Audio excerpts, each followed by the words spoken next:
Tonight we're going to discover how the Vikings, those people we always imagine sailing through frozen seas, managed to survive the most brutal winters of Scandinavia. We're talking about temperatures that reached 40 degrees Celsius, nights that lasted almost the entire day, and a cold that could kill in a matter of hours. And the most fascinating part, they didn't just survive, they thrived.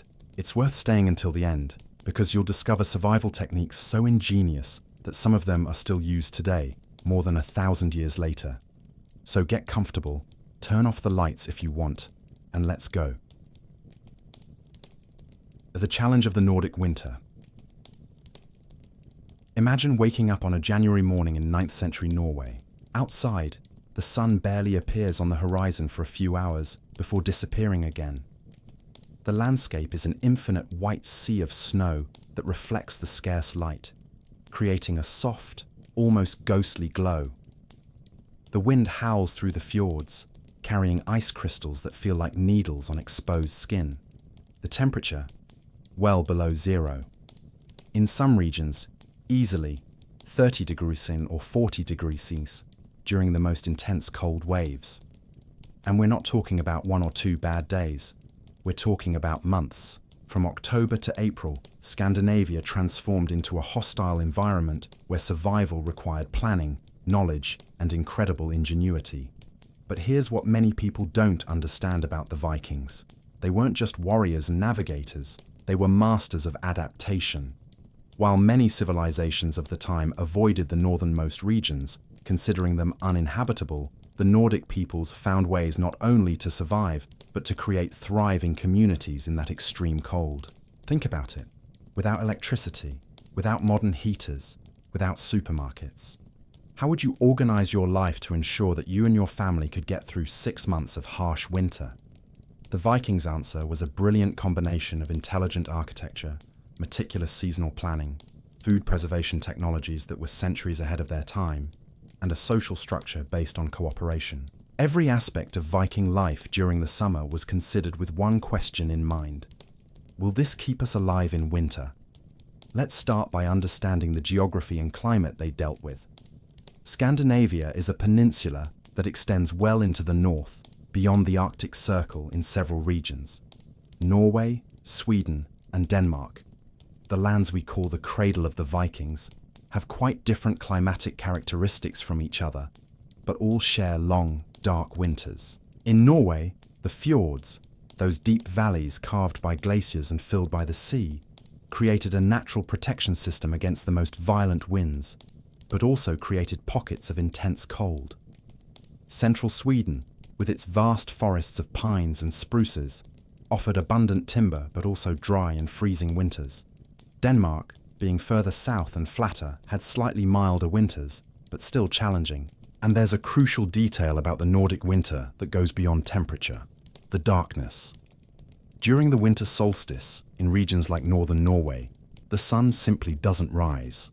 It's what we call polar night. Even in the southernmost regions, during the height of winter, you might have perhaps 3 to 4 hours of twilight per day. The rest was total darkness. This darkness affected everything: mood, sleep cycles, the ability to work, even the perception of time. How would you organize your routine when you can't count on the sun to mark the day? The Vikings developed a sense of time based on other references: the smoke from the hearth, meals, stories told, crafts made by firelight. Winter wasn't just a colder season. It was a completely different way of life. The Vikings saw the year as a cycle of challenges and rewards. Summer was the reward for the winter survived. Winter was the proof that the summer's preparation had been sufficient. Everything was connected, and this mindset of living in cycles, of preparing today for tomorrow's challenges, of building reserves when there's abundance, has something very wise about it, doesn't it? It's almost as if they understood a fundamental truth about life that perhaps we've forgotten a bit in our era of instant gratification.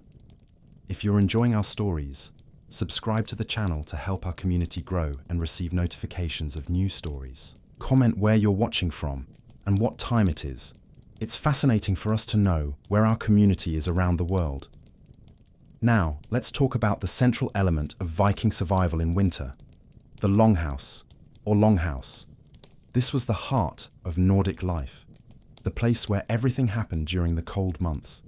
And the way it was built shows a deep understanding of thermal physics that many people in Europe at the time simply didn't have. A typical longhouse was between 15 and 30 meters long, sometimes even more in wealthier communities. The width varied between 5 and 8 meters. Imagine an elongated rectangle with an inverted A-shaped roof made of wood and covered with turf. That layer of soil with compacted roots and vegetation. Why this format? Why not make round or square houses like other cultures? The answer lies in efficiency. The elongated format allowed several families to share the same space and the same heat. It wasn't uncommon for 20, 30, even 50 people to live in the same longhouse during winter. The walls were made of thick wood, usually oak or pine, cut and fitted with surprising precision. But here's the trick. The Vikings didn't rely on wood alone for insulation. Between the wooden planks and the exterior, they placed layers of turf. This turf, when well compacted, functioned as an exceptional thermal insulator. Think of turf as a natural blanket. It has thousands of tiny air pockets trapped between the plant fibers and the soil. Air is one of the best insulators that exist. It's the same principle we use today in double and triple pane windows. The Vikings discovered this empirically through generations of trial and error. The roof was also covered with turf, creating these houses that, seen from afar, looked like small green hills in summer. In winter, covered with snow, they merged completely with the landscape. This additional layer of snow, curiously, helped even more with insulation. Snow is porous, full of air, and functions like an extra blanket over the house. Did they know they were using the same principles we use today in modern thermal insulation? Probably not in scientific terms, but they knew it worked, and that's what mattered. Inside the longhouse, in the exact center, was the hearth. It wasn't a fireplace like we imagine today, with a nice chimney leading the smoke outside. It was literally a hole in the ground lined with stones, where the fire burned day and night throughout the entire winter. The smoke rose naturally, because warm air is lighter than cold air, and escaped through a hole in the roof. This system was ingenious for several reasons. First, the hot smoke rose slowly, heating the entire space before exiting. Second, it passed through the wooden beams of the roof, which often had fish hanging to dry in smoke. Third, the smoke had antibacterial properties and helped preserve the house's wooden structure itself, preventing mold and rot. The smell? A constant mixture of wood smoke, smoked fish, damp wool, leather, and sometimes a hint of beer fermenting or bread baking. It wasn't exactly what we'd call pleasant by modern standards, but it was the smell of home, the smell of safety, the smell of survival. What would it be like to live in a space where you share the heat, the food, and even the air with dozens of other people for months on end? The longhouse was divided into sections. In the central area around the hearth was the communal space where people worked during the day, ate, told stories at night. On the sides, there were elevated wooden platforms covered with animal furs, reindeer, bears, seals, sheep. These platforms served as beds, but also as additional insulation from the frozen ground. Sleeping on the ground would be suicide. Cold comes from below, always. So elevating the sleeping areas was essential, and sleeping with several layers of furs. This created a warm microclimate where the body could maintain its temperature, even when the rest of the house was freezing. Because here's the truth. Even with the central hearth burning, the longhouse wasn't exactly cozy warm. Near the fire, you might even sweat. But in the farthest corners, especially near the exterior walls, the temperature was still close to 0 or below. It was a matter of managing thermal zones within the same structure. The Vikings learned to use these zones strategically. Foods that needed to stay cool, but not frozen, were kept in the areas farthest from the fire. Metal tools that could rust with excessive heat as well. People slept on the side platforms. where the heat from the fire arrived reflected by the walls and ceiling, creating a more stable temperature. And there's an interesting aspect about the fire that burned in the central hearth. It could never go out completely. Reigniting a fire from scratch in an era without matches was laborious and time-consuming. You needed to use flint and steel, creating sparks that caught on very flammable dry fibers, carefully feeding until creating a flame. So the fire was kept alive, always. Someone in the family had the responsibility of feeding it during the night with dry firewood that was stored inside the house itself. This fire was more than a heat source. It was the heart of the home, almost a living being that needed to be cared for. Some families believed the fire had its own spirit. Curious to think how something so simple, keeping the fire burning, was literally the difference between life and death, isn't it? But architecture and fire alone don't fully explain the story. The Vikings had a holistic approach to winter survival. They understood that winter didn't start in December. Preparation for winter began in April, as soon as the snow melted. During spring and summer, everything revolved around a single goal: stockpiling enough to survive the following 6 months. This meant hunting, fishing, harvesting, preserving, building, repairing. The pace of life in summer was intense, precisely because winter was always on the horizon. And here comes one of the greatest Viking ingenuities: food preservation methods. They mastered techniques that allowed them to store protein, fat, and nutrients for months without modern refrigeration. Smoking was an art. Fish, especially cod, herring, and salmon, were hung from the rafters of the Longhouse ceiling, where the constant smoke from the hearth slowly dried and preserved them. The process took weeks, but the result was food that could last the entire winter and still provide quality protein. Salting was another crucial technique. Meat from reindeer, elk, pig, and even whale in coastal regions was cut into strips, covered generously with sea salt, which they produced by evaporating seawater in large iron cauldrons, and stored in wooden barrels.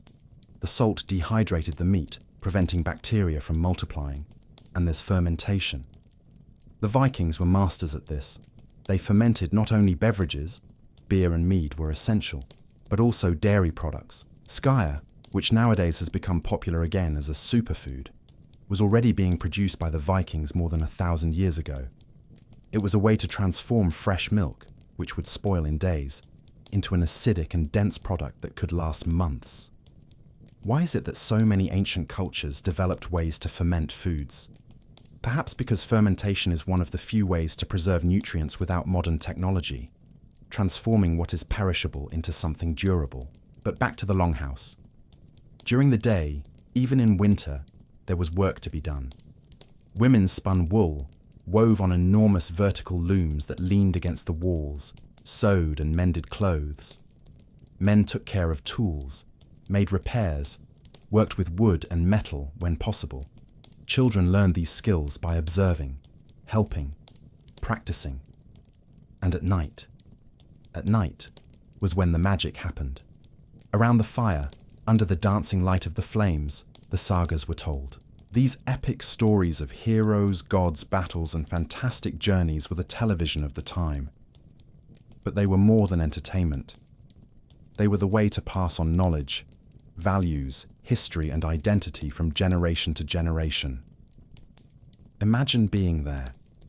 The warmth of the fire on your face, the smell of burning wood, mixed with the aroma of barley soup slowly cooking in a cauldron hanging over the flames. Around you, familiar faces illuminated by the yellow-orange light. The voice of the skald, the storyteller, rising and falling, creating tension and relief, laughter and contemplative silences. Outside, the wind continues, relentless. Snow accumulates against the Longhouse walls. But in here, there's warmth, there's food, there's community, there's life. The truth is that the Vikings transformed winter into an opportunity.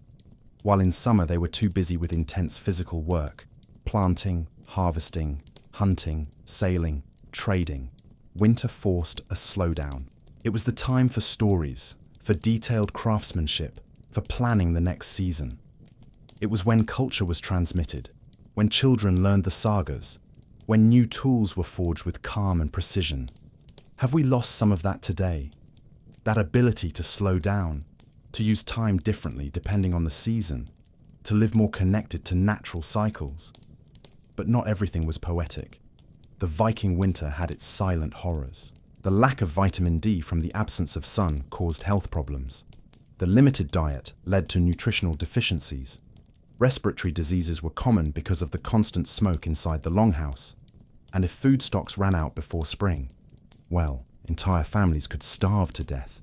There are records in sagas of particularly bad winters where communities had to make terrible choices to survive. But these cases were the exception, not the rule. Most of the time, the preparation worked. The system worked, and when spring finally arrived, usually in April, and the ice began to melt, and the days lengthened rapidly, and the first green shoots appeared, and migratory birds returned, it must have been an almost magical feeling of rebirth. We survived. Another year, another victory against the cold. The Vikings saw the year as a cycle of challenges and rewards. Summer was the reward for the winter survived. Winter was the proof that summer's preparation had been sufficient. Everything was connected, and this mindset of living in cycles, of preparing today for tomorrow's challenges, of building reserves when there's abundance, has something very wise about it, doesn't it? It's almost as if they understood a fundamental truth about life that perhaps we've forgotten a bit in our era of instant gratification. But how exactly did they build these longhouses? What materials did they use besides wood and turf? And how did they manage to keep the heat inside even with that hole in the roof for the smoke to escape? This has such a clever solution that when you discover it, you'll realize how brilliant these guys were. The engineering of the longhouse. So, how exactly was a longhouse built? Let's dive into the details of this architecture that kept people alive for centuries. It all started with choosing the location. The Vikings didn't build their houses just anywhere. They looked for land with specific characteristics. Slightly elevated to avoid flooding during spring thaw, close to a source of fresh water, preferably with natural protection against prevailing winds. A hill, a rock formation, a line of trees. And there's a detail many people don't notice. The orientation of the house mattered. The longhouse was generally built on an east-west axis, with the main entrance facing south when possible. Why? To maximize sun exposure during those few hours of light in winter. Every ray of sunshine counted. Once the location was chosen, the first task was to level the ground and create the foundations. Here's something surprising. The Vikings didn't use stone foundations like the Romans. They placed large flat stones directly on the ground, spaced at regular intervals. On these stones they supported horizontal wooden beams, the sills. Why not bury the posts directly in the ground? Because wood in direct contact with moist soil rots quickly. The stones created a barrier, allowing air to circulate under the wood, keeping it dry and durable. A well-built longhouse could last decades, sometimes generations. The walls were the next challenge. The most common method was to use vertical wooden planks fitted into grooves in the upper and lower beams. These planks were cut from logs using axes and wedges, work that required weeks of coordinated effort from several men. There were no mechanical saws. Each plank was made by hand, with surprising precision. Can you imagine the physical effort?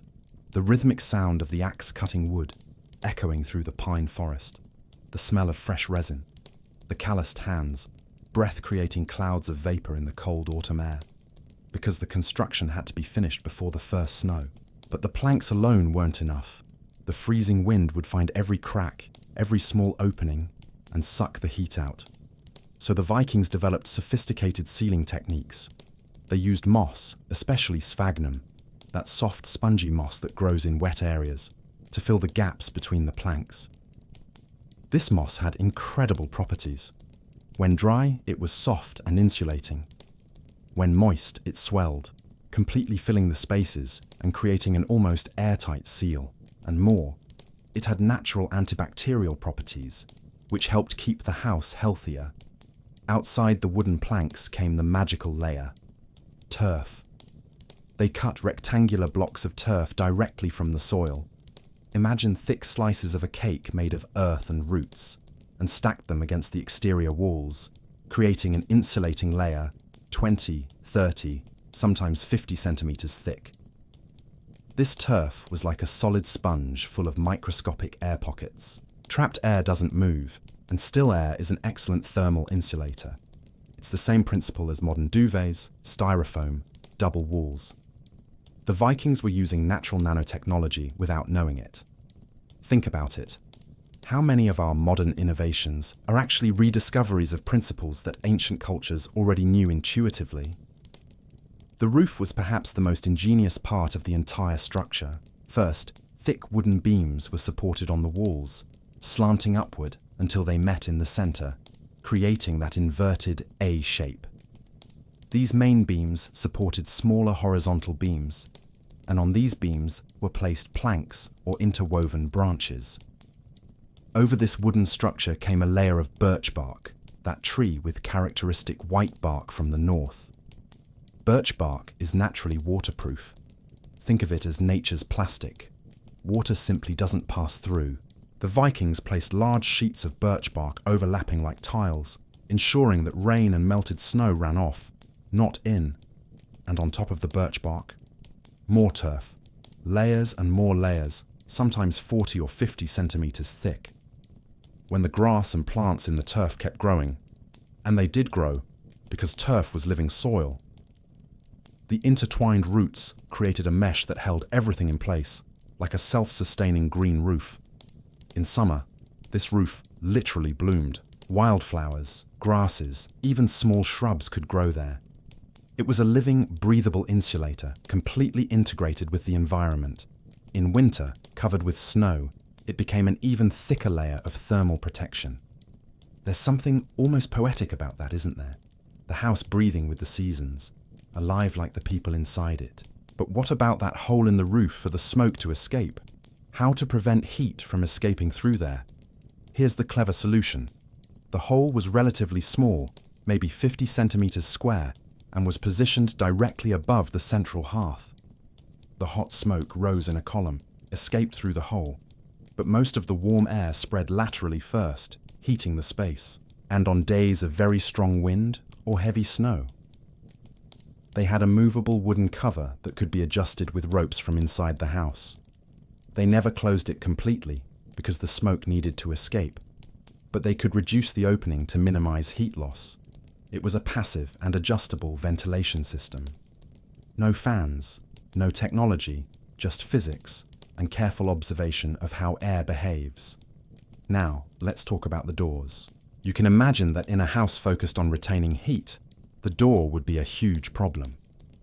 Every time someone enters or exits, a wave of freezing air invades the space, sucking the warm air out. The Viking solution was to make low and narrow doors, so low that you had to bend down to pass through. This served two purposes.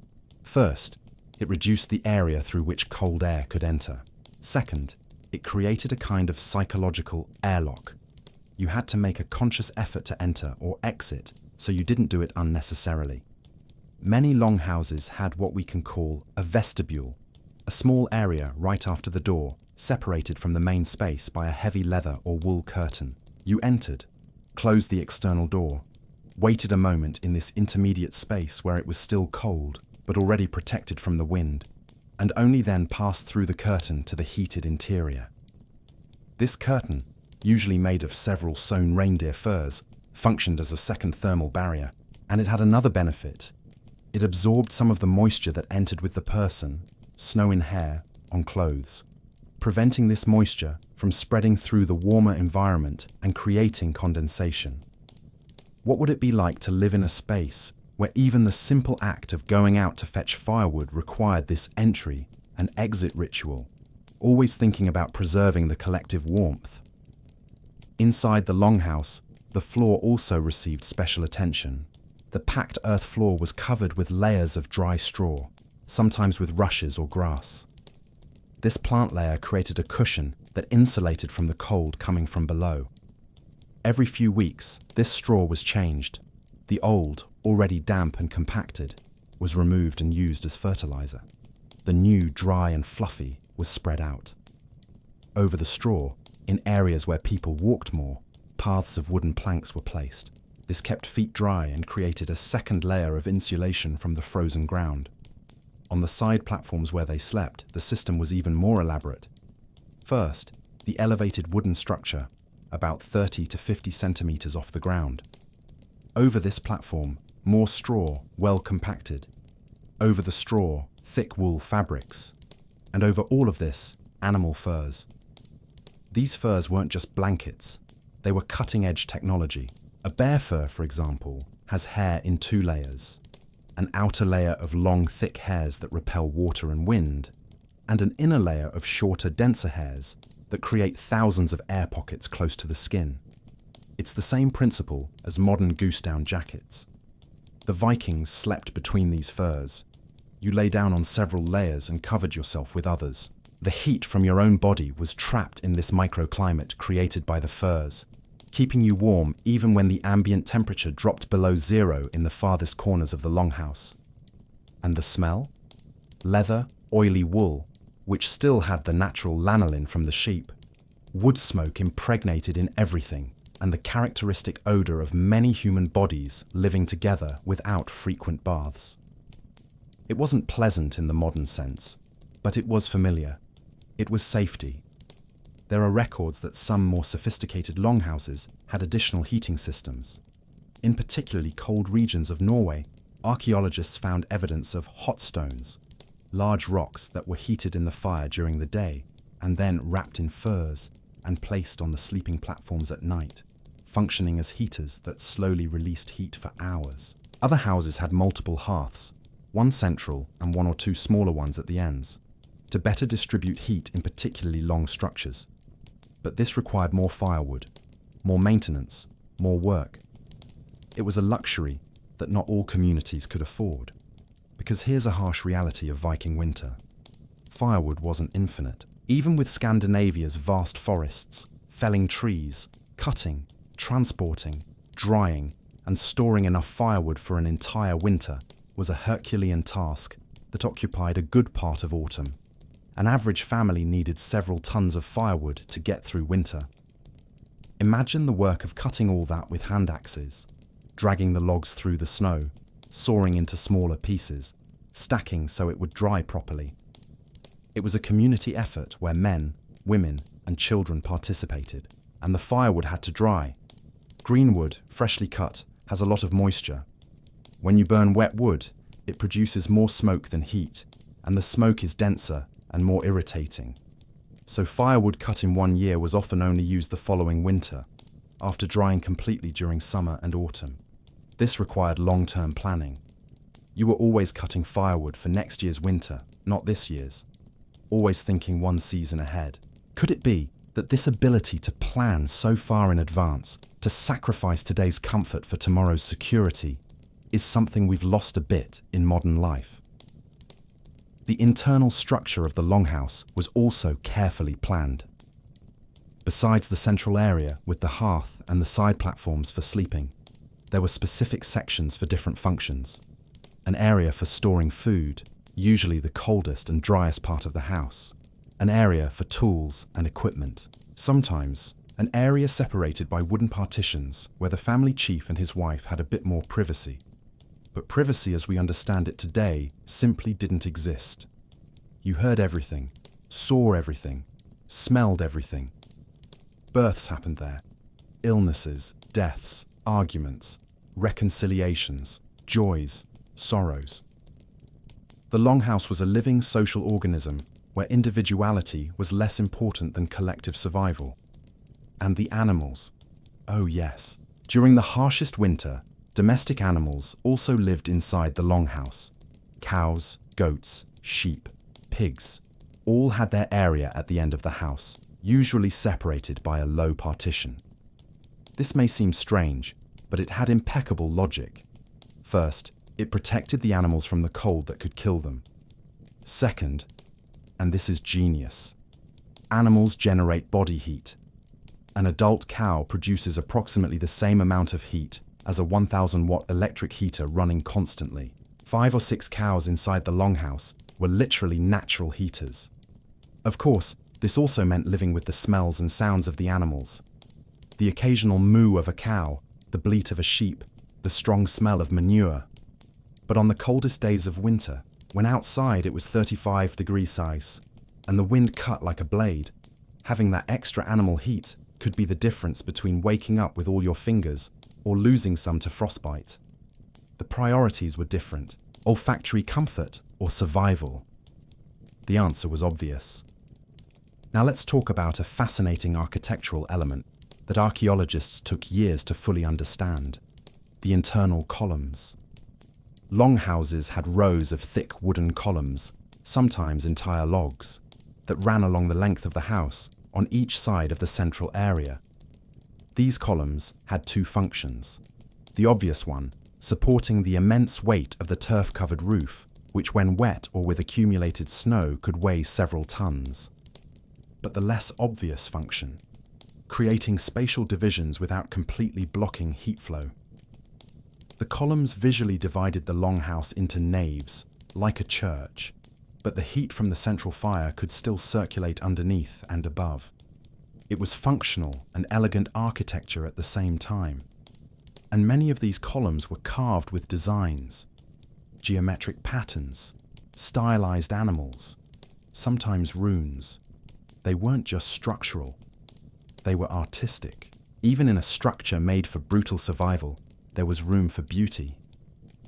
That says something about the Viking mentality, doesn't it? Even fighting against the most hostile environment, they found time and energy to create something beautiful.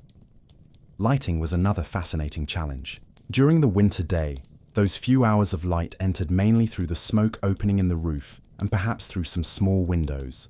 Wall openings covered with translucent membranes made from stretched animal bladder or very thin amber. These windows let some light through, but blocked the wind. It wasn't glass. Quality transparent glass was extremely rare and expensive at the time, but it worked. A diffused, soft light that created a somewhat dreamlike atmosphere inside the longhouse during the day. At night, light came from the fire and from oil lamps. These lamps were shallow bowls of soapstone or ceramic filled with fish oil or melted animal fat, with a wick of plant fiber or wool. The flame was small, flickering, creating dancing shadows on the walls. Imagine the scene. After sunset, which at the height of winter could be at 3 p.m, the longhouse plunged into a warm twilight.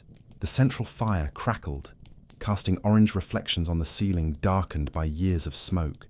Some oil lamps scattered around created small islands of light where people worked. A woman weaving, a man mending a fishing net, children playing with small wooden dolls. The sound was a comforting mixture. The fire crackling, conversations in low voices, maybe someone humming an old melody, the hypnotic rhythm of the loom, the wind outside as a constant reminder of the hostile world beyond the walls. Could there have been something comforting in this forced simplicity? No distractions, no rush, just life happening at the pace that winter allowed. Maintaining the longhouse was constant work. The smoke, despite being useful for preserving food and wood, also left everything covered with a thin layer of soot. The interior walls became black over time. The ceiling beams, varnished by the smoke's resin, acquired a dark shine. This actually helped preserve the wood, but also meant that everything you touched left your hands with that dark, oily residue. Washing wasn't simple. Water had to be melted from snow or fetched from sources that didn't freeze completely, heated over the fire. Every drop of hot water was precious. So people lived with a certain level of, natural authenticity. Hands were cleaned when necessary for cooking, but there wasn't this modern obsession with constant cleanliness. The body developed a layer of natural oils that, together with greasy wool clothes, created additional protection against the cold. And the clothes? They were worn in layers, 24 hours a day during winter. You didn't take everything off to sleep. Maybe you loosened, maybe removed the outermost layer, But the base layers always stayed on the body, because the body heat accumulated there was too precious to waste. The Vikings understood something fundamental about thermoregulation. It's easier to maintain the heat that's already in your body than to generate new heat. So preventing heat loss was priority number one. And the floor around the central hearth? It was the most valuable space in the entire house. People organized themselves in semicircles around the fire, each at their preferred distance, the elderly usually closer, children a bit farther away playing, productive age adults circulating, working, caring. There was an undeclared but understood spatial hierarchy. The place of honor was the seat directly facing the hearth, where the family chief sat. This was the chief's chair, often a specially carved chair, sometimes decorated, that passed from generation to generation. This space represented not just thermal comfort, but power and respect. It was from there that decisions were made, that sagas were told on long nights, that laws were discussed.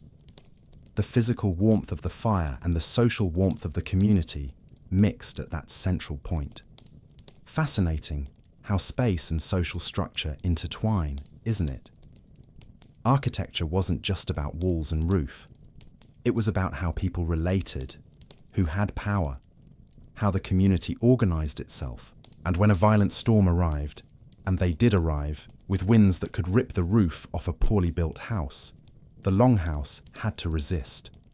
The Vikings reinforced the structures with thick ropes of plant fiber or leather that went from the roof to stakes buried deep in the ground around the house, as if they were tying the structure to the soil.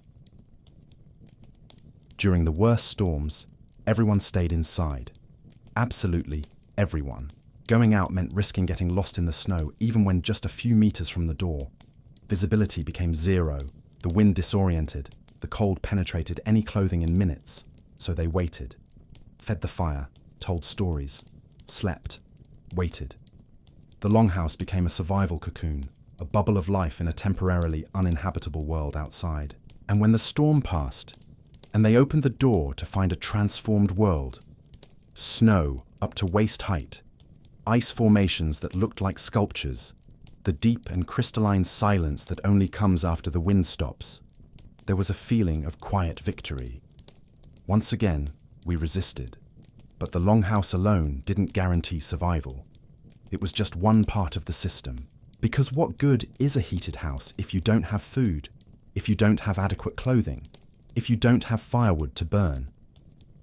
The true Viking genius was in understanding that winter survival was an integrated system where each element depended on the others. The house protected you from the cold, but you needed food to generate body heat. Food needed to be preserved, but preservation required salt, smoke, specific techniques. Clothes needed to be made from materials that retained heat even when wet. And all of this needed to be planned, collected, and prepared during the warmer months. It was a complex dance with nature where one mistake, one oversight, one bad harvest could mean disaster. And there's a psychological aspect we can't ignore. What was it like mentally to endure 6 months of cold, darkness, and confinement, living with dozens of people in the same space, without privacy, without escape, knowing you depended on them as much as they depended on you? The Vikings developed social and cultural structures to deal with this. The sagas, the songs, the games, everything served to keep minds occupied and morale high. There were even sophisticated board games like Nefertafel, a kind of Viking chess that was played during the long nights. This need for forced cooperation created incredibly strong bonds. When you survive a terrible winter with someone, sharing warmth and food and stories, that person becomes more than a neighbor. They become family, in the deepest sense of the word. And when spring finally arrived, and the Longhouse doors opened to a world being reborn, and fresh air entered, still cold, but different, with the smell of wet earth and melting snow, it must have been like breathing for the first time after months submerged. But even knowing that spring was near, even with all this preparation and technology, there was something that could ruin everything. A silent problem that accumulated during the winter months inside those closed houses, an invisible enemy that killed as much as the cold outside. The invisible enemy. Smoke and health. This invisible enemy had a name: smoke. The same smoke that preserved food, that protected the wood, that rose gently carrying heat to all corners of the Longhouse, also carried microscopic particles that settled in the lungs of everyone who breathed there, day after day, month after month.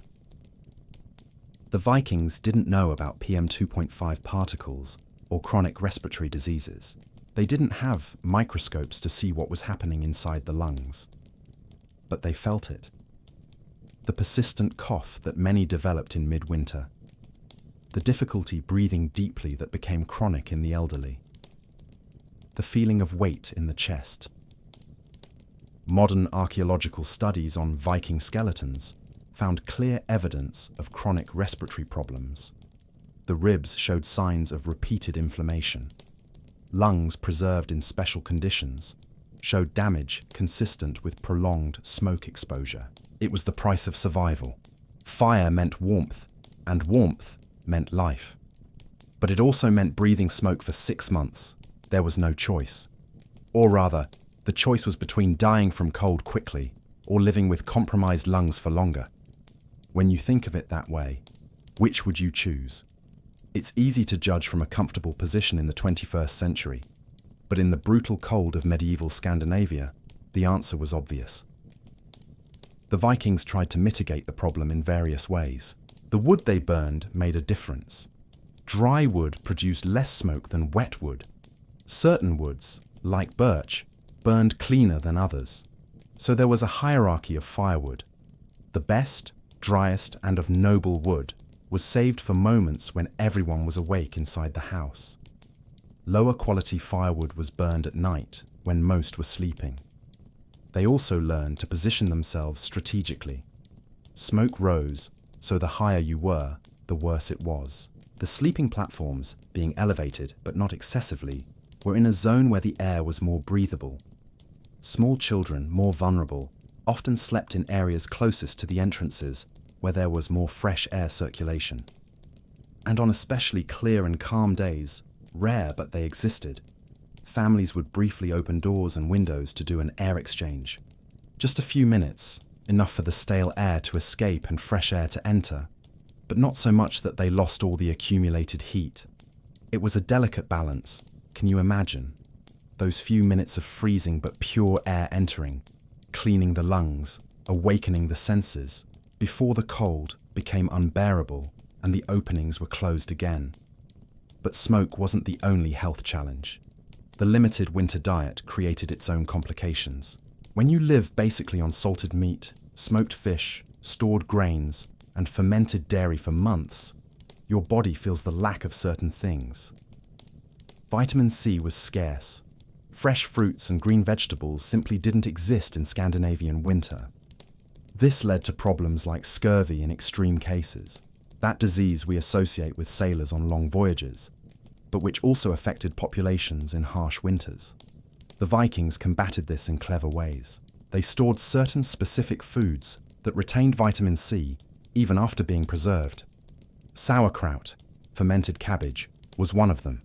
The fermentation process not only preserved the vegetable for months, but also created additional vitamins through the action of beneficial bacteria.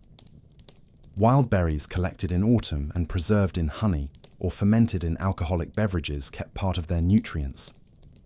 Pine needle tea, rich in vitamin C, was consumed when available. The Vikings didn't know they were consuming vitamin C. They knew these things made them feel better, have more energy, get sick less. The knowledge was empirical, passed from generation to generation. My grandmother always said to drink this tea when winter gets too long. Why? She couldn't explain in scientific terms, but she knew it worked. How many things we do today are like this? Traditions we follow without fully understanding the science behind them. But that work. The lack of sunlight created another serious problem. Vitamin D deficiency. Our bodies produce vitamin D when skin is exposed to sunlight. But in a Scandinavian winter, with few hours of twilight and everyone covered in layers of clothing, this natural production plummeted to almost zero. Vitamin D is crucial for bones, for the immune system, for mood. The lack of it caused what we now call seasonal depression, that deep sadness, lack of energy, discouragement that many people in Nordic regions still experience during the dark winter months. The Vikings partially compensated through diet. Cod liver oil, yes, the one your grandmothers may have forced you to take, was consumed by Vikings. Fish liver, especially from fatty fish like cod and herring, is one of the few concentrated natural sources of vitamin D. They dried these livers, pressed to extract the oil, stored in small ceramic containers or animal bladders. The taste?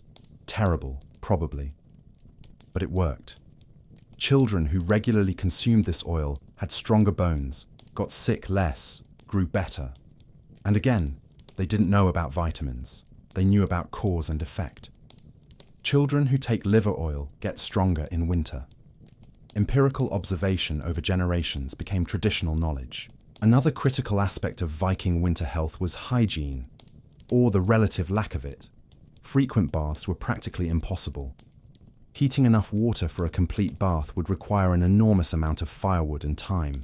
So baths were rare, maybe once a week at best, often just once a month.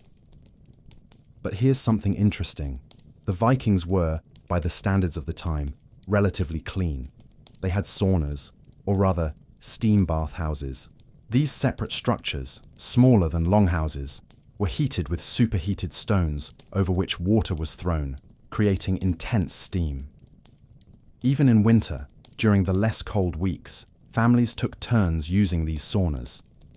The extreme heat opened pores, sweat cleaned the skin, and afterward, in a practice that seems masochistic but has real benefits, they went out and rubbed themselves with snow or briefly plunged into icy water. This thermal shock not only cleaned the skin but also stimulated blood circulation, strengthened the immune system, and created a feeling of invigoration that helped combat winter lethargy.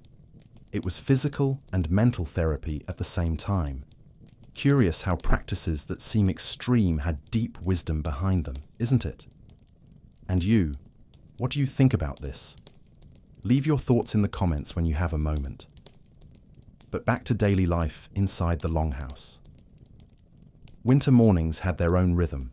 There was no alarm clock beyond the gradual increase in activity around. Someone, usually one of the older women or a young woman with this responsibility, woke before the others to feed the fire that had been kept low during the night. She added dry firewood carefully, waited for the flames to grow, then placed a cauldron with water and grains to start the breakfast porridge. The smell of this porridge cooking, usually barley or oats with a bit of honey if there was any, was what woke the others. Slowly, people emerged from their fur nests. The cold ambient air touched the warmed skin, creating that uncomfortable moment of transition. You approached the fire quickly, rubbed your hands near the flames, felt the warmth bringing your fingers back to life. The sounds of morning were ritualistically comforting.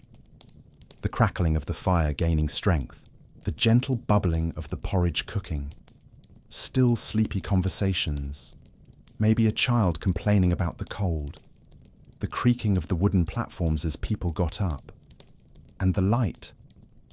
In those few hours when the sun was above the horizon, even if it wasn't directly visible because of heavy winter clouds, there was a diffused luminosity that entered through the smoke hole in the roof, a beam of greyish light descending diagonally, cutting through the twilight of the house, illuminating the smoke particles dancing in the air. There's something almost spiritual in this image, isn't there? Light as a rare and precious visitor in a world dominated by darkness. Breakfast was simple but substantial. Hot porridge, sometimes enriched with a piece of butter or animal fat to add calories.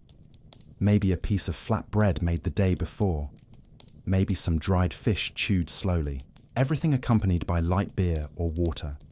Yes, beer for breakfast, but it wasn't the strong beer we imagine. It was a low-alcohol beer, safer to drink than untreated water, and which provided additional calories and nutrients. Practically every Viking meal included some fermented beverage. After breakfast, the day's work began. But work in winter was different from summer work. There were no fields to plough, no harvests, no sailing. The work was internal, meticulous, artisanal. Women spent hours at the loom. Weaving was a complex art that required extreme skill and patience. Viking vertical looms could be over 2 meters tall. Wool threads dyed with natural colors, reds from madder roots, blues from woad, yellows from lichens, were interwoven in complex geometric patterns. The sound of the loom was constant during the winter day. The rhythmic click of the wooden pieces, the whisper of threads being pulled. It was almost meditative, and the result, thick wool fabrics that would be transformed into clothes, blankets, sails for boats, was essential for the family's survival and prosperity. Have you ever stopped to think about how long it took to make something as simple as a shirt in that era? First, raise the sheep, shear them, wash the wool, card, spin into threads, dye those threads, set up the loom, weave the fabric, cut, sew by hand. Hundreds of hours of work for a single piece of clothing. And this made each piece precious. You didn't discard a shirt because it was stained or had a hole. You mended, adjusted, wore it until it literally disintegrated. And even then, the fabric scraps were reused. They became cleaning rags, pillow filling, wicks for lamps. Nothing was wasted, not out of moral virtue, but out of absolute necessity. Men also had their winter work. Maintenance and creation of tools was crucial. Axes, knives, spear points, fish hooks. All these metal tools needed to be sharpened, repaired, sometimes reforged. Some longhouses had small internal forges, areas with a special hearth where metal could be heated until malleable. Blacksmith work during winter was done at a more contemplative pace than in summer. There was time to do things right, to create not just functional tools, but beautiful pieces. Knife handles were carved with intricate patterns. Blades were forged with metal folding techniques that created wavy patterns on the surface. What we now call Damascus steel. It wasn't just functionality, it was art. The sound of the forge had its own rhythm, the rhythmic hammering of metal against the anvil. Ding, ding, ding, echoing through the longhouse. The hiss of the hot blade being plunged into cold water to temper. The scraping of the whetstone against the tool's edge. These sounds were part of winter's soundtrack, as much as the wind outside and the fire crackling. Children learned by observing. A boy of 6, 7 years old, sat beside his blacksmith father, watching every movement, every technique, until gradually he was allowed to help. First just pumping the bellows to stoke the fire, then holding pieces with tongs, eventually hammering under supervision. There were no formal schools. Winter was the school.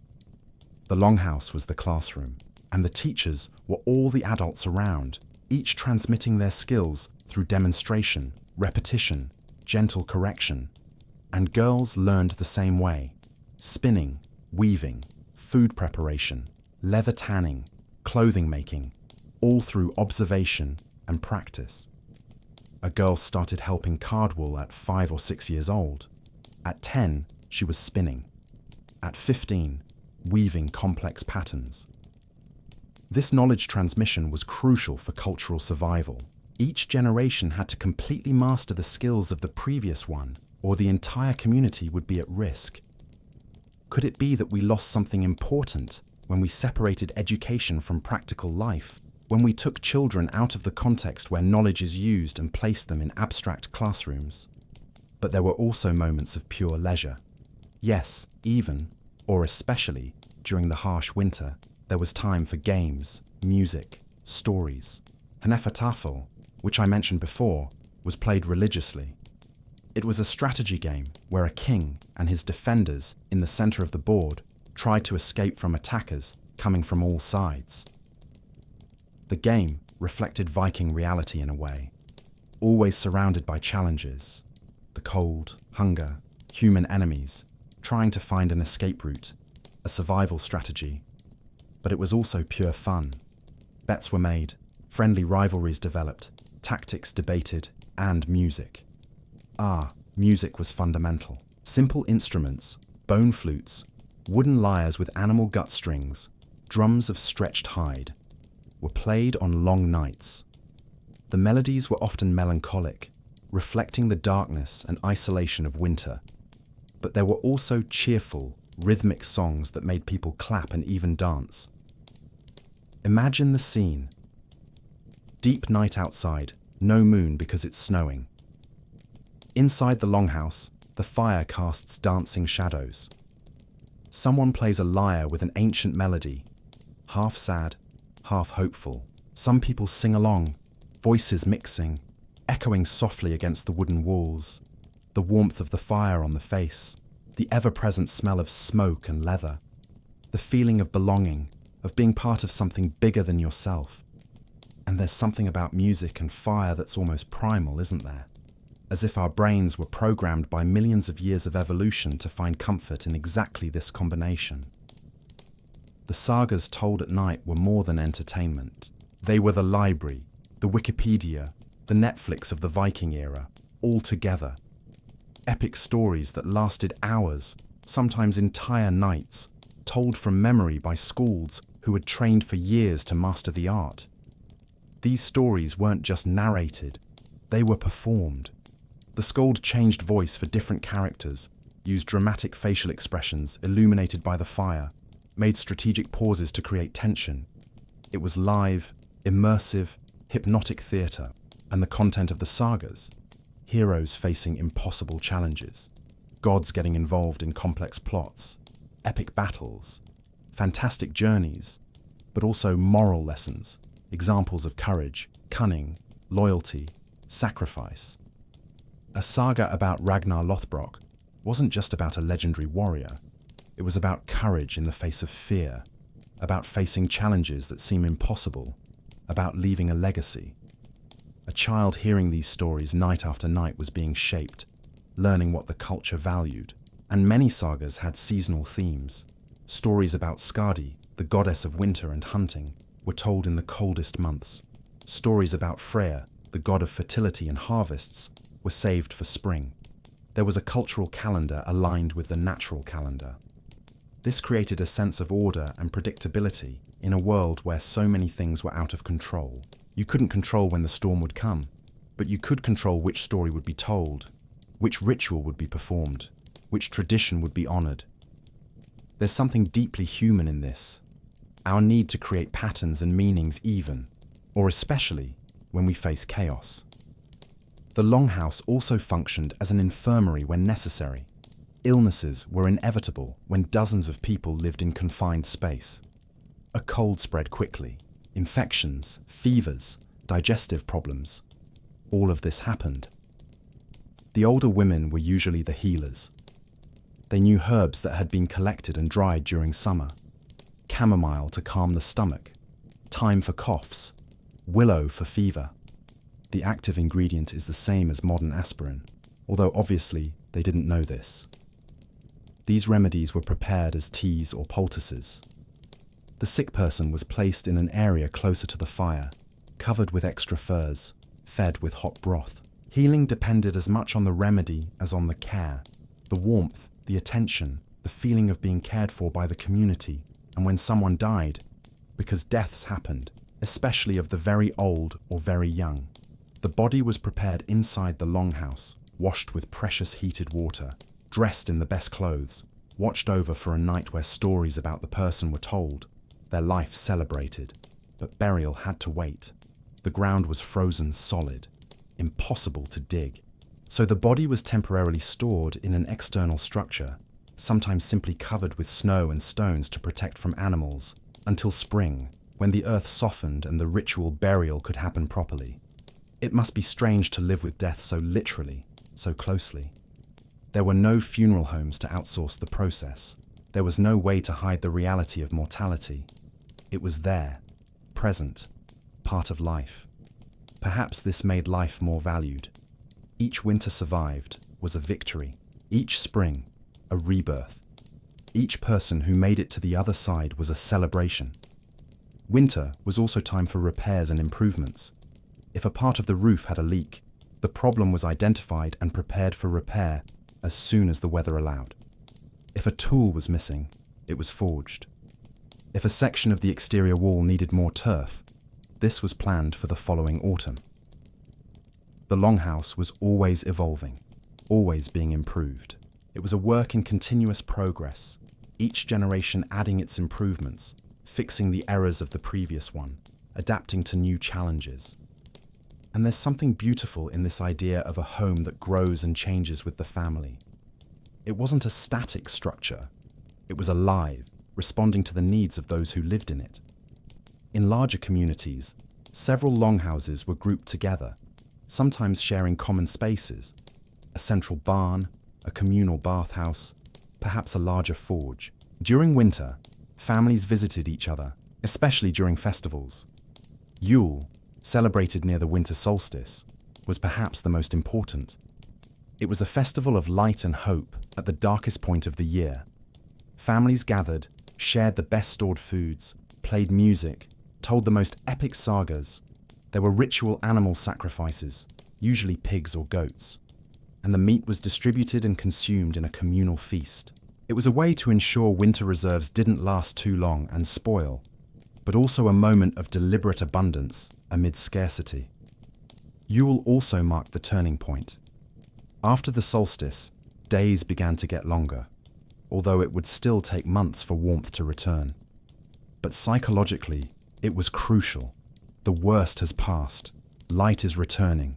We will survive. This hope, this looking forward even in the midst of difficulty, was perhaps the most important survival technology of all.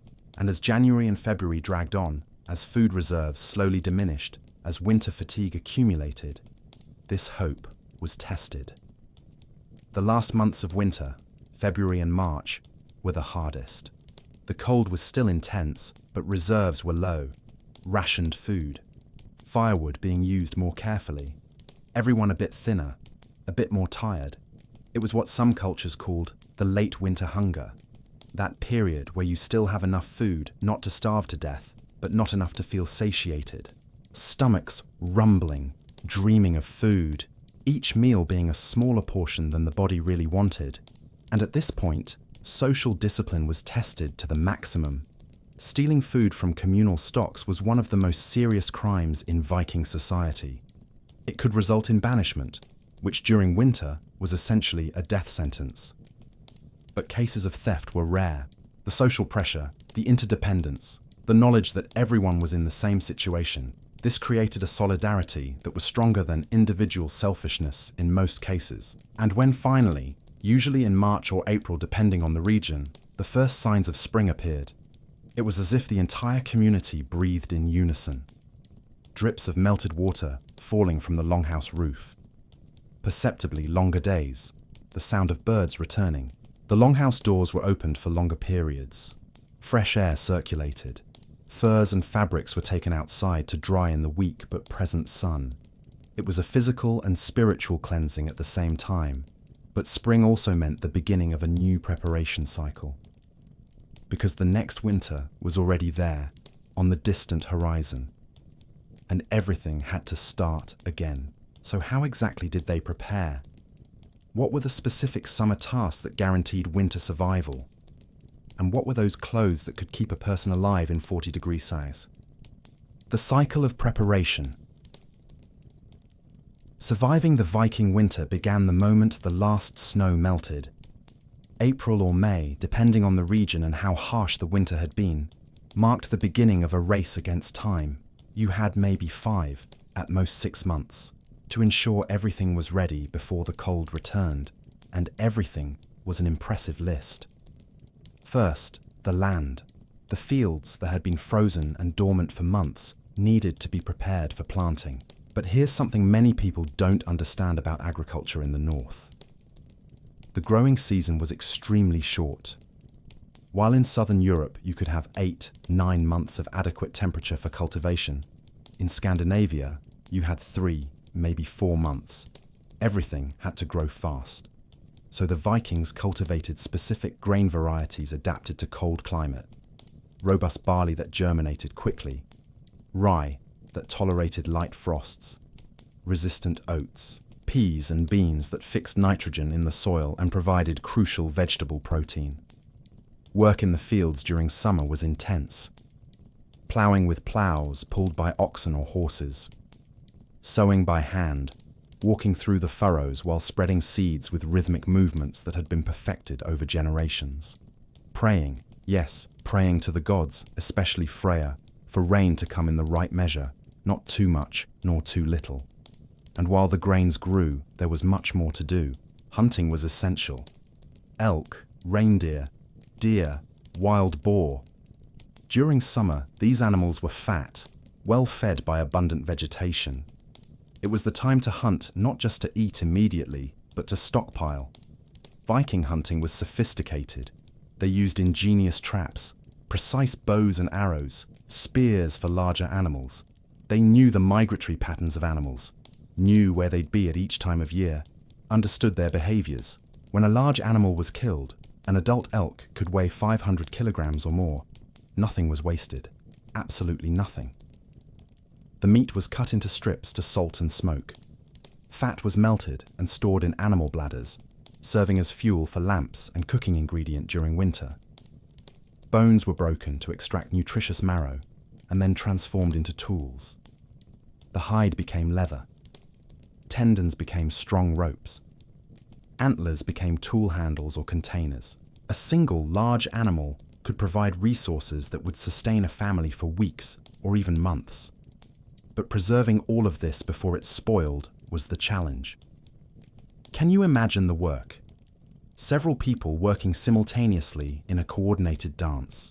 Some cutting the meat, others preparing the salt, others still lighting smoking fires, others cleaning and stretching the hides to tan. Everything had to be done quickly, efficiently, because the clock was ticking. Fishing was equally crucial, especially in coastal communities. Summer was when fish were most abundant. Herring arrived in schools so dense you could practically walk on them. Cod migrated to shallower waters. Salmon swam up rivers to spawn. The Vikings fished with nets, with traps, with lines and hooks. And fishing was such an important activity that it had its own rituals, its own sagas, its own protective deities. Njörður, the god of the sea and fishing, received offerings before each fishing season. And when fishing was good, really good, hundreds, sometimes thousands of fish were brought to shore in a single day. Then began the frantic work of preservation, cleaning, cutting, salting, or hanging to dry. Hands became raw from the salt and scales. The smell of fish permeated everything and everyone, but no one complained. Abundant fish meant safe winter. It meant you wouldn't starve during the dark months. The discomfort of a few days of intense work was a very small price. And there's the wild plant gathering. During summer, women and children went out to forests and fields to collect an infinity of useful plants. Medicinal herbs, yes, but also nuts, berries, edible roots, mushrooms, lichens. This gathering required deep knowledge. You needed to know exactly which plants were edible and which were poisonous, which had medicinal properties and which were useless, when to harvest for maximum potency, how to dry and store properly. This knowledge was passed from mother to daughter through years of walking together through forests, where each plant was pointed out, named, its properties explained. This one here, with heart-shaped leaves, is good for stomachache, but only harvest it after July's full moon, when it's strongest. How much of this traditional botanical knowledge was lost over the centuries? How many generations of accumulated wisdom disappeared when we stopped living so intimately connected to the plants around us? But perhaps the most crucial work of late summer and autumn was the grain harvest. Usually in August or September, when the barley and rye fields were golden and the heads heavy, the entire community mobilized. Harvesting was done with sickles, sharp curved blades attached to wooden handles. The work was crouched, repetitive, exhausting, cutting the plants at the base, gathering in bundles, tying, leaving to dry in the field for a few days, then transporting to covered areas. And weather was always an enemy. A heavy rain at the wrong time could ruin an entire harvest. Wet grains rotted or germinated in the bundles, becoming useless. So there was constant tension during harvest. eyes always on the sky, evaluating the clouds, feeling the wind. When the harvest was finally safe, stored in dry barns, protected from rodents and moisture, there was a celebration. Not as big as the winter Yule, but significant. Fresh beer was made with part of the grains. Freshly baked bread was shared. There was music, dancing, a feeling of collective relief. Another year, another harvest. The gods were generous. We will survive. Now let's talk about clothes, because Viking winter clothing was, literally, wearable survival technology. The layering system was the key. The Vikings didn't have one thick winter jacket. They had multiple layers of clothing, each with its specific function. The first layer, directly on the skin, was a tunic of fine linen or very soft wool. This layer absorbed sweat. Yes, you sweated even in winter, especially when you were near the fire or doing physical work. Keeping skin dry was crucial because moisture conducts heat away from the body much faster than dry fabric. This inner tunic was usually long-sleeved and went to the knees. For the legs, pants also of linen or fine wool. On the feet, thick wool socks, often several layers of them. The second layer was where real insulation began. A thick wool tunic, unwashed, still with the natural lanolin from the sheep that repelled water and created an oily barrier. This unprocessed wool had a characteristic smell, somewhat animal, somewhat earthy, but its insulating properties were superior to modern ultra-washed wool. And here's something fascinating. Wet wool still insulates. Unlike cotton or linen, which completely lose their insulating properties when wet, wool retains air pockets even when wet. So if you sweated or were hit by melted snow, wool still kept you relatively warm. The Vikings knew this empirically. They tested. Wool worked better than linen when wet. Therefore, outer layers were always wool. Over the wool tunic came an over-tunic, sometimes of even thicker wool, sometimes of leather for those who had resources. This outer layer blocked the wind, which was as dangerous as the cold. Freezing wind penetrates fabrics and sucks heat from the body at a frightening speed. And to really block the wind, the final layer was capes made of animal furs or thick leather treated with fat to make it waterproof. Reindeer furs, with their hollow hairs full of air, were especially valued. A well-made reindeer fur cape could keep you warm even in 30-degree Sykes with strong wind. Hands were protected with gloves or mittens. Mittens, those gloves where only the thumb is separate and the other four fingers stay together. Mittens are warmer than gloves with separate fingers because your fingers warm each other. But working with mittens is difficult, so the Vikings had mittens that could be folded back, exposing the fingers when they needed manual dexterity, and quickly pulled back when the fine work was done. The head was crucial. You lose an enormous amount of body heat through your head if it's not covered. Thick wool hats, sometimes with flaps that covered the ears and could be tied under the chin, were worn constantly. And there's an interesting detail. Many of these hats were made with undyed wool in natural colours: white, grey, brown, black, because these colours didn't fade and better camouflaged the inevitable winter dirt. The feet were perhaps the biggest challenge. Extremities cool faster, and frozen toes were a serious problem that could lead to gangrene and amputation. Viking winter shoes were engineering masterpieces. First, wool socks, several layers. Then, thick leather boots, usually made from cow or horse hide. But here's the trick. Between the boot and the sock, they placed dry grass or soft moss. This plant layer served several purposes. It insulated thermally. It absorbed sweat, keeping feet dry. And when compressed by body weight while walking, it created a comfortable cushion. At the end of the day, this grass was removed, damp and compacted, and replaced with dry grass. It was daily maintenance, but it worked. Dry feet were healthy feet. Healthy feet meant mobility. Mobility meant survival. Have you ever thought about how much we depend on small comforts we don't even notice? Thermal socks, waterproof boots, heaters? The Vikings created these solutions with what nature offered. But even with all these layers of clothing, going out in harsh winter was always a risk.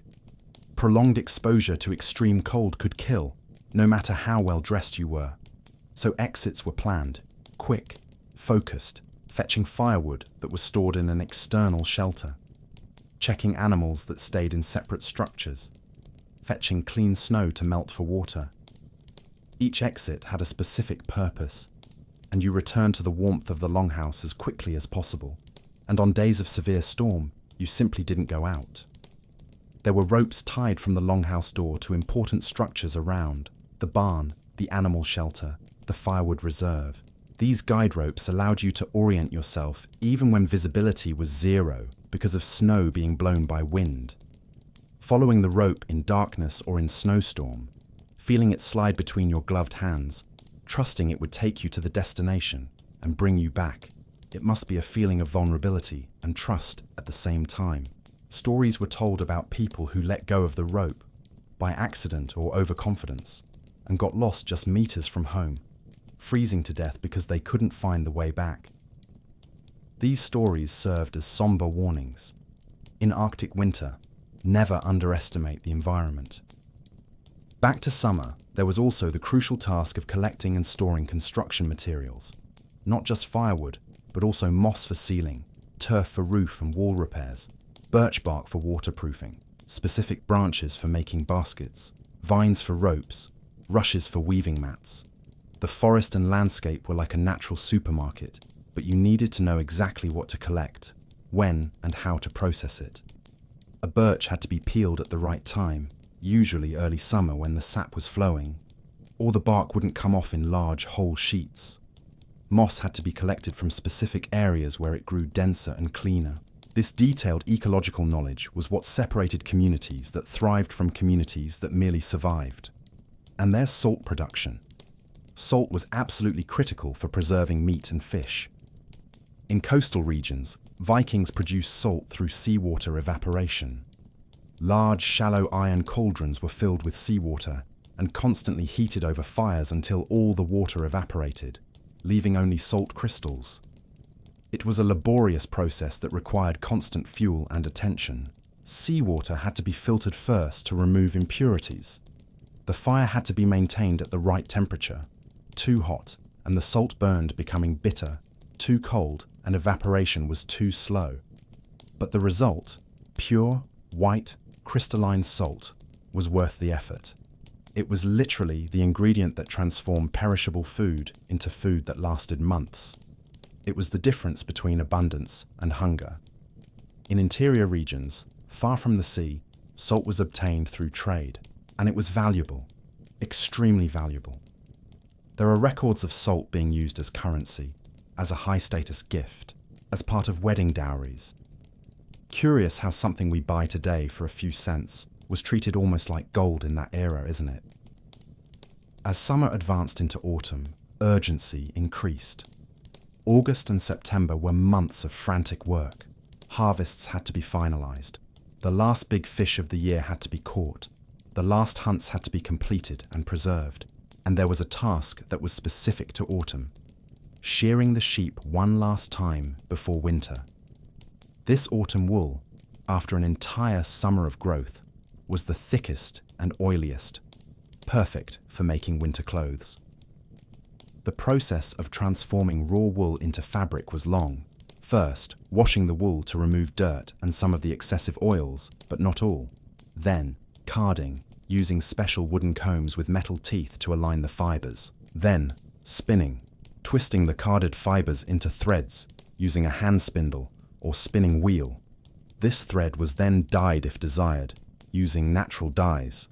And finally, woven on the loom in patterns that varied from simple to extremely complex, depending on the weaver's skill and the fabric's purpose. This entire process, from shearing to finished garment, could take months, and a family needed several new pieces each year to replace those that wore out. So women constantly worked with wool. It was endless work, a perpetual cycle. Shear, process, spin, weave, sew, and start over. And while women worked with textiles, men were busy with leather. Hides from animals hunted or slaughtered during the year needed to be tanned, transformed from putrescible skin into durable leather. Viking tanning used tannins extracted from tree bark, especially oak. Hides were cleaned of fat and residual meat, then immersed in solutions of water and ground tree bark for weeks or even months. The process was smelly. The controlled decomposition of the hide while tannins preserved it created intense odors. But the result was soft and flexible leather, even at low temperatures, perfect for making boots, belts, bags, capes. Poorly tanned leather became rigid as wood in the cold. Well-tanned leather maintained some flexibility. And there's the woodwork that continued throughout summer and autumn. Boats needed repairs. New oars were carved. Replacement parts for ploughs, wagon wheels, tools were made and stored. But perhaps the most important work was simply stockpiling firewood. Enormous piles of cut logs, sawn, split, stacked in covered structures to dry. The quantity was surprising. A family could easily need 10 to 15 tons of firewood for one winter. Imagine the work of preparing this. Felling trees, usually already dead or diseased to preserve the living forest. Dragging the logs using oxen or horses. Sawing into manageable lengths. Splitting with axes and wedges. Stacking so air would circulate for proper drying. Months of work. But it's what kept the fire burning. And fire was life. As October arrived, there was a final check. Stocks were inventoried mentally.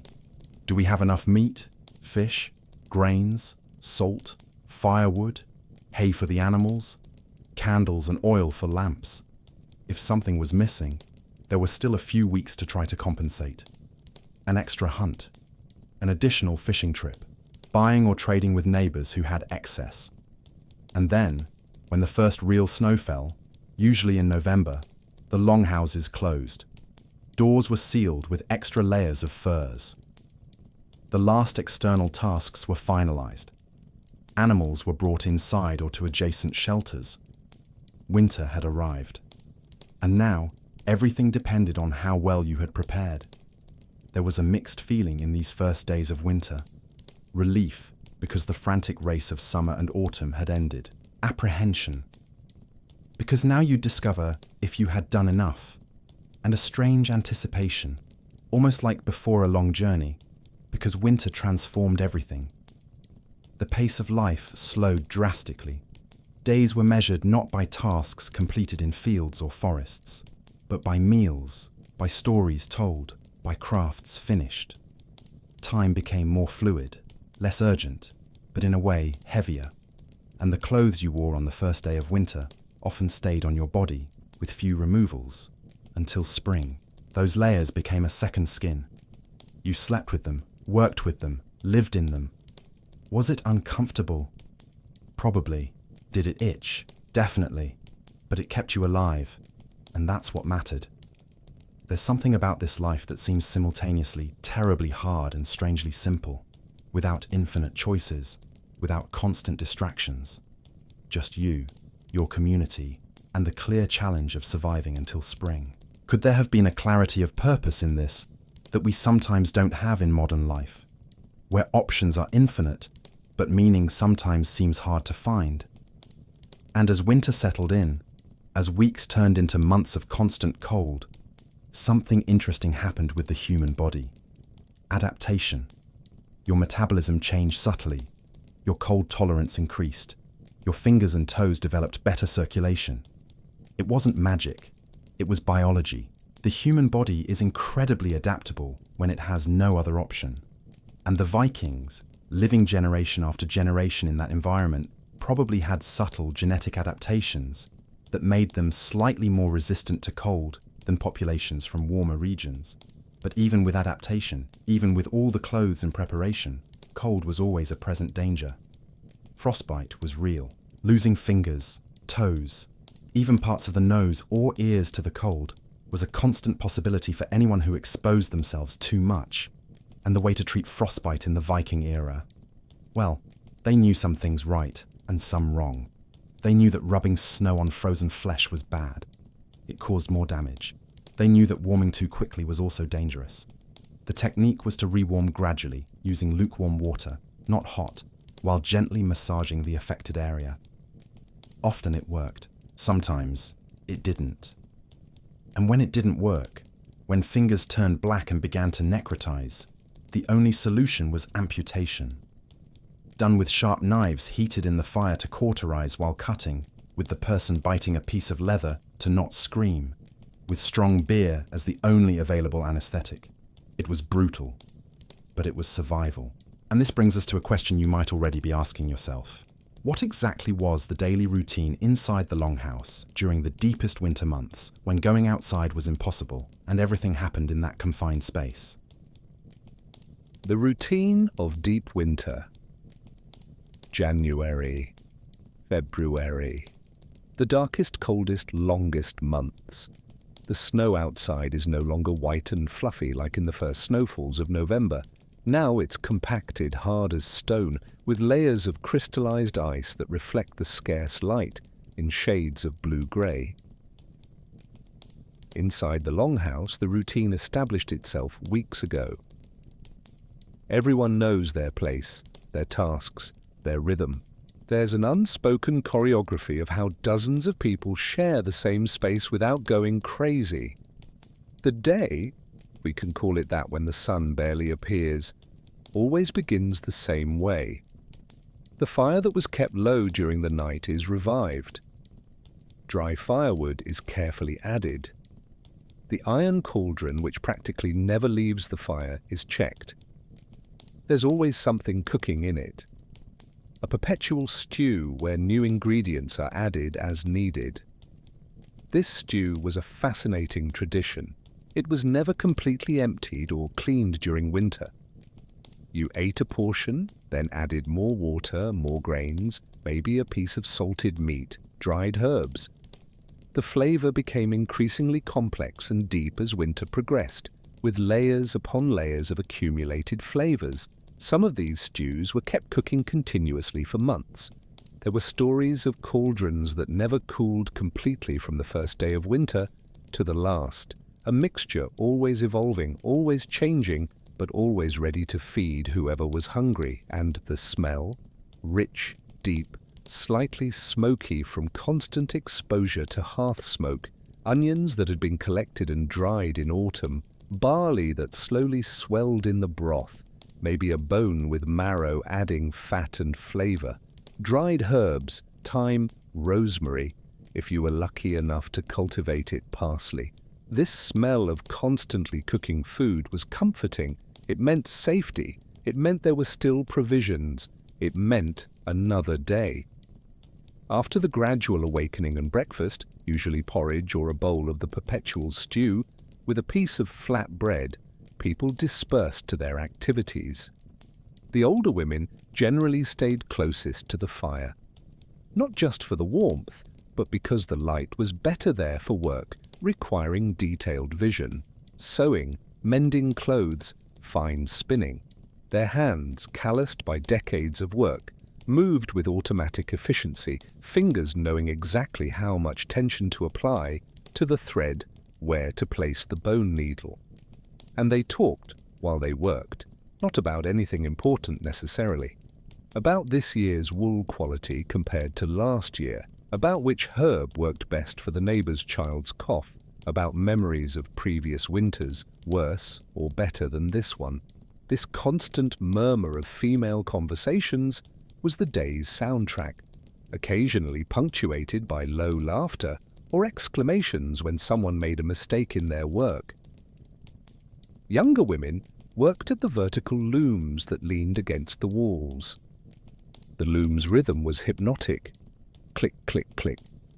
The wooden comb beating the threads to compact the fabric. The whisper of wool threads sliding, occasional pauses to adjust tension or add new thread when one ended. Weaving wasn't just work. It was meditation.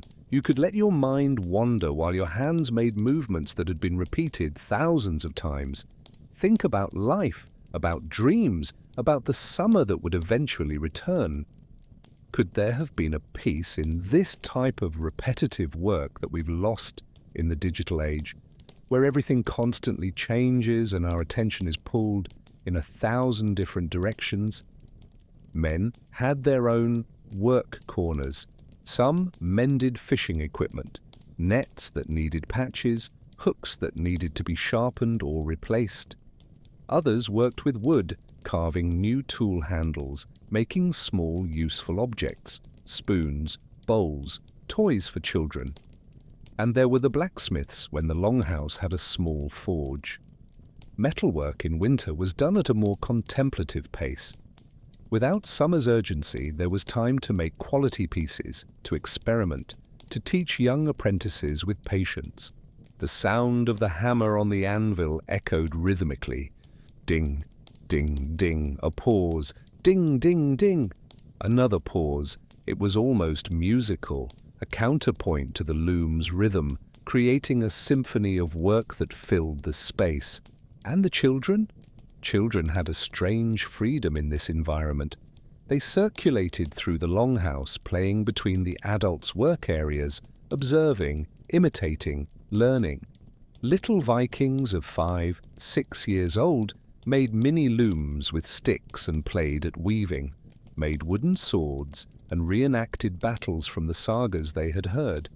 But they also had real tasks, fetching firewood from the internal pile and bringing it near the fire, helping turn the fish hanging from the beams so they'd dry evenly, feeding the animals living at the other end of the Longhouse, fetching clean snow from outside to melt. These tasks were simple but taught responsibility. You contributed to collective survival from very early on. It wasn't optional. It was part of being part of the community. Stay with me until the end, because what comes next is a fascinating part of this journey. As the day progressed, although day was a strange concept when darkness dominated, there was a midday meal, usually around what would be noon if there were visible sun. This meal was more substantial. Bread with butter or fat, dried fish you chewed slowly to rehydrate in your mouth, maybe a piece of hard cheese, a bowl of the perpetual stew. Everyone gathered around the hearth to eat. It was an important social moment. Conversations flowed more freely, jokes were made, short stories were told.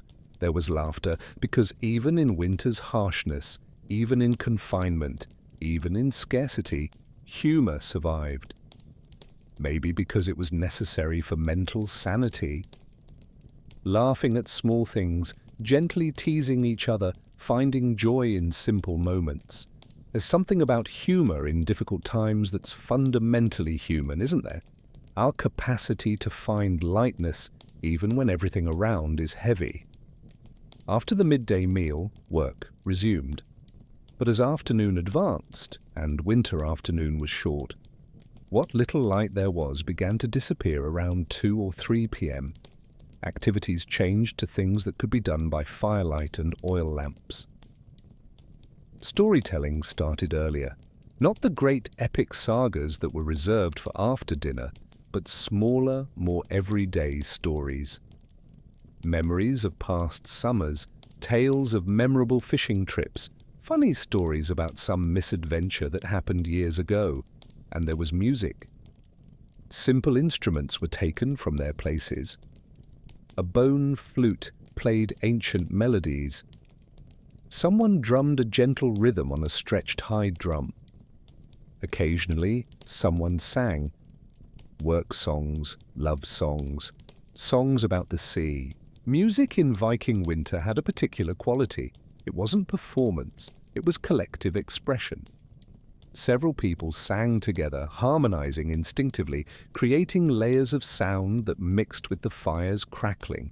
And as total darkness arrived outside, which could be 3 p.m., 4 p.m. at winter's peak, the oil lamps were lit. Small, shallow bowls of soapstone filled with seal oil or fish fat, with wicks of wool or plant fiber floating in the center. The flame of these lamps was small, flickering, creating a very soft, yellow-golden light. A typical longhouse might have 10, 15 of these lamps strategically scattered, one near each loom, one in the men's work area, some in the sleeping areas. The light was so different from modern electric light. It danced, created shadows that moved. There was a living quality to it that invited introspection, calm. Could it be that constant, bright, artificial light of modern life robbed us of something? This experience of darkness and soft light that synchronized our bodies with natural rhythms? Dinner was served when darkness was complete outside. It was usually the biggest meal of the day. The perpetual stew, of course, but also fresh bread, if it had been baked that day, maybe some fish or meat that had been set aside to treat specially, cheese, butter, if there still was any, and drink. Always fermented drink, light beer for daily use, mead for special occasions. The drink wasn't just about nutrition or safety, safer than untreated water. It was social, it was cultural, it was what separated humans from animals in Viking mentality. Sharing drink was sharing trust. There were complex rituals around it. The drinking horn, a hollowed cow or bull horn, often decorated with metal bands, was passed from person to person. You drank, made a toast to the gods or to those present, passed to the next. And as the mild alcohol warmed from within, as bellies filled with hot food, as the fire crackled and darkness pressed against the walls, the moment for great sagas arrived. The skald stood up. Or perhaps stayed seated, but his posture changed, his voice changed. He became the channel of the story. And everyone quieted, even the most restless children stopped playing, because a saga was about to begin, and the sagas were epic in the truest sense of the word.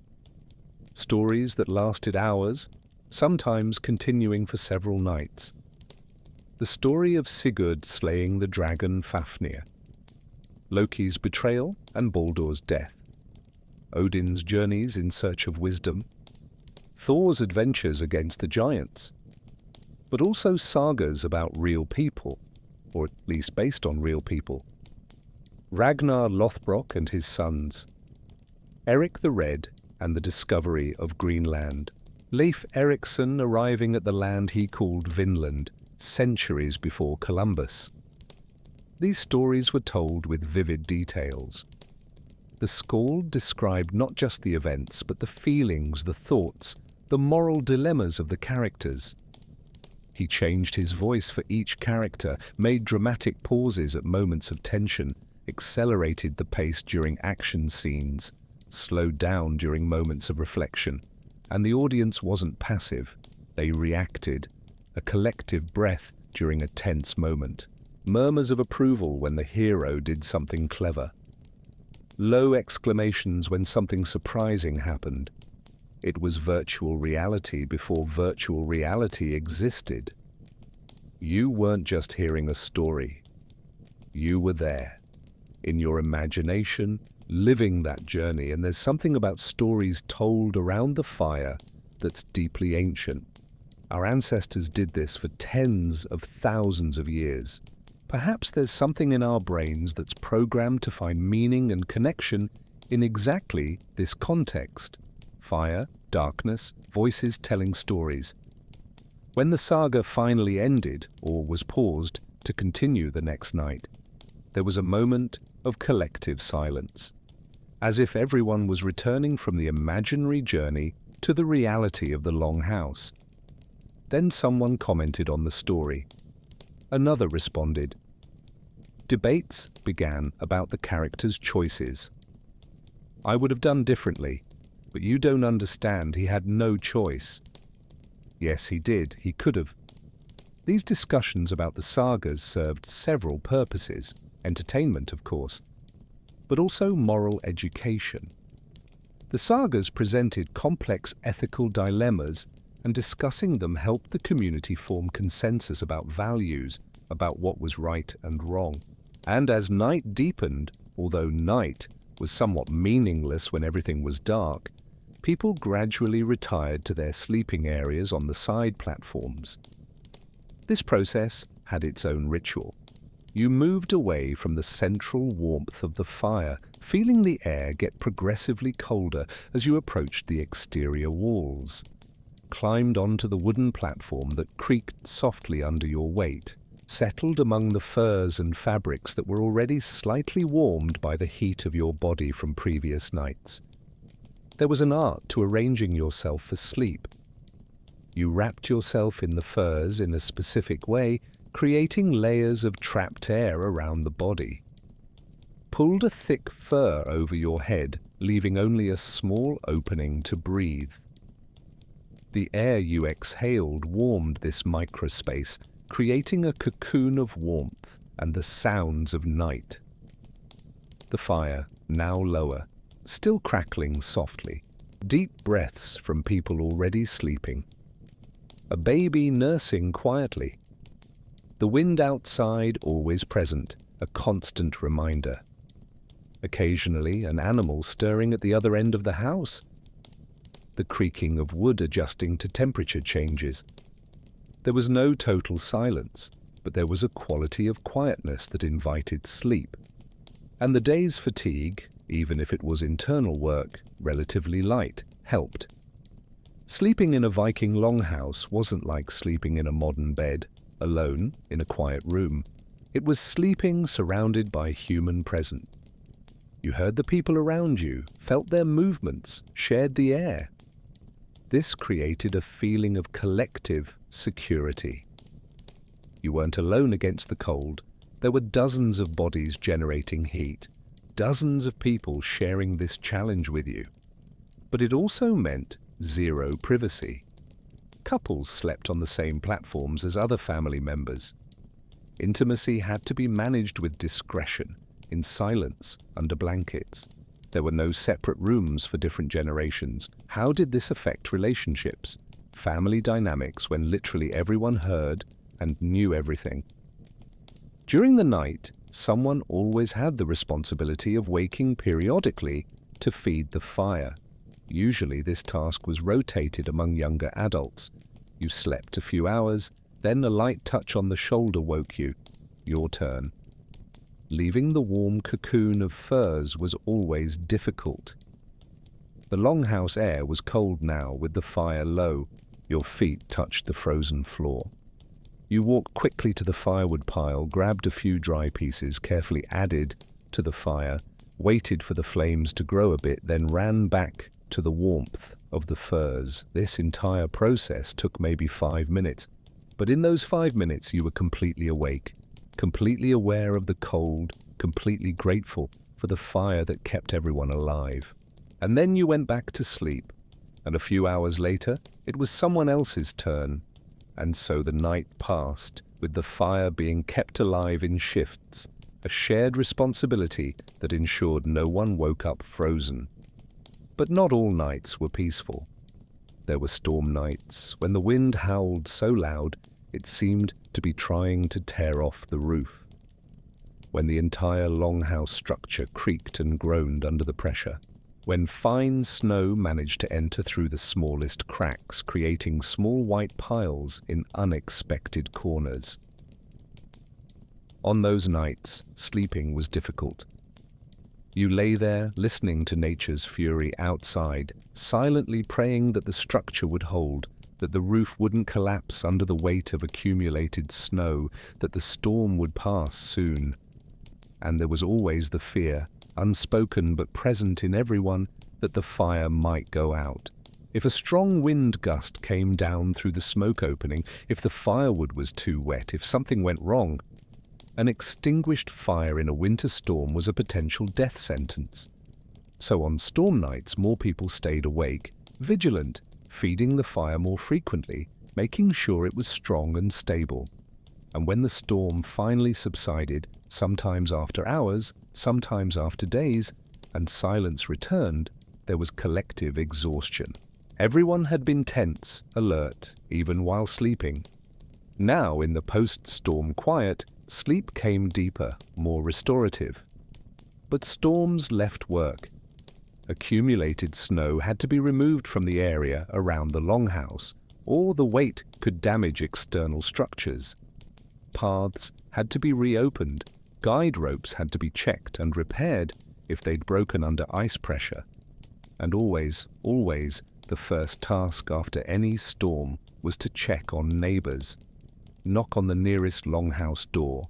Is everyone okay? Do you need anything? Because here's a truth about survival in extreme environments. Individualism kills. Cooperation keeps alive. Viking communities that survived best were those where families genuinely helped each other. If one family's stocks were low, others shared. If someone got sick, others took on their tasks. If a longhouse suffered structural damage, the entire community gathered to repair as soon as the weather allowed. This interdependence wasn't just practical, it was deeply ingrained in the culture.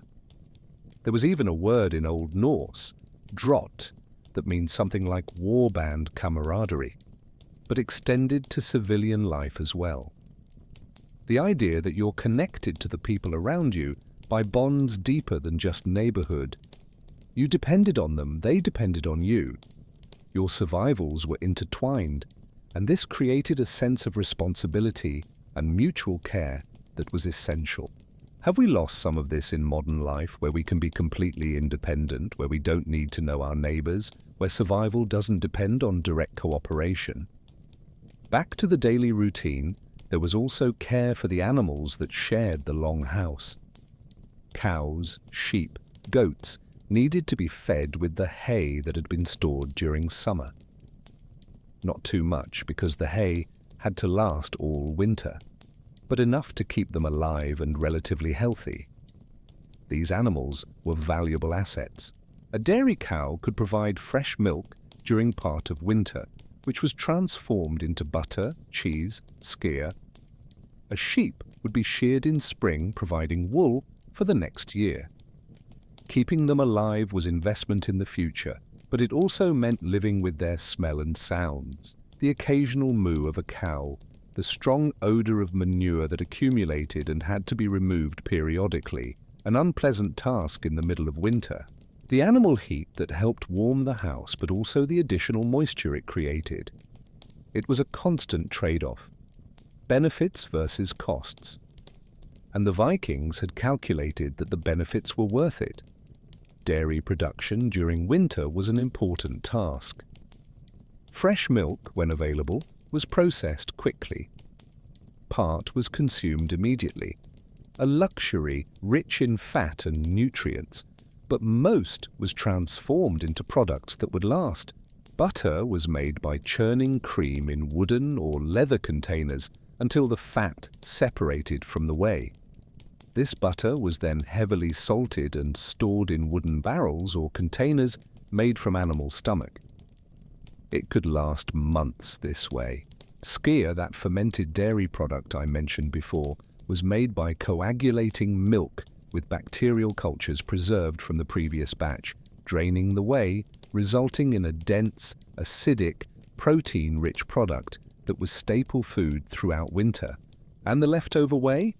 Nothing was wasted. It was given to pigs or used in bread recipes or fermented into an acidic drink that had probiotic properties, although obviously they didn't know that term.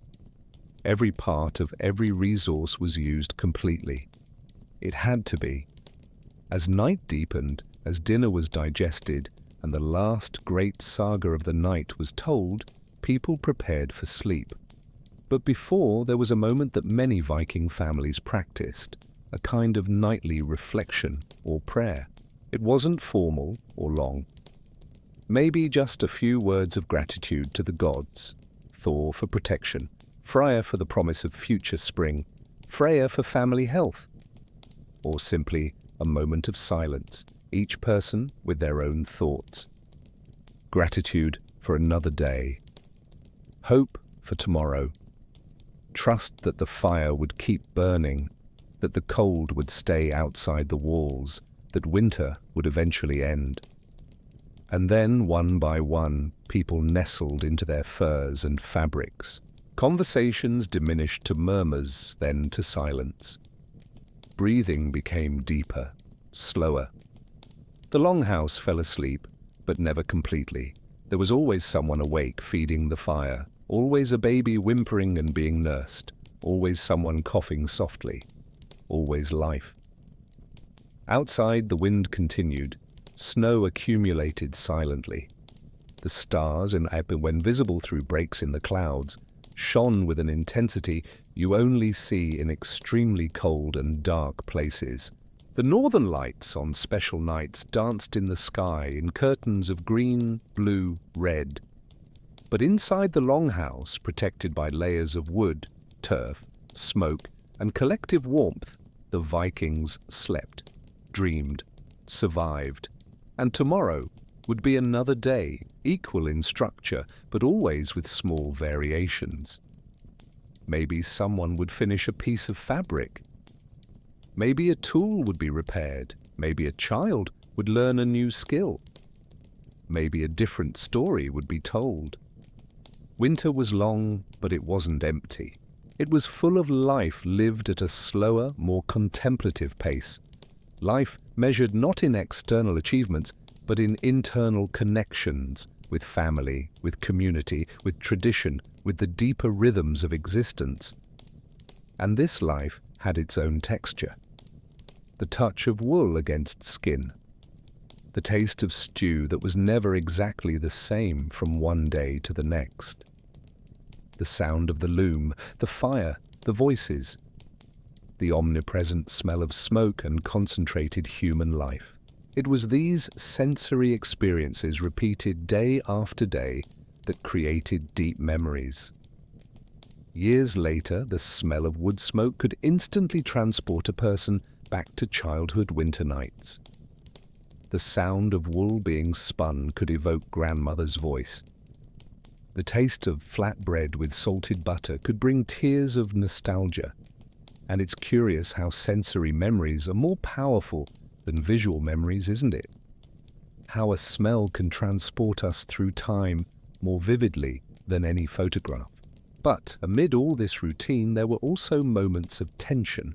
Families living so closely inevitably had conflicts, arguments about who ate more than their share, irritation when someone didn't do their task properly, jealousies, resentments, accumulated frustrations.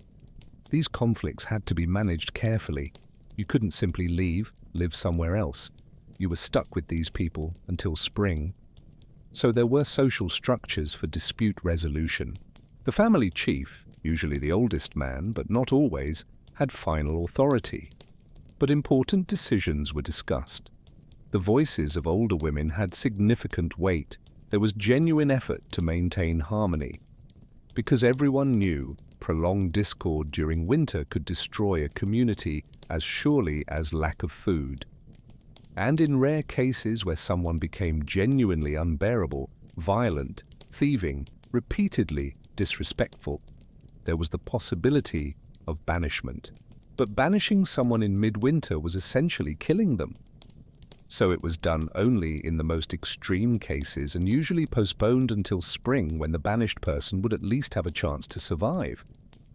Viking justice had to balance punishment with practicality, and practicality usually won. But these extreme cases were rare. Most of the time, people found ways to coexist. Small irritations were ignored, larger conflicts were mediated, and always, there was the shared knowledge that we're all in the same boat. Or in this case, the same longhouse. And when you think like that, when literal survival depends on cooperation, small personal differences seem less important.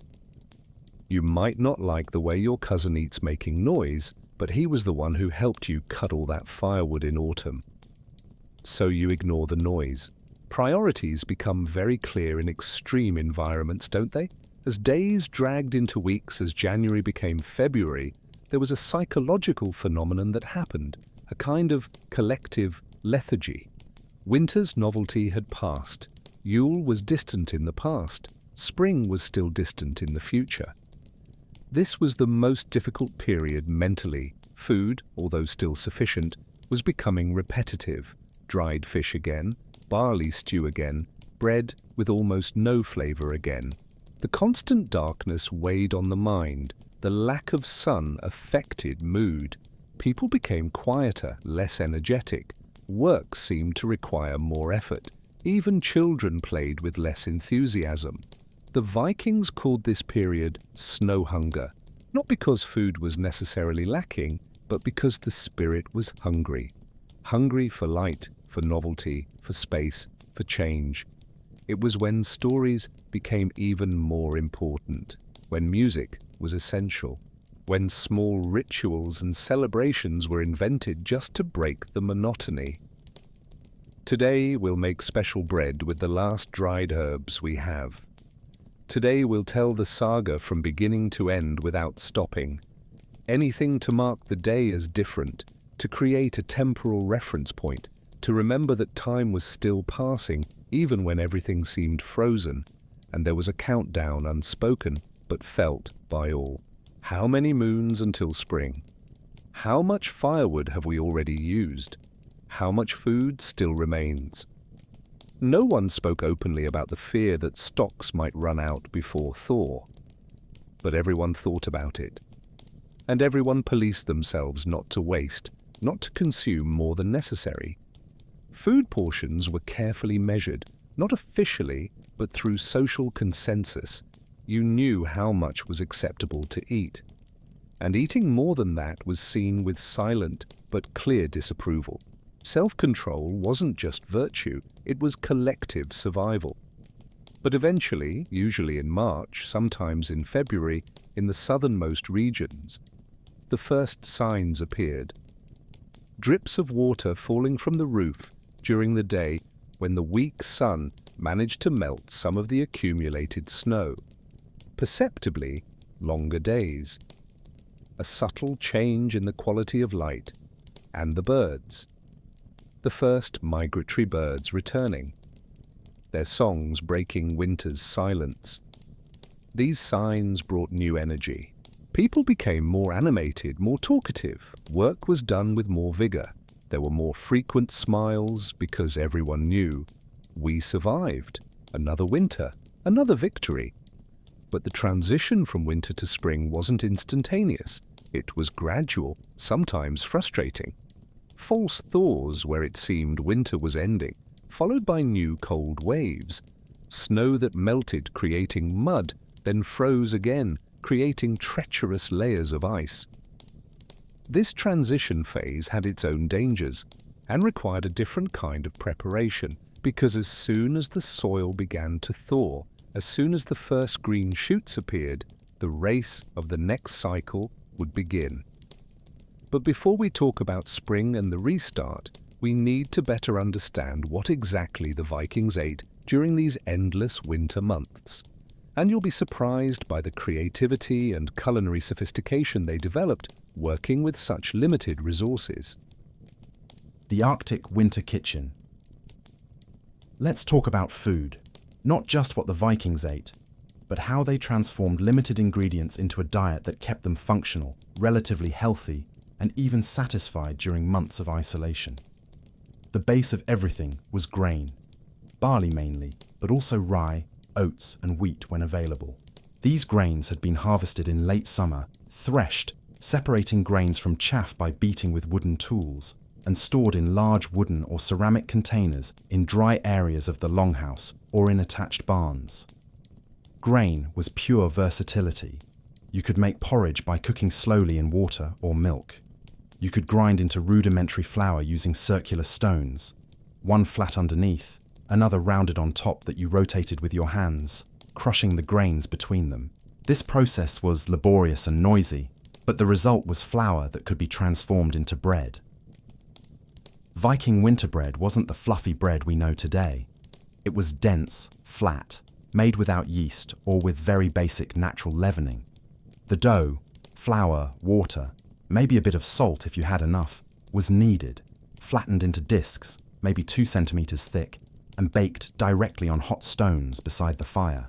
The result was bread with a crispy exterior, almost burned in spots, and dense, chewy interior.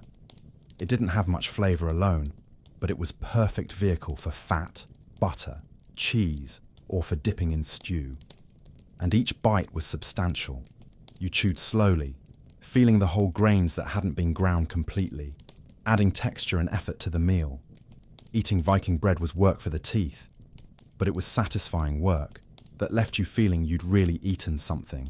There's something about food that requires effort to chew that seems more satiating than soft food, isn't there? As if the very act of chewing signaled to the brain that you're feeding properly. Now let's go to protein. Fish was the absolute star of Viking winter, especially in coastal regions. But not fresh fish. That was rare luxury reserved for summer and autumn. Dried, smoked, salted fish. Fish that had been transformed from delicate and perishable flesh into something hard as wood that could last months. Dried cod, known as stockfish, was particularly important. The drying process was long and required specific conditions. Fish were cleaned, opened, and hung on structures outdoors during autumn, when the weather was cold enough to prevent decomposition, but not so cold it froze completely. The cold, dry wind of Norway and Iceland was perfect for this. In a few weeks, fish lost about 80% of their moisture, becoming rigid, light, completely preserved. You could store stockfish for years if necessary, but how to eat something that looks like a piece of wood? First, you had to rehydrate it. Pieces of stockfish were left soaking in water, sometimes for days, until they softened enough to be cooked. Then, they were added to the perpetual stew, where they cooked slowly, releasing their fibers, their concentrated flavor, their proteins. The flavor of cooked stockfish was intense, salty, deeply marine, with smoky notes if the fish had also been exposed to smoke. It wasn't subtle. It was bold, strong, comforting. And herring. Herring was treated differently. Small and fatty, it was perfect for salting in barrels. Layers of herring alternated with generous layers of salt, pressed inside wooden barrels that were then sealed. Inside these barrels, a fascinating chemical transformation happened. Salt extracted moisture from the fish while preserving the meat. The herring's fat mixed with the salt, creating a rich brine. After weeks or months, you opened the barrel and had salted herring that could be eaten directly or partially desalted by soaking in water. The flavor: extremely salty, fatty, with firm but not dry texture. You ate it in small portions, along with bread or grains to balance the salinity. And that precious herring fat provided dense calories that were crucial for maintaining body heat. Because here's something important: in extreme cold, your body burns more calories just to stay warm. You needed a diet rich in fat and protein to compensate. The Vikings understood this instinctively. Winter portions were purposefully fattier than summer ones. Butter, lard, fish oil, bone marrow, everything was valued not just for flavor, but for concentrated calories. Could it be that our modern obsession with low-fat diets ignores the fact that in certain contexts, fat is exactly what the body needs? Meat was treated in various ways. Meat from large animals, elk, reindeer, deer, slaughtered during autumn, was cut into long strips that were then salted and hung to dry. The process was similar to stockfish, but faster because meat dries more easily than fish. This dried meat, sometimes called jerky in other cultures, was hard, dark, concentrated. A small piece provided much nutrition. You could eat it directly, chewing for a long time until your salivary enzymes began breaking it down. Or you could cook it in the stew where it softened and released its flavor. And there's smoked meat, which had special treatment. Larger pieces of meat, especially pork, when it was slaughtered in early winter, were hung from the Longhouse ceiling beams, where constant smoke preserved them over weeks and months. This smoked meat developed complex flavors. First, there was the meat's own flavor. Then, the smoky notes that varied depending on the type of wood burned. Birch gave a softer and sweeter flavor, oak stronger and earthier. And as months passed, these flavors deepened, intensified. A piece of pork that had been smoked since November and was finally cut in February had such a concentrated, rich flavor that a small portion was enough to completely transform the character of the stew and dairy products. I already mentioned skyer, but there was more. Cheese was made when there was excess milk, usually in early winter when cows were still producing before drying naturally. This cheese was then aged, becoming harder and more intense as months passed. Very old cheese, 6, 8 months old, became so hard you had to scrape it with a knife. But the flavor was incredible. Salty, pungent, with protein crystals that crunched under teeth. A small piece on warm bread was a delicacy. Salted butter was another essential element. Stored in barrels or in special containers made from animal stomach turned inside out and sewn, butter could last the entire winter. It darkened a bit, developed stronger flavors, but remained perfectly edible. And in some regions, especially acidic peat bogs, there was a fascinating preservation technique: burying butter barrels in the wet peat. The natural acidity and lack of oxygen preserved the butter perfectly. Archaeologists still find bog butter today, thousands of years old, technically still edible, although no one is crazy enough to try. It's almost as if the Vikings had discovered natural refrigeration using peat's chemical properties. Vegetables were the most challenging element of the winter diet. Fresh vegetables simply didn't exist. But there were ways to preserve some. Onions and garlic, when well dried and stored in a cool place, could last months. Roots like carrots, although carrots of the time were quite different from modern ones. Smaller, harder, purple or yellow instead of orange. Turnips and parsnips could be stored in boxes of damp sand that kept them in a state of semi-dormancy. And there was sauerkraut, fermented cabbage. The Vikings didn't invent sauerkraut, but they definitely used it. Cabbages harvested in autumn were finely cut, mixed with salt, pressed in barrels where they fermented for weeks. The result was sour, crunchy, surprisingly refreshing in a context of predominantly salted and smoked food. And as I mentioned before, rich in vitamin C preserved through the fermentation process. The flavor of sauerkraut, that penetrating acidity, that satisfying crunch, must have been welcome as a change of texture and flavor after weeks of stew and bread. Fermented beverages were almost as important as solid food. Viking beer was made from malted barley, grains that were allowed to start germinating, then dried, which converted starches into sugars. These grains were then ground, mixed with hot water, and left to ferment with wild yeasts that were naturally in the air or in cultures preserved from previous batches. The fermentation process happened over weeks, and the result was a cloudy beer, low alcohol content, maybe 2–3%, slightly acidic, nutritious. It was drunk at all meals, even by children, because it was safer than unboiled water. Mead, made from fermented honey, was for special occasions.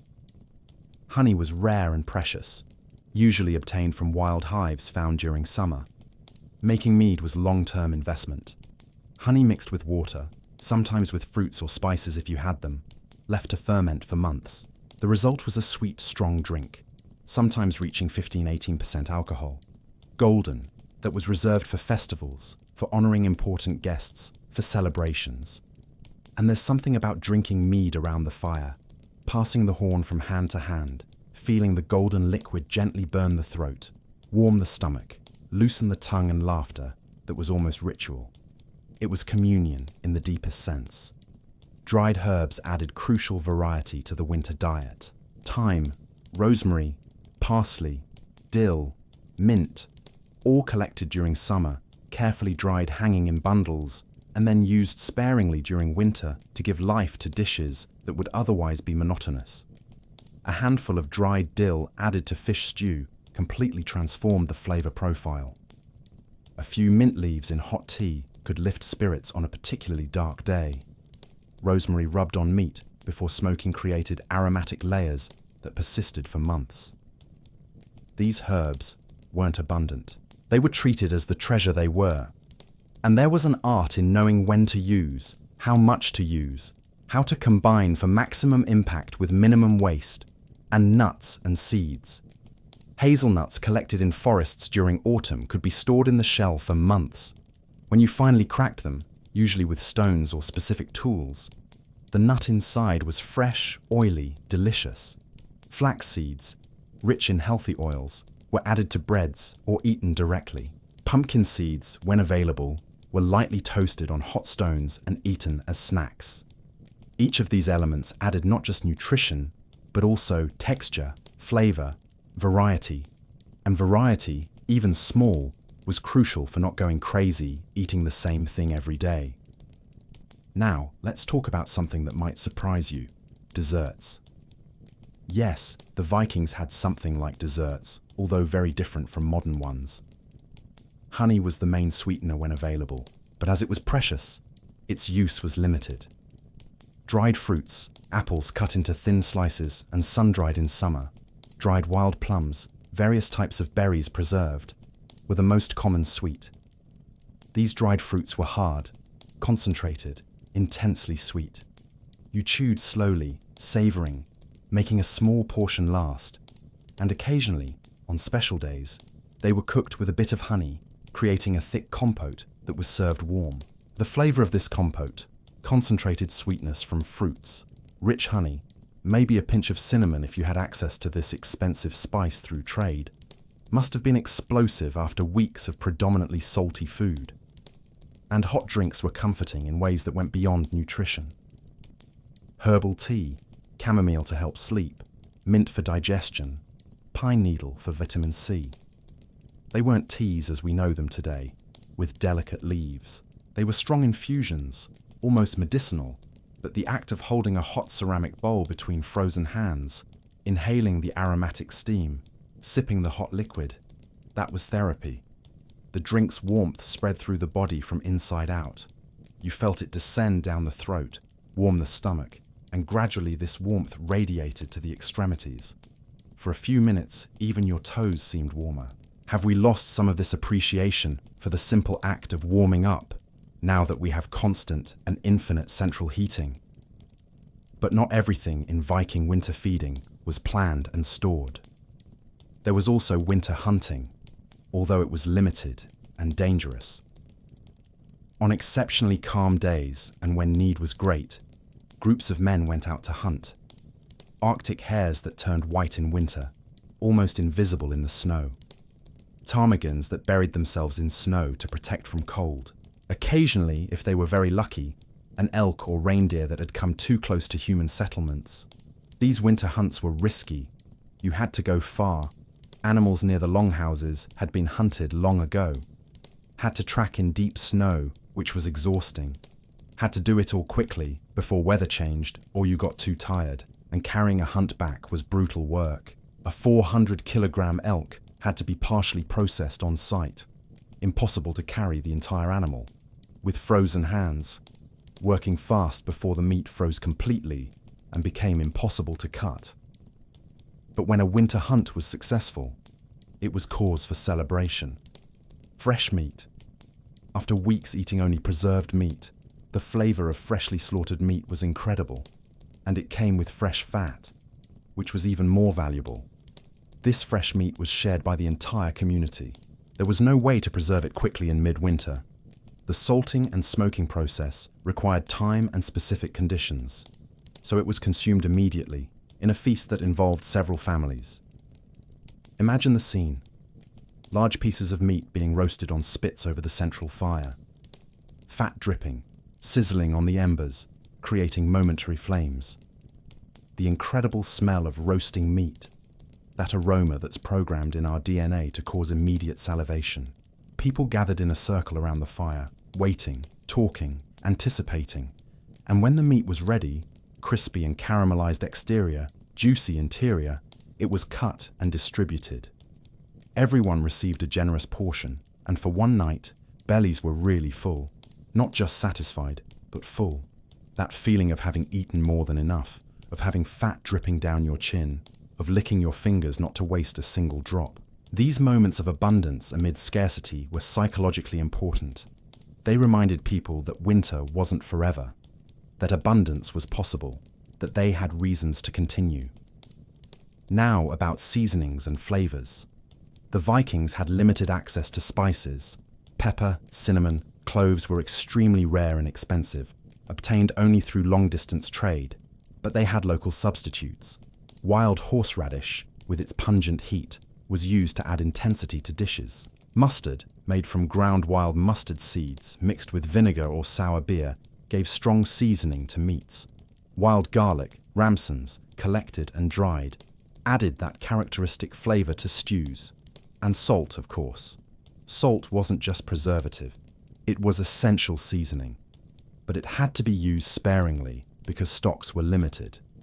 There was constant tension between using enough salt to make food tasty and preserving enough salt to last the winter. Too much salt was uncomfortable, created thirst, could cause health problems. Not enough salt and food was bland and, crucially, deteriorated faster. Finding the balance was a skill developed over years, and vinegar, made from beer or mead that had gone too sour to drink, was used to preserve some vegetables and to add acidity that balanced the fat and salt predominant in the diet. Pickled onions in vinegar, roots preserved in acidic brine. These fermented and acidic foods not only added variety, but also helped with digestion of a diet heavy in protein and fat.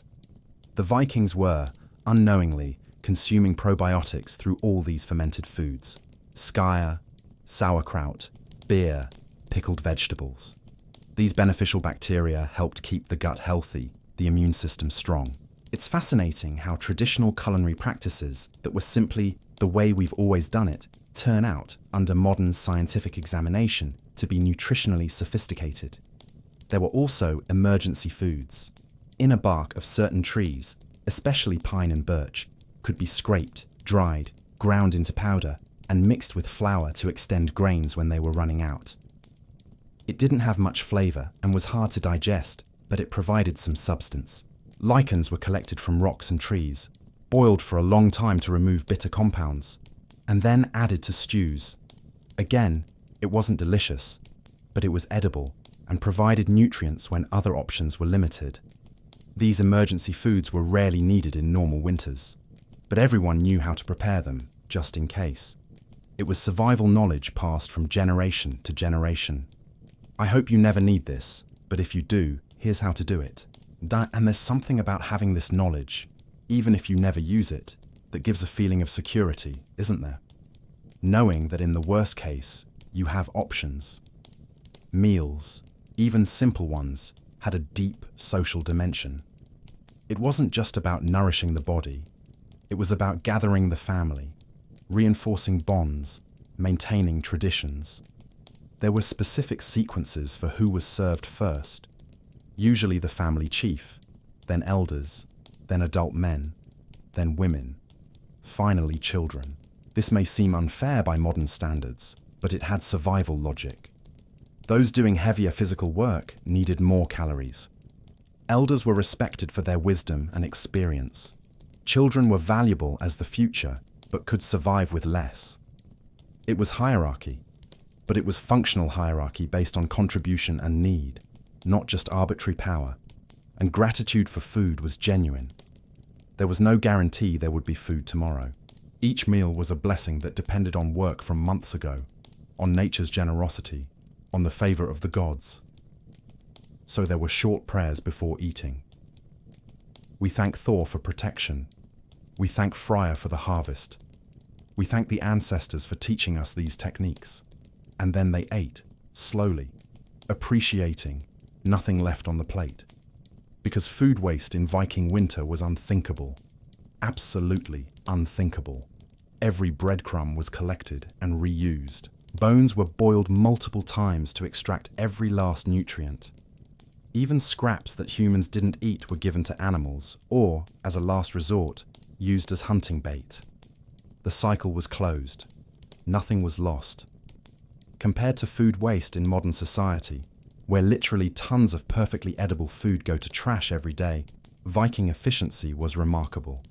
But of course, they had no choice. Waste meant hunger. Simple as that.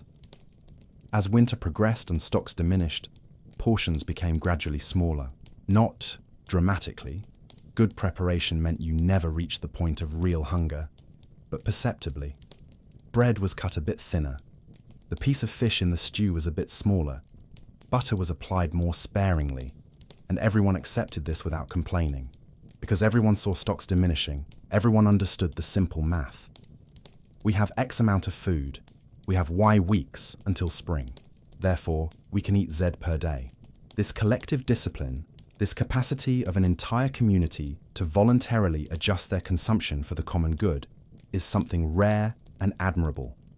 And when spring finally arrived, when the first edible green shoots appeared, wild garlic, young nettles, fern shoots, there was a rush to supplement the diet with something fresh, something green, something that hadn't been stored for months. These first spring vegetables were eaten with an enthusiasm that's hard to imagine. After 6 months of preserved food, something fresh and green was revelation. The flavors were intense, almost overwhelming, the colors vibrant, the texture crunchy, and your body responded. You literally felt more energetic after eating these first fresh vegetables. Your nutritional deficiencies began to be corrected. Your skin improved, your mood improved. Food wasn't just fuel, it was medicine, it was renewal. It was the bridge between winter and summer, between survival and prosperity. But before summer's abundance returned completely, there was still one final challenge to face. A treacherous transition period where winter no longer had its full strength, but spring hadn't yet fully arrived. A time between times where new dangers emerged. The time between times. March in Viking. Scandinavia was a month of contradictions. The sun began to climb higher in the sky, its hours of light extending perceptibly each day. But the temperature was still below zero most of the time. Snow still covered everything, although now it was starting to develop that granular texture that comes with cycles of partial melting during the day and refreezing at night. It was the period the Vikings called breaking waters, when ice on rivers and lakes began to crack, creating loud and sudden sounds that echoed across the landscape like thunder. When snow on Longhouse roofs melted during the day, creating constant drips, and refroze at night forming icicles. This transition period had its own dangers, different from both deep winter and true spring. The biggest danger was the false sense of security. After months of relentless cold, a few days with temperatures above zero, maybe 2 degrees Celsius, 3 degrees Celsius, seemed almost warm. The sun, even weak, shining in an occasionally blue sky, invited people outside, and going out seemed like an almost physical necessity after so much confinement. Breathing air that wasn't full of smoke, seeing the horizon, feeling space around, moving the body in ways that weren't possible inside the crowded longhouse. So people went out. But here was the danger. 2 degrees C isn't warm, it's just less cold. And if you got distracted, stayed out too long, if your clothes got wet from melted snow, the cold could still kill. There were records in sagas of people who died precisely in this transition period, who thought the worst had passed, who relaxed their vigilance and paid with their lives. Winter, even dying, still had teeth. Children were especially vulnerable. After months contained inside the longhouse, the temptation to run in the snow, to play outside, was enormous. And children don't have the same judgment as adults about when to come back inside, so parents watched obsessively. Don't go too far. Come back as soon as your fingers start getting numb. If it starts snowing, come back immediately. These warnings were repeated constantly, because a lost or frozen child was a tragedy that haunted a community for generations. Have we become too protective with children today? Or have we lost some of that necessary vigilance where dangers were real and immediate? But March also brought tangible hopes. The first migratory birds began to return, wild geese flying in V formation, their loud honking announcing they were returning north. Small songbirds, whose trills broke winter's silence. And these birds weren't just symbolic signs. They were also potential food. Eggs from birds nesting on coastal cliffs were collected. Dangerous work that involved climbing icy and slippery rocks, but which provided fresh and valuable protein. These eggs, large with intense orange yolks, were eaten fresh when possible, or preserved in lime, an alkaline substance derived from burned limestone that created a protective layer around the shell, allowing them to last weeks, and the first spring salmon. Ah, this was a celebrated event. Salmon began swimming up rivers in March or April, returning to their spawning grounds. And the Vikings waited for them with nets, traps, spears. Fresh salmon after an entire winter of dried and salted fish was culinary revelation. The pink and oily flesh, rich in healthy fats that their bodies were desperate for. The clean and fresh flavor, without salt, without smoking, just pure fish.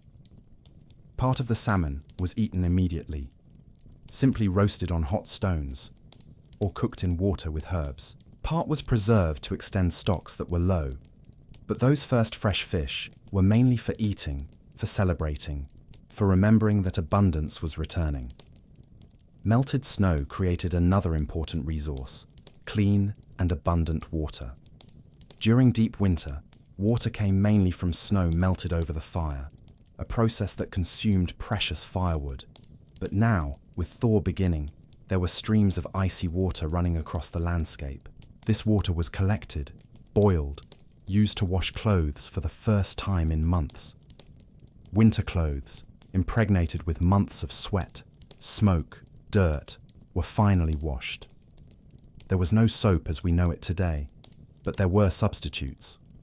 Wood ashes mixed with water created an alkaline solution that removed grease and dirt. And lye, made from fermented urine, which may sound repugnant but was effective, was used to wash wool. The ammonia in urine broke down oils and dirt without damaging wool's delicate fibers. These washed clothes were then hung to dry in the weak but present sun of early spring. Imagine the smell of clean fabric after months of dirty clothes. Imagine the feeling of wearing something that had been washed, that was relatively fresh and dry. Small luxuries that we no longer value because we have them constantly. If you're enjoying this journey, subscribe to the channel so you don't miss our next stories. The thaw also revealed what winter had hidden. Tools that had been lost in snow in November suddenly reappeared. External storage areas that had been inaccessible under meters of snow became reachable again. And there was a crucial task: checking for damage. Months of heavy snow, ice, and freeze-thaw cycles could wreak havoc on structures. Roofs that had cracked under the weight, walls that had been pushed by ice, barns whose doors no longer opened because the structure had deformed. Emergency repairs were made immediately when weather allowed, because a late winter storm could still come, and did come, in March or even April.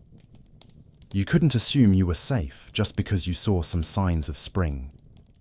This constant vigilance, this inability to really relax until summer was completely established, must have been mentally exhausting. Always anticipating, always prepared for the worst, always expecting the next problem to emerge. But it also created resilience, a hope for the best, prepare for the worst mentality that became second nature.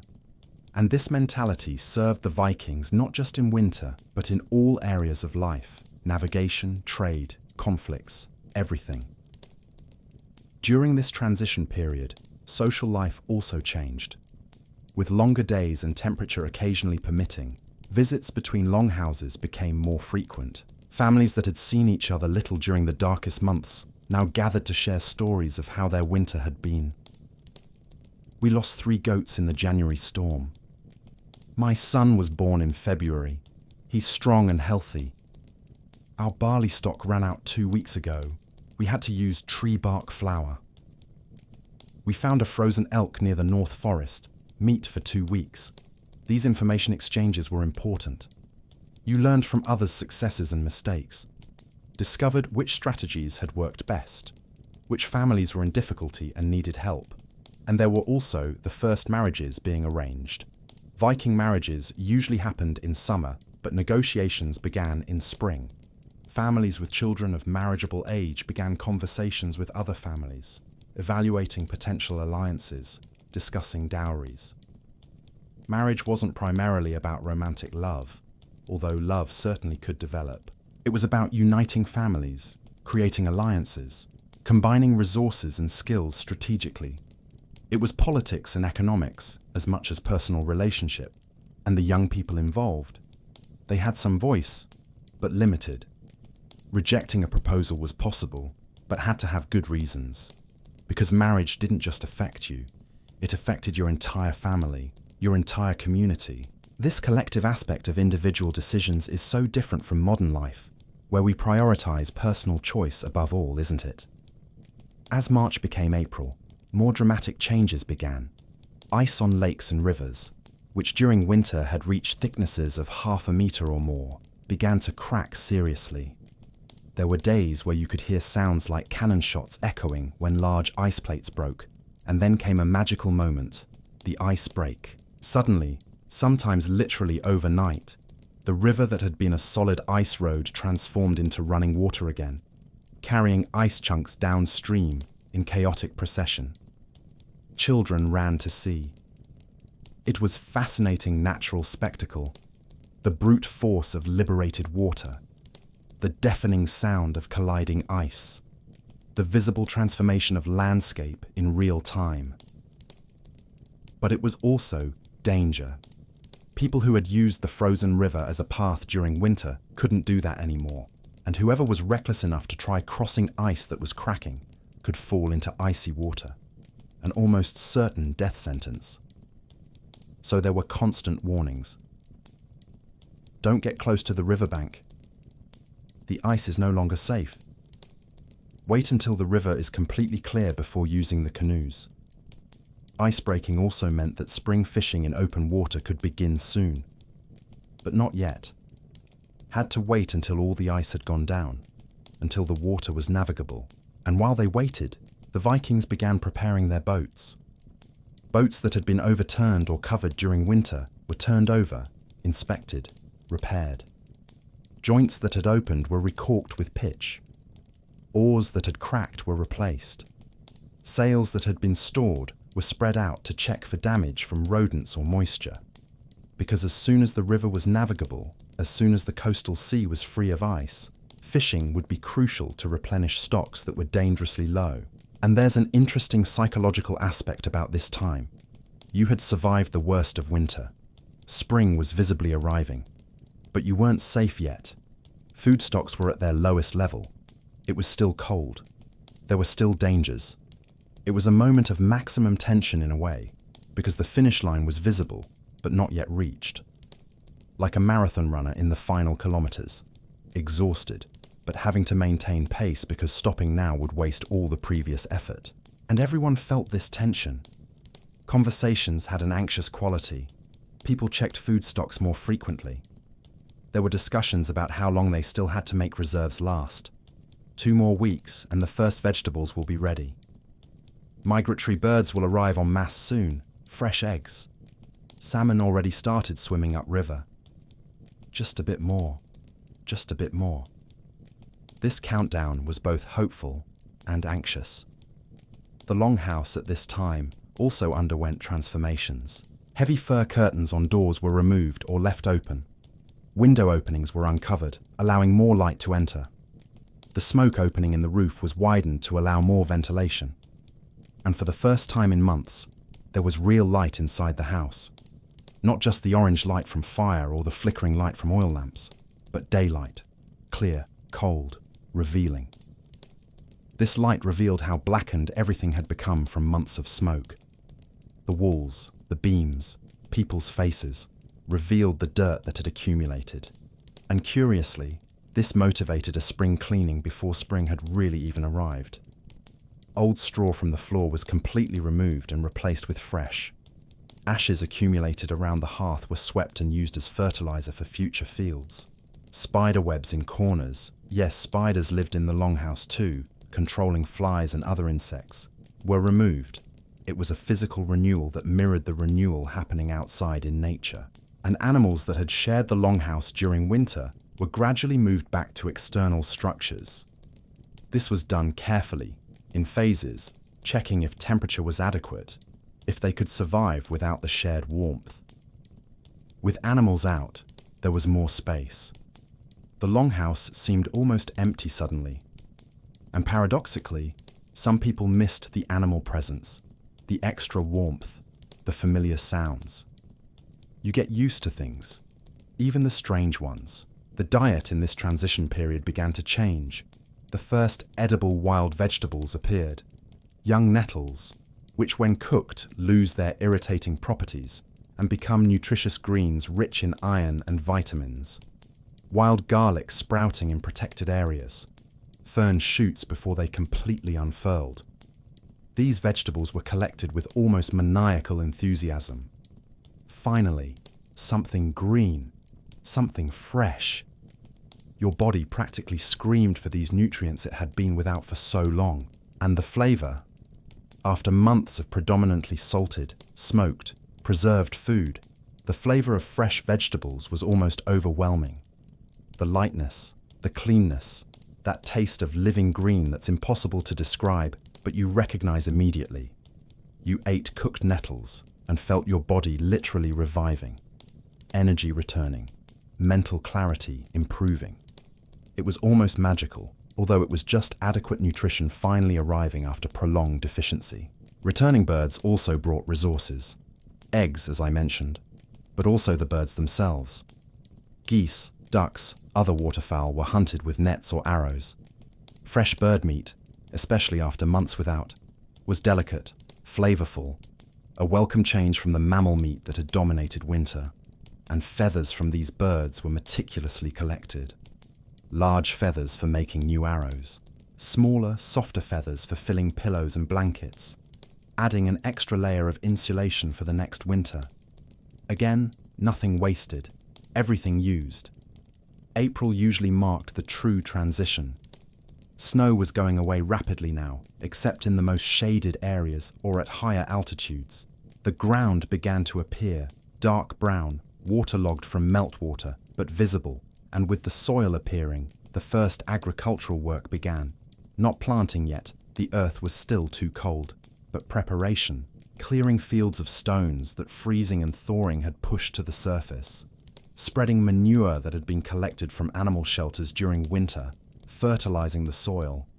This work was done with new energy, after months of internal and relatively sedentary work, using the body vigorously, digging, carrying, walking long distances, was almost pleasurable. Your muscles ached, but it was good ache, productive, and working outside, under the open sky, even if it was still cold, was liberating. You could see far, could shout without worrying about bothering someone a few meters away, could be alone with your thoughts if you wanted. Privacy and solitude, after months without either, were luxuries deeply appreciated. But early spring also revealed winter's losses. Animals that hadn't survived, sheep that died from disease, cows that became too weak, structures that had collapsed under snow weight, tools that had been broken or lost, and sometimes, tragically, people. Elders who had died during winter, from cold, from disease, simply from old age. Their bodies, which had been temporarily stored, could now be buried properly. Spring burials were important ceremonies, the earth finally soft enough to dig. The body washed one last time, dressed in their best clothes, placed in position, usually lying on their side in fetal position, sometimes with tools or personal objects, depending on wealth and status. The grave was covered, a mound of stones placed over it to mark the location and protect from animals. And stories about the person were told, their achievements, their wisdom, their funny moments, their contribution to the community. Death was treated with respect and genuine sadness, but also with an acceptance that came from living so close to mortality. People died. It was part of life, and the community continued, carrying the memories and lessons of those who had gone. There's something about this acceptance of death as a natural part of existence that perhaps we've lost a bit, with our modern tendency to medicalize and hide death. But spring was mainly about renewal, not about loss. And as April became May, as temperatures finally rose consistently above zero, as the first green shoots appeared in the fields, there was an almost palpable transformation in collective mood. People smiled more, laughed more, worked with more vigor and joy. Children played outside for hours, their voices and laughter echoing, sounds that had been rare during the silent winter months, and food began to become abundant again. Fresh vegetables becoming more available each day, fresh fish arriving in greater numbers, fresh milk from cows that began producing again with new grass growing. The transition from scarcity to abundance wasn't instantaneous, but it was perceptible. Each day was a bit better than the previous one. Each week brought new resources. And the promise of summer, with its long days, its warmth, its abundance, was finally becoming real. Longhouses were opened completely. Doors left wide open during the day, fresh air circulating, carrying away the concentrated smell of winter, smoke, bodies, animals, all mixed. It was like the house breathing deeply after months of held breath. And people began spending more time outside than inside. Meals were sometimes made at external fires when weather permitted. Work was done under the sun. Conversations happened in the open air. The Longhouse, which had been the entire universe during winter, became just a place to sleep and store things. The world had expanded again, and this expansion, after winter's contraction, must have been intoxicating. Space to move, horizons to look at, sounds of nature awakening, birds, insects, running water, wind in trees that were beginning to sprout. The first, truly warm days, when temperature reached 10 degrees 6, 15 degrees sexy, were celebrated almost like festivals. People removed layers of clothing, felt the sun on their skin directly for the first time in 6 months, closed their eyes and turned their faces to the sky, absorbing that warmth, that light. Vitamin D being naturally produced again, serotonin increasing in the brain, mood improving almost immediately. It wasn't imagination, it was real biochemistry, and the colors. After months of white, grey, brown, and fire's orange, spring colors were vibrant to the point of seeming unreal.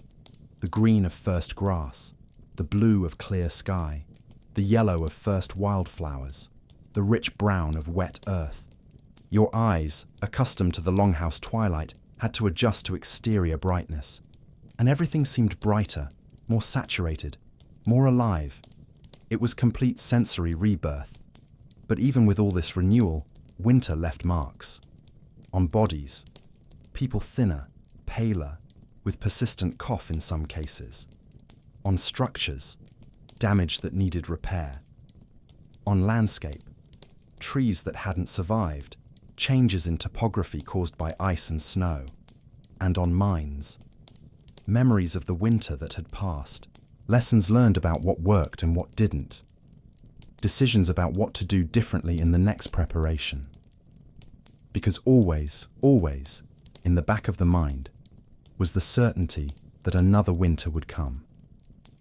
In 6 months, maybe 7, the cycle would restart, and you had these few months of mild weather to ensure you'd be ready. There were no vacations from survival, no retirement from this cycle. It was perpetual, relentless, but also reliable in its regularity. You knew what to expect, knew what to do, and there was a strange comfort in that. But before we dive completely into preparation for the next cycle, there's an aspect of Viking winter life we haven't fully explored yet. An aspect that was as important as food and warmth. The social structure and human relationships that developed and were tested during these months of forced proximity. Social webs in the ice. Inside the Longhouse, during those endless months of forced proximity, relationships were both the greatest comfort and the greatest challenge. Because here's the truth. When you can't escape the people around you, when every word is heard, every action observed, every emotion visible, the way you relate to others becomes crucial for survival. Viking social structure had complex layers of authority, respect, and responsibility. At the top was the Jarl or chieftain, the community leader. But unlike monarchies where power came purely from lineage, Viking power had to be constantly proven and maintained. A Jarl led because he was the best warrior, or the wisest, or the wealthiest, or, ideally, a combination of all three. But if he failed in his responsibilities, if he made bad decisions repeatedly, if he lost the community's respect, he could be challenged or replaced. It was a rough meritocracy, but it was meritocracy. Power came with enormous responsibility. During winter, the Jarl was responsible for mediating disputes, for ensuring fair distribution of resources in times of scarcity, for making decisions about when to risk a hunt or when to stay inside, and this pressure was constant.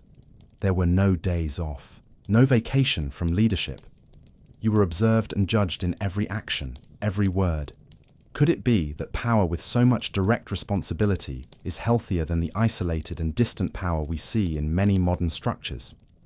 Just below the Jarl were the Carls, free men who owned land or had valuable skills. Blacksmiths, boat builders, successful traders, prosperous farmers. These were the backbone of Viking society. And there's something interesting. Status wasn't just about how much you had, but about what you contributed. A skilled blacksmith, even if not wealthy, had respect and voice in collective decisions because his skill was needed. A woman who was an exceptional healer had influence that went beyond her formal economic status. Competence was valued as much as wealth, sometimes more.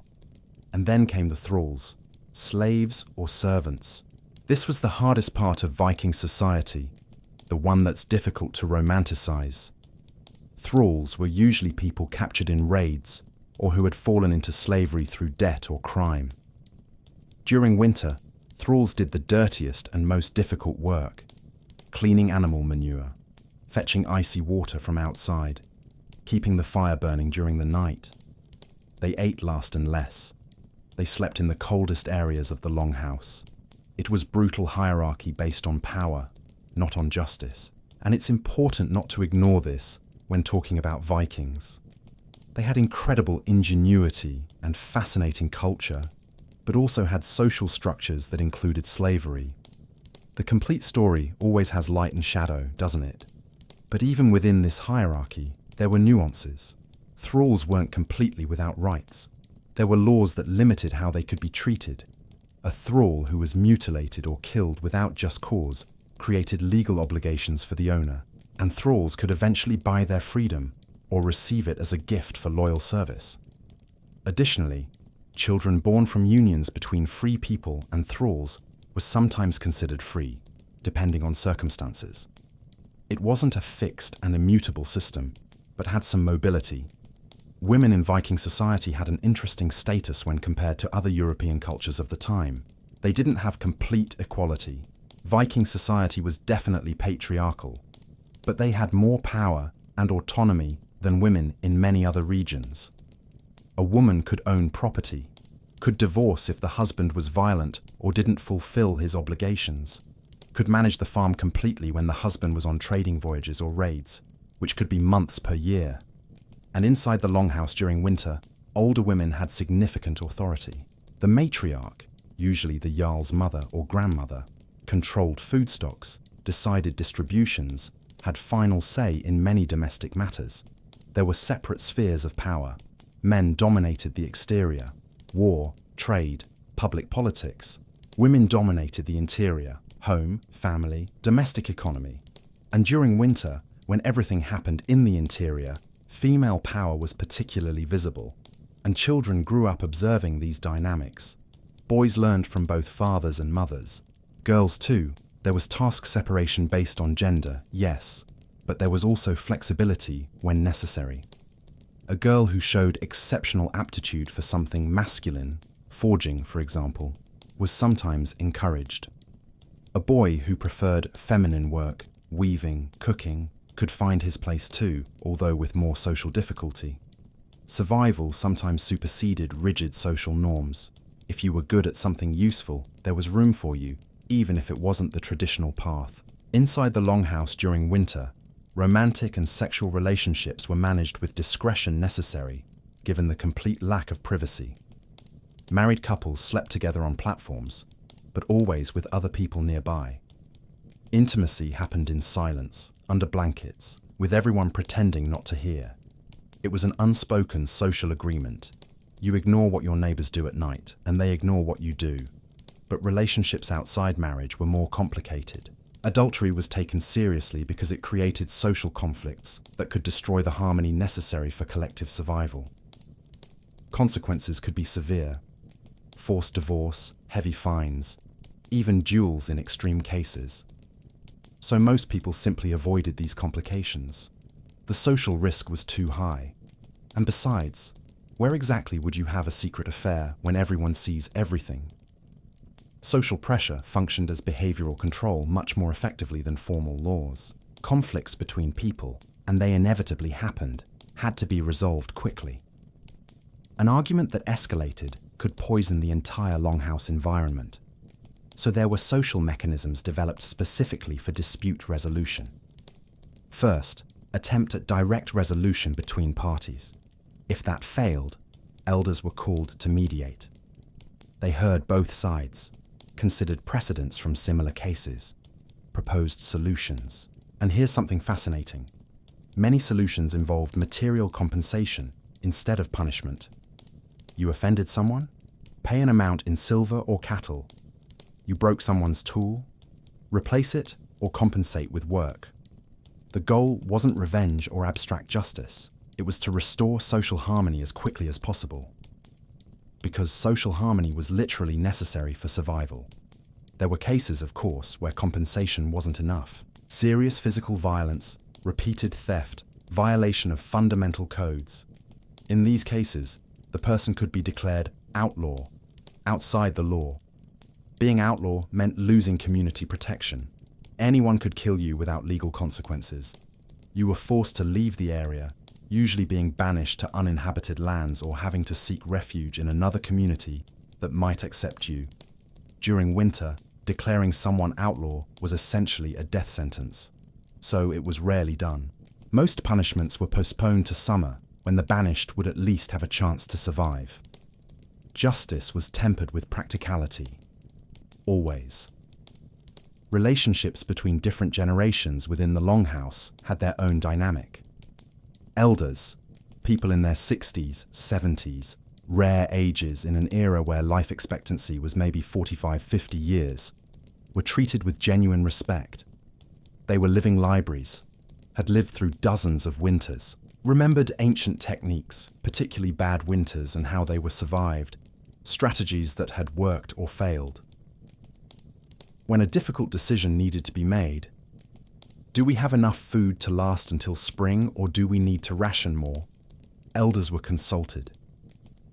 In the winter when I was a child, we faced similar situation.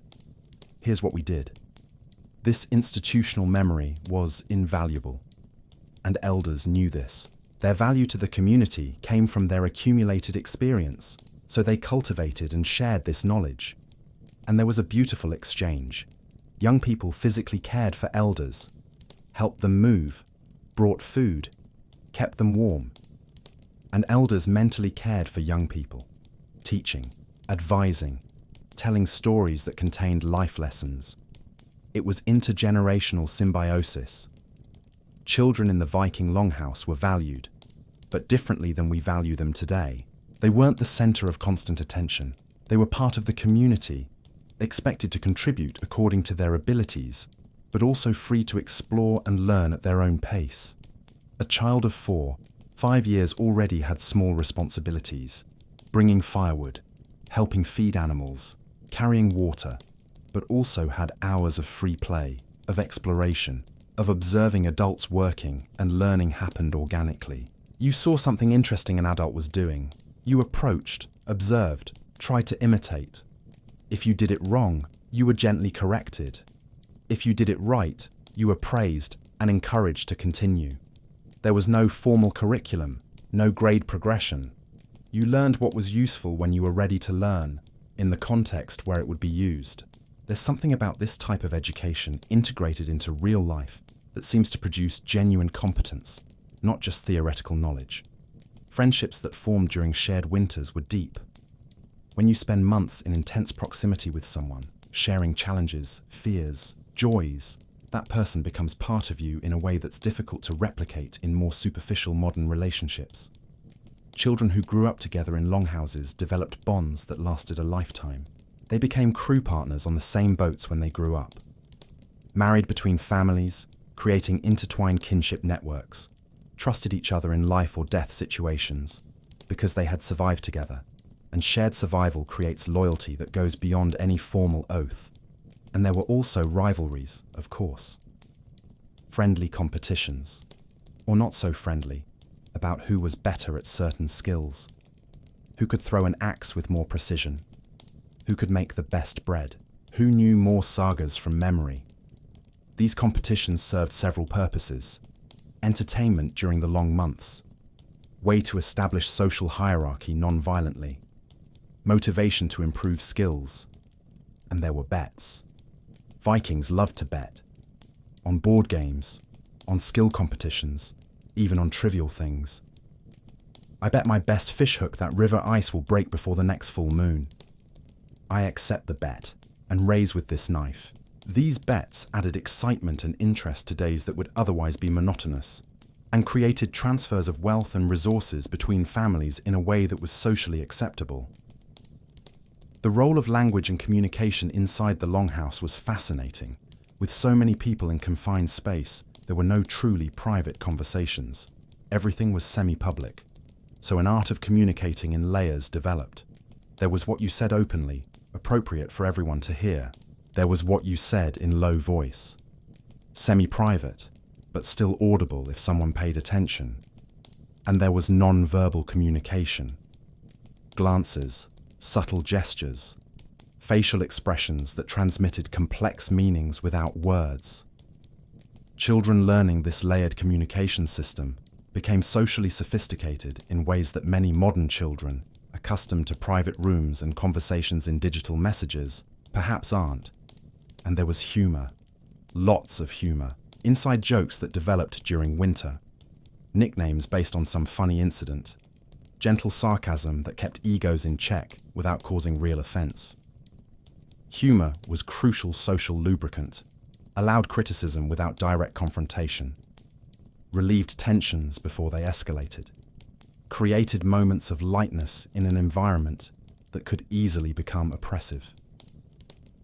A man who was consuming more than his fair share of food wasn't confronted aggressively. Instead, someone made a joke. "Ah, I see you're preparing to hibernate like a bear." Laughter. Message delivered. Behavior adjusted.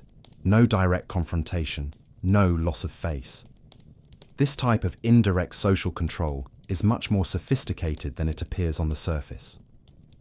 Relationships between mothers-in-law and daughters-in-law, a universal theme of family tension, were especially complicated in the Longhouse.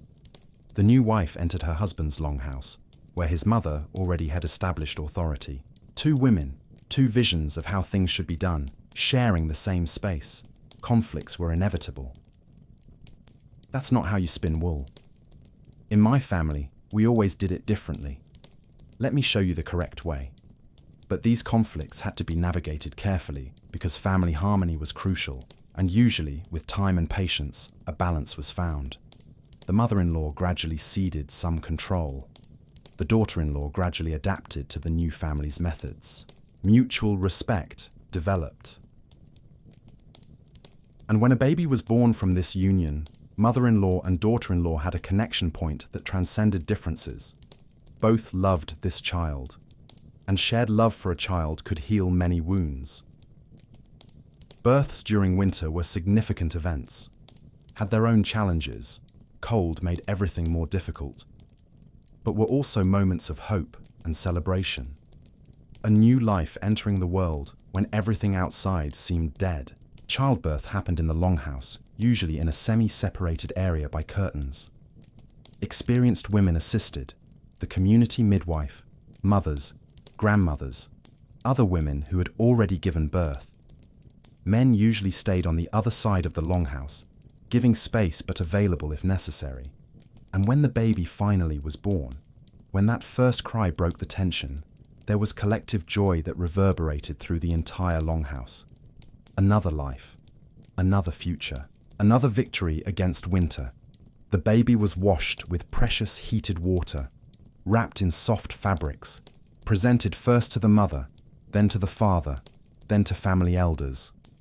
And in the following days, everyone in the Longhouse took turns holding the new community member, creating bonds from the beginning. Viking children were raised collectively in a way. Yes, they had primary biological parents, but also had multiple care figures. The aunt who nursed when mother was busy, the uncle who taught woodcarving, the grandmother who told stories. the neighbor who let the child help at the forge. This communal approach to raising children created children who felt connected to multiple people, who learned from multiple sources, who had a wide safety net. And when inevitably biological parents died, mortality was high. These children already had other attachment figures who could assume primary care. Orphans were absorbed by extended family or community without much ceremony. There were no orphanages. There was just the certainty that the community would care for its own. Relationships between siblings also had specific characteristics shaped by the winter environment. Older siblings had explicit responsibility to care for younger ones. It wasn't optional, it was expected, and this responsibility created strong bonds. An older sibling who protected, taught, and cared for younger siblings during years of difficult winters had their unquestioning loyalty when they grew up. But it also created hierarchies. The firstborn usually inherited more: the farm, the best tools, the father's status. Younger siblings had to find their own paths, sometimes staying on the family farm as workers, sometimes leaving to seek fortune in raids or trade, sometimes establishing new farms on uncultivated lands. This structure created both cooperation and competition between siblings. And during winter, when everyone was confined together, these dynamics could intensify. Arguments about inheritance, jealousies about who received more parental attention, rivalries about skills, but also moments of fierce protection, of collaboration, of genuine fraternal love. Human relationships, in their complete complexity, intensified by proximity and winter pressure. And there were loves that blossomed. Young people who spent winter in the same longhouse, working side by side, sharing stories, eyes meeting over the fire.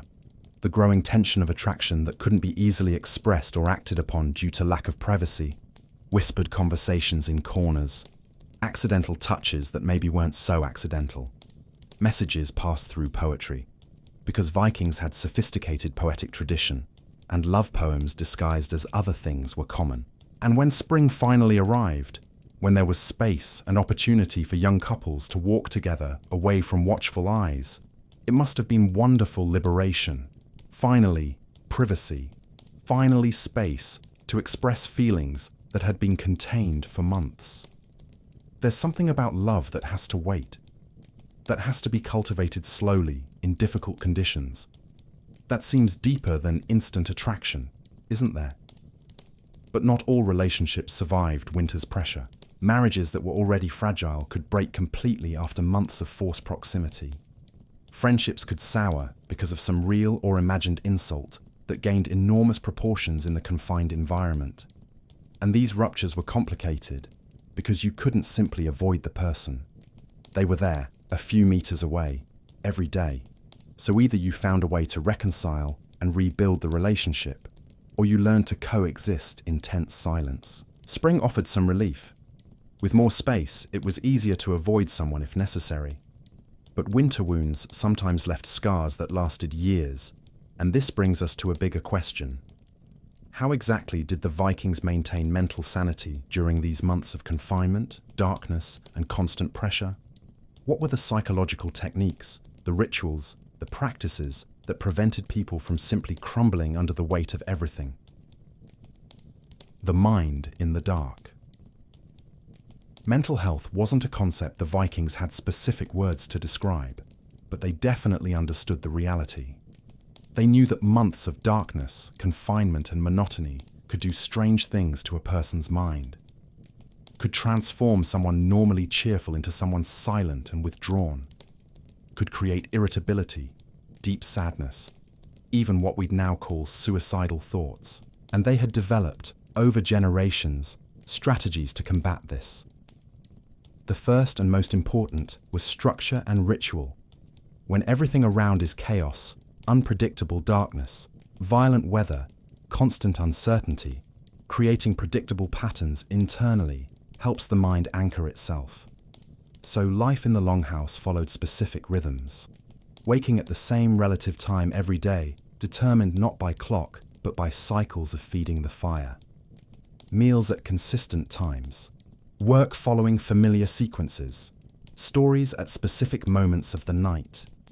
These patterns created a sense of order and control. I can't control the storm outside, but I can control the moment when I spin my wool, the moment when I eat, the moment when I hear the sagas. And there was deep psychological comfort in that. Predictability amid the unpredictable. Religious and spiritual rituals were particularly important. The Vikings had a calendar of festivals and observances that marked the year, and during winter, these rituals became crucial temporal anchors. Yule, celebrated near the winter solstice, was the biggest, but there were smaller ones. Specific nights dedicated to specific gods, moments of offering small sacrifices, maybe a piece of bread thrown in the fire for the gods, beer poured on the ground as libation. These rituals weren't just about religion in the sense we understand today. They were about creating meaning, about connecting with something larger than yourself, about feeling that there was order and purpose in the universe, even when your individual life was small and vulnerable. And the genuine belief that the gods were paying attention, that sacrifices were noticed, that prayers were heard, gave real comfort. We're not alone. The gods watch. As long as we honor them properly, they'll protect us. It may seem like superstition to the modern secular mind, but the truth is, this belief had real psychological power, gave hope, gave sense of control, gave moral and ethical structure. Have you thought about how, even without formal religion, modern people create their own rituals and beliefs to give structure and meaning to life? Another crucial strategy for mental health was physical work. Even when there was no urgent need, work was created. Because busy hands meant busy mind, and mind busy with concrete and productive tasks didn't ruminate on fears and anxieties. So there was always something to do. Always. A tool to sharpen, even if already sharp. A piece of wood to carve into something decorative. A fabric to mend, even if the mending wasn't urgent. This work had value beyond the final product. The process itself, the repetitive movement, the necessary focus, the sense of completion when finished, was therapeutic. And there was an unspoken wisdom in this. When you're feeling bad, work with your hands. Make something. Create something. You'll feel better. It wasn't formal psychology. It was empirical observation over generations. But it worked. Physical exercise was also important. Even confined in the Longhouse, you could move, stretch, do small tasks that required physical effort. And on days when weather allowed going out briefly, external work, clearing snow, fetching firewood, checking structures, was done with intensity, partially because it was mental escape. Moving the body vigorously releases endorphins. This was as true 1,000 years ago as today. And although Vikings didn't know the word endorphin, they knew that hard physical work left you tired but strangely satisfied, with better mood. Curious, isn't it? Leave in the comments what you think about this.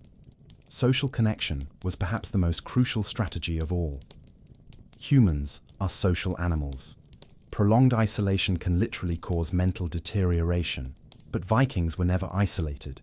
There were always people around, and they actively cultivated these connections. Conversations were valued. Not just superficial conversations, but genuine discussions about ideas, about memories, about plans for the future. Sitting around the fire at the end of the day wasn't just habit, it was psychological necessity. Seeing familiar faces illuminated by flames, hearing voices, laughing together, sharing comfortable silences. These moments of genuine human connection were what maintained sanity. Were reminders that you mattered to other people, that you were part of something larger, that you weren't alone facing winter's challenge. And there was emotional expression through art. Music, as I already mentioned, but also poetry. The Vikings had a rich and complex poetic tradition. It wasn't just for entertainment. It was to process emotions. A man who was dealing with loss, maybe a brother who died the previous winter, could compose a memorial poem, not directly emotional and tearful, but full of metaphors, of images, of emotion encoded in formal language, and reciting this poem to the community was catharsis, was a way to express pain in socially acceptable manner. And the community, by listening, validated this pain, offered comfort through presence. Processing emotions collectively, instead of in isolation, had psychological benefits we may have underestimated in modern life that values individualism so much. Laughter was also medicine. Comedians, people who had natural talent for humor, were valued in Viking society as much as warriors or craftsmen, because making an entire longhouse laugh during a particularly dark January night, that was worth gold. There were traditional funny stories, tales about Loki playing pranks, about foolish humans doing stupid things, about comical misunderstandings. And there was also improvised humor based on recent community events. Laughing releases tension. Laughing connects people. Laughing reminds you that even in difficult situations, joy is still possible. And Vikings laughed a lot, by the accounts we have. Laughed at themselves, at others, at life's absurd situations. Had a sense of humor that appreciated irony, exaggeration, the absurd. Do we take life too seriously today? Could we benefit from laughing more, especially at ourselves? But even with all these strategies, there were people who struggled, who sank into deep melancholy as winter progressed, who lost will to eat, to work, to participate. Vikings recognized these signs, and the community responded with active care. The person was more deliberately included in activities, received specific tasks that needed to be done, responsibility that gave purpose, were seated close to the fire, fed special foods when available, engaged in conversations. There was no concept of clinical depression or formal therapy, but there was recognition that some people needed extra support, and this support was given naturally by the community. You've been very quiet lately. Come, sit here by the fire. Help me with this. You remember that story your father used to tell? Tell it to the children. Small interventions that brought the person back into the social circle, that reminded them they were valued and needed. And herbal treatments were also used. Certain plants were known to lift the spirit, probably contained compounds that affected mood. St. John's wort, which we now know has mild antidepressant properties, grew in some parts of Scandinavia and was used in teas for people with winter melancholy. Did it work? Probably with limited efficacy compared to modern medications. But combined with social support, with renewed purpose, with genuine community care, it was sometimes enough, and there was acceptance that some people simply were difficult winter people. Individuals who struggled more during dark months. They weren't judged for this. It was recognized as part of who they were, just as someone could be naturally better at forging or weaving. The community adjusted expectations, didn't demand as much from these people during winter, gave simpler tasks, offered extra patience, and when spring arrived, these difficult winter people usually flourished again. The mood change with the arrival of light and warmth was dramatic, and everyone recognized and celebrated this transformation. Ah, there you are back. We missed you. There were also deliberate techniques to mark the passage of time, because one of the most disorienting things about Arctic winter was the loss of temporal sense. When all days are dark, when there are no significant visual changes in landscape for weeks, time begins to feel frozen. Vikings combated this with deliberate temporal markers. Some families made notches on wooden sticks, 1 notch per day. Others used lunar calendars, marking each new moon. Others still counted weeks through cycles of repeated tasks. Today is laundry day, so it's been 2 weeks since last time. So we're already in mid-February. These external markers helped the mind process the passage of time, even when the senses said everything was stopped. And there was deliberately cultivated anticipation, planning for future events, even small ones. In 3 days, we'll make special bread. On the next full moon, we'll tell the saga of Beowulf from beginning to end. Giving the mind something to await, something to anticipate, helped pull you forward through time. Dreams also had special meaning in Viking culture. Dreams were seen as messages from the gods, from ancestors, from fate itself. And during winter, when people slept more and perhaps more deeply due to the slowly burning fire and dark environment, vivid dreams were common. In the morning, dreams were shared. I dreamed I was sailing under starry sky, and a whale emerged beside the boat, and the community interpreted together. That's a sign of good fishing when summer comes. No, it's warning to be careful with excessive pride. These dream interpretations served multiple functions: entertainment, way to process anxieties and fears unconsciously, and sometimes genuine guide for decisions. If a Jarl dreamed of storm before planning a trading voyage, maybe he'd postpone the trip. Was it superstition? Or was it intuition processing subtle information? Changes in air pressure, in animal behavior, in signs that the conscious mind didn't notice but the unconscious registered? Hard to say. But belief in dreams had psychological value independent of whether they were literally prophetic. And there was contact with nature, even limited. On days when it was possible to go out briefly, people made a point to stop and simply observe. The sky, the stars on clear nights, the way snow had been sculpted by wind, the smoke rising from other longhouses. These moments of nature contemplation were restorative, reminded you that the world was bigger than the longhouse, bigger than your immediate concerns. There was a vastness out there, a calm indifference of the universe that was somehow comforting. Your problems, however large they seemed inside the confined space, were minuscule compared to the immensity of the frozen landscape, to the depth of the starry sky, to the eternity of snow-covered mountains. Perspective. It was about gaining perspective. And the northern lights, when they appeared, were seen as something special, almost sacred. These undulating curtains of green, blue, red light dancing in the night sky were explained in various mythological ways. Reflections of the Valkyries' shields, bridges between the mortal world and Asgard, the realm of the gods, dances of ancestral spirits. Regardless of explanation, the psychological effect was similar. Awe. That feeling of being in the presence of something larger, more mysterious, more beautiful than everyday life. And awe, that mix of surprise, reverence, and joy, is an emotion that reconnects you with a sense of possibility, of magic in existence.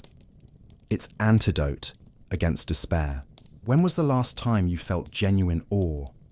The kind that makes you stop and simply observe, mouth slightly open, mind quiet. The narrative, the sagas, the stories, the myths, served deep psychological function beyond entertainment. They provided behavioral models, examples of how to face impossible challenges. When you heard about Sigurd facing a dragon, it wasn't just fantastic story. It was metaphor. The dragon represented any enormous challenge in your life. Maybe winter, maybe an enemy, maybe your own fears. And Sigurd winning through courage and intelligence was message. You too can overcome your dragons. The sagas gave language and narrative structure to process difficult experiences. You weren't just going through bad winter. You were facing your heroic challenge. It was psychological reframing that transformed passive suffering into active journey. And curiously, many sagas included periods of waiting, of preparation, of suffering before victory. They were rarely about instant success. They were about persistence, about continuing even when it seemed impossible, about maintaining faith that eventually things would improve. These narratives psychologically prepared people for the reality that much of life is waiting, is preparation, is hard work before reward. Maybe we need more of these narratives today, in a culture that sells instant gratification and quick success. Music, as I mentioned before, also had therapeutic role, but not just listening to music, making music, singing together, beating rhythms, playing simple instruments. Making music activates parts of the brain that process emotion in ways that normal conversation doesn't, creates synchrony between people. When you sing in harmony with others, your heartbeats literally begin to synchronize. There are modern studies proving this, and Vikings, without knowing the science, knew the effect. After singing together, the Longhouse felt more united. Small tensions disappeared. There was renewed feeling of we instead of me and them. Play, both physical and mental, was another important release valve. Board games like Hnefatafl, as we already discussed, but also physical games when space allowed. Friendly wrestling among young men, where you could release accumulated energy and testosterone in controlled and socially acceptable way. Strength competitions, lifting heavy stones, pulling ropes, even simple games for children, hide and seek in dark corners of the Longhouse, tag between the posts. These games served to burn physical energy that could otherwise become nervousness or aggression, and friendly competition created excitement and variation in environment that could easily become boring. And there are word games and riddles. Vikings loved riddles, verbal puzzles that tested intelligence and creativity. These were proposed during nightly gatherings around the fire. What has roots that nobody sees? Higher than trees it grows. Up, up it goes, yet never grows. People thought, debated, proposed solutions. And when someone finally guessed, mountains, there was that satisfaction of solving the puzzle. These riddles kept the mind sharp, gave intellectual challenges in environment where physical challenges were limited. And creating new riddles was a form of creativity that was valued. Hygiene, even limited, also had mental health component. Periodic visits to the sauna, when possible, weren't just about physical cleanliness. They were about psychological renewal. The extreme heat of the sauna, followed by the cold shock of snow or icy water, created a nervous system reset. You entered tense, worried, tired, left invigorated, with clear mind, with renewed energy, and the ritual itself, preparing the sauna, heating the stones, making the transition from exterior cold to intense heat and back to cold, had meditative quality. It was time dedicated exclusively to body and mind care, without other responsibilities, without distractions. Just you, the heat, the steam, the cold. When was the last time you dedicated time like this, without phone, without distractions, just to be present in your own body? There was also the practice of sitting out, utiseta in Old Norse. This was mainly associated with spiritual or magical seeking, but had more mundane applications too. When someone's mind was very disturbed, sometimes they spent deliberate time sitting alone in a specific place. Maybe a large rock, maybe a place with a view, maybe simply outside the Longhouse but protected from wind. Alone with thoughts, without the constant distractions of communal life, the mind could process things that needed processing. Fears could be confronted, decisions could be reached, peace could be found. Of course, this was only possible on relatively mild days, and never for long. Cold was still danger. But these brief moments of deliberate solitude were valued precisely because they were rare. Gratitude was also actively cultivated, although not with that exact name. But the concept was there, actively recognizing good things, even small ones, even amid difficulties. We have food today. The fire is burning well. No one is seriously ill. The storm passed. These statements were made regularly, often as part of meal rituals or nightly prayers, and the act of verbalizing gratitude had psychological effect of redirecting attention from what was lacking to what was present. It wasn't blind optimism ignoring real problems. It was deliberate choice to recognize both difficulties and blessings. And modern studies on gratitude show that this practice, actively recognizing things you're grateful for, improves mood, reduces anxiety, increases resilience. Vikings knew this empirically 1,000 years before positive psychology was formalized. Physical touch was also important, although less discussed. In a culture where people lived so close, touch was constant but usually functional. Helping someone move, passing tools, adjusting clothes. But there was also deliberately comforting touch. Mothers caressing children, grandparents holding grandchildren's hands, friends putting hand on each other's shoulder, Touch releases oxytocin, the social bonding hormone, reduces cortisol, the stress hormone, makes you feel safe and connected, and in a prolonged stress situation like Arctic winter, these moments of comforting touch were biological needs as much as nutrition.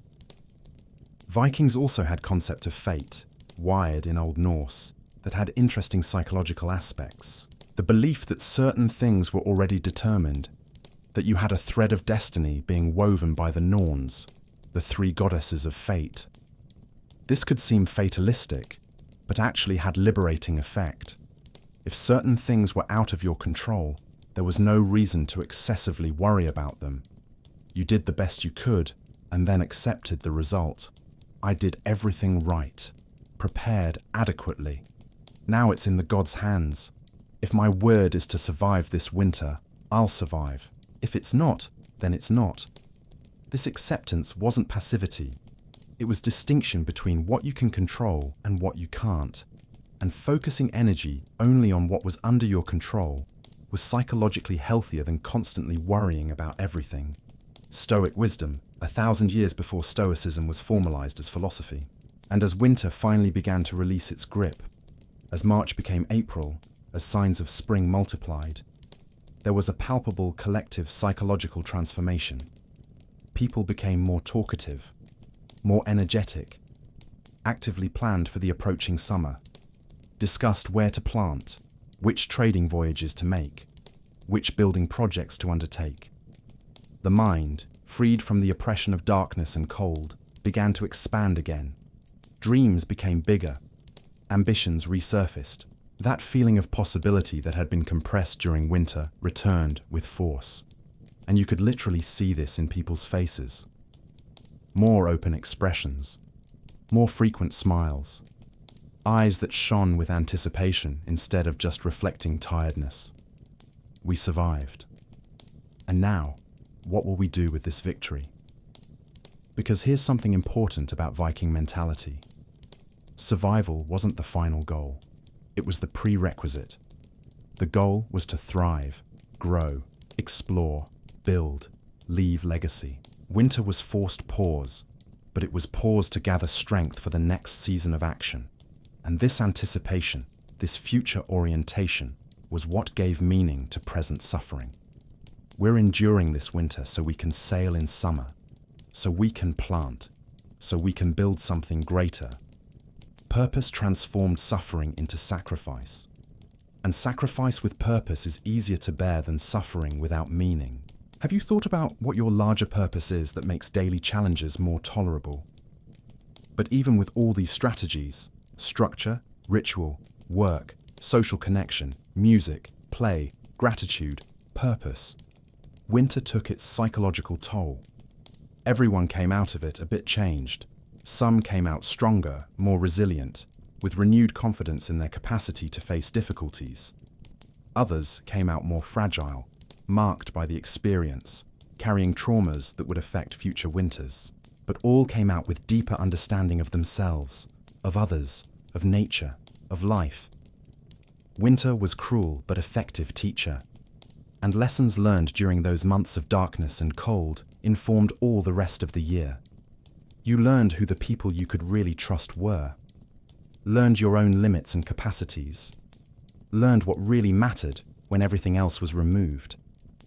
And perhaps the deepest lesson was about interdependence. Alone, you'd die. Together, you survived. It wasn't abstract philosophy. It was literal truth, proven every winter. This lesson shaped all of Viking culture. Their emphasis on loyalty, on honor, on keeping oaths. Because when your life depends on others' reliability, reliability becomes the most important value of all. And when finally, usually in May, winter was indisputably over, when snow had gone away completely, when green covered the fields, when temperature was consistently pleasant, there were celebrations. Not formal necessarily, but organic. Families from multiple longhouses gathering outdoors, finally outdoors, sharing food, music, stories about the winter they had survived. And there was specific joy in these gatherings. Joy of having passed the test. Joy of seeing faces that had been seen little during months. Joy of being alive, of being here, of having made it to the other side. But along with joy, there was also remembrance of who hadn't made it.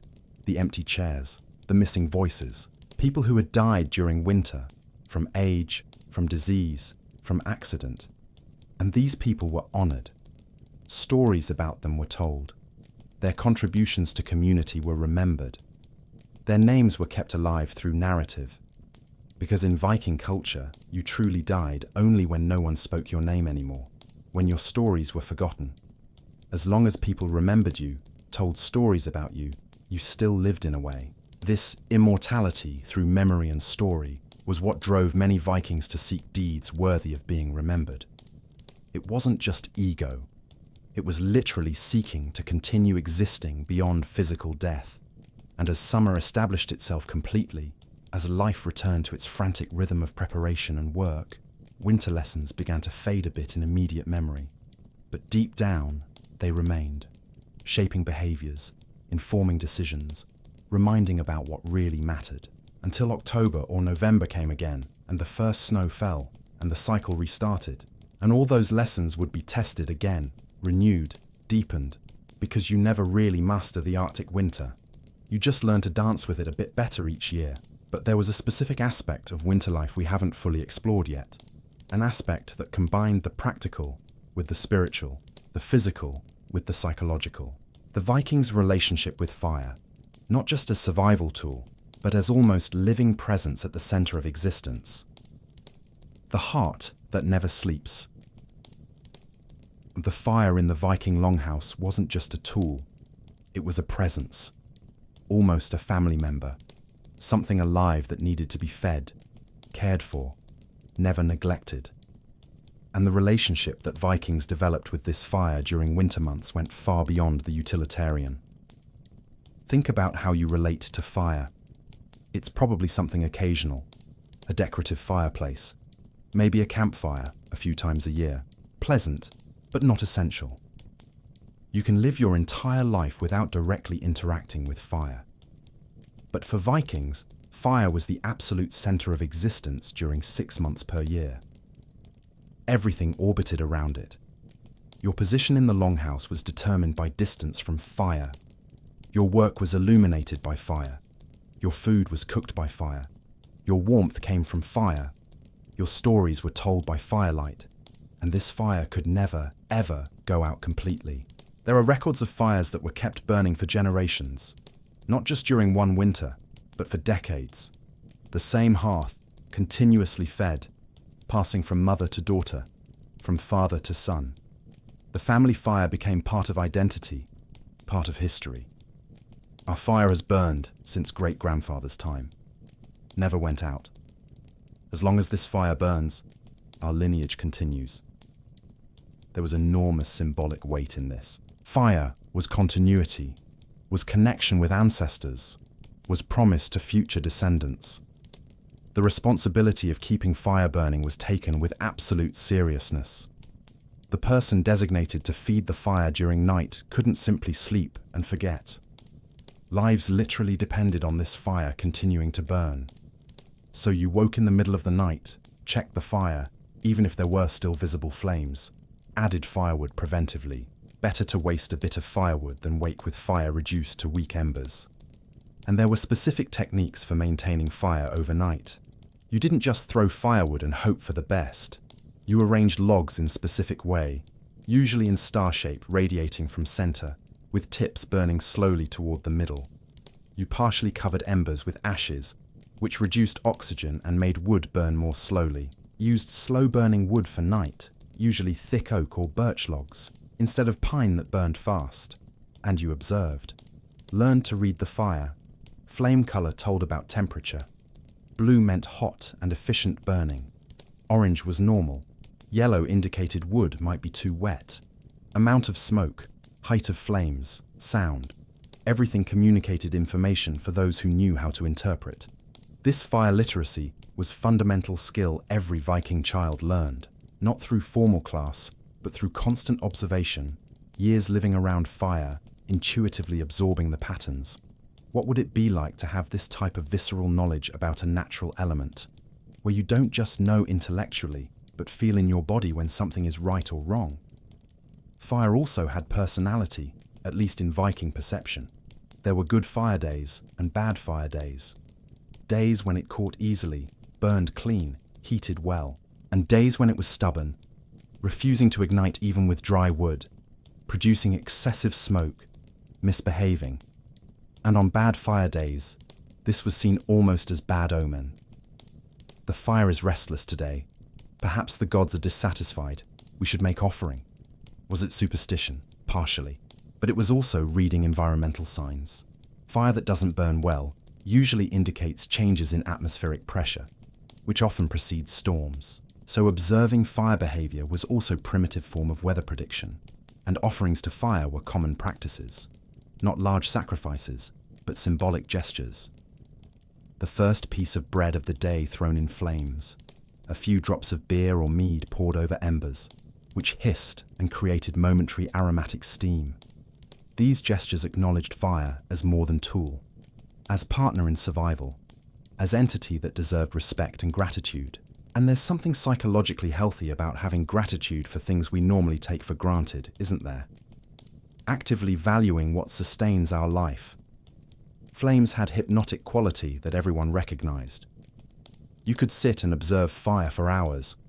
Shapes always changing, tongues of fire dancing, colors transforming, patterns emerging and disappearing in embers, and your mind entered specific state while observing.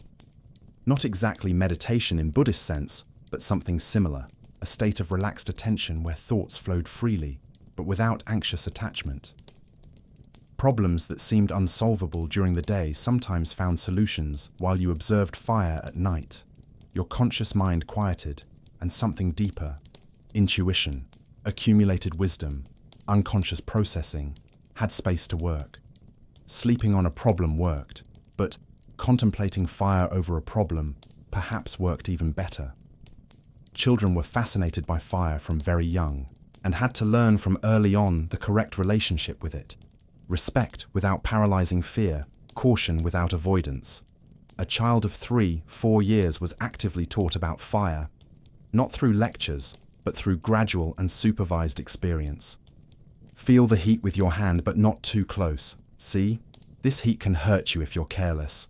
Small burns were almost inevitable and were seen as necessary lessons. Now you understand why you must be careful. It wasn't cruelty. It was practical education in essential survival skill. And as they grew, children assumed progressive responsibilities related to fire. First, just bringing firewood. Then learning to position firewood correctly. Eventually, being trusted to feed fire alone. And finally, taking night shifts of fire maintenance. Each stage was rite of passage not formally celebrated, but deeply significant. When you were considered mature enough to keep fire alive alone during night, you had proven you were reliable, that you could be counted on in life or death situation. This gave sense of pride and belonging that modern children perhaps don't experience in the same way. Wood chosen for fire also had meanings beyond practical. Different woods burned in different ways, produced different aromas, had different symbolic associations. Oak burned slow and hot, was associated with Thor, strength and protection. Birch burned clean and bright, was linked to Freya, beauty and renewal.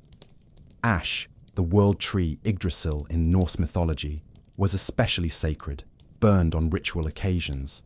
And fruitwood, apple, when available, was saved for special moments. Produced sweet and pleasant aroma when burned, temporarily transforming the longhouse smell. So choosing which wood to burn when wasn't just question of thermal efficiency, was also about creating specific sensory experience, about honoring specific deities, about marking moments as special. There was subtle sophistication in this that's easy not to notice at first glance. Fire ashes were also valuable resources, not waste. Wood ashes are alkaline, rich in minerals, were used in multiple ways. Mixed with animal fat, created rudimentary soap. Spread on fields in spring, were excellent fertilizer. Mixed with water, created cleaning solution. Even medicinally were used. An ash paste could be applied to minor wounds as basic antiseptic, and embers, those pieces of wood that were no longer flame but still burned internally with intense heat, were treated with special care. A good ember could be used to light new fire elsewhere, to light lamps, for small heating work without creating large flames. Transporting embers was done in specific containers, usually small iron pots with perforated lids that allowed enough oxygen to keep ember alive, but not so much that it created flame, or in hollow horns filled with dry moss around the ember. This transporting fire technology was crucial for communities that separated or for lighting field fires far from the Longhouse. And there are stories, probably exaggerated but based on reality, of people who carried embers in horns for days during winter journeys, maintaining the possibility of making fire without needing to create sparks from scratch.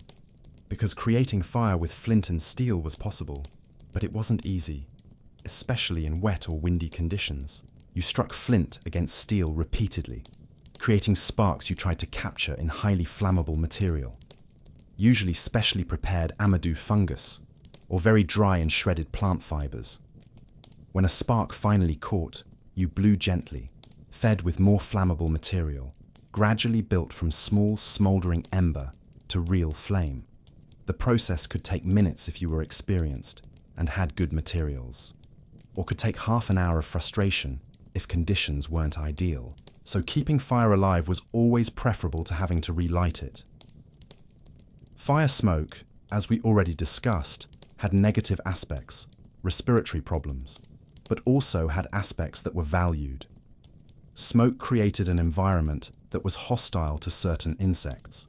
Flies and mosquitoes that were a problem in summer were rare in the smoky winter longhouse, and the specific smell of smoke became identity. Each longhouse had slightly different smell depending on which woods burned predominantly, which foods cooked regularly, which herbs were used.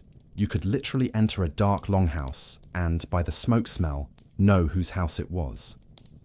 They burn a lot of birch, and they're cooking fish with dill. Smell as family and community identity. During severe storm nights, when wind came down through the smoke opening creating turbulence, flames danced violently. Sometimes wind blew smoke back into the longhouse, making everyone cough and eyes water. In these moments, adjusting the smoke opening with the movable cover was crucial, and someone had to do it. Usually a young and agile man who climbed the internal beams, reached the opening, adjusted the cover with ropes. It was dangerous work. You were at the highest and hottest point of the structure, where smoke was densest, had to work fast before getting dizzy from lack of oxygen, and had to do it right because adjusting wrong could mean fire would suffocate or even more smoke would return. But it was necessary, and men who did this well were respected for their courage and skill. Stories told around fire had special quality precisely because of fire. Dancing light created visual effects that intensified narrative. The storyteller's face was illuminated from below, creating dramatic shadows that changed with each movement, and fire crackled at specific moments, almost as if commenting on the story. A sudden flame when hero triumphed. A loud snap during moment of tension.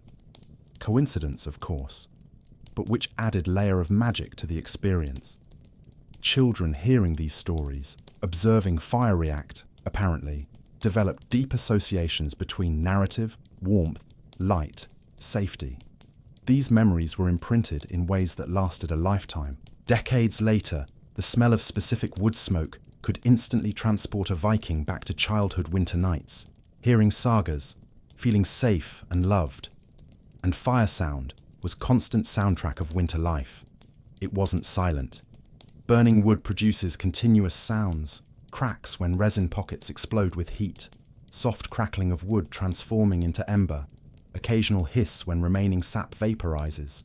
These sounds were so constant, they became like white noise.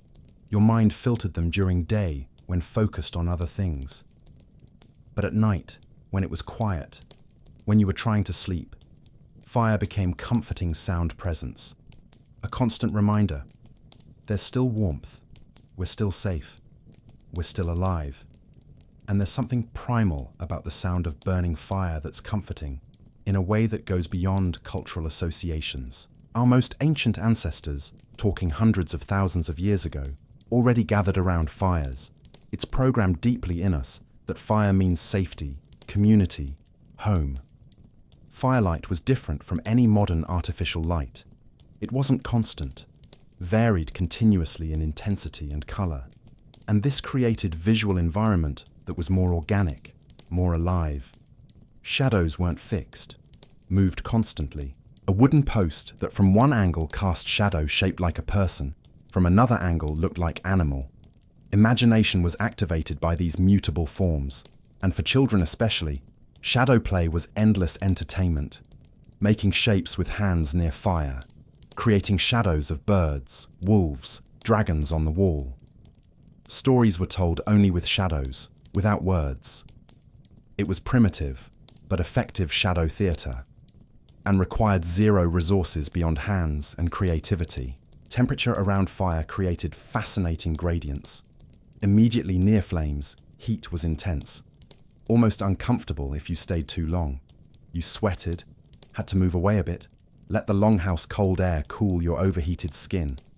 But 2 meters away, temperature already dropped dramatically. 3 meters, it was cold. 5 meters, in distant corners.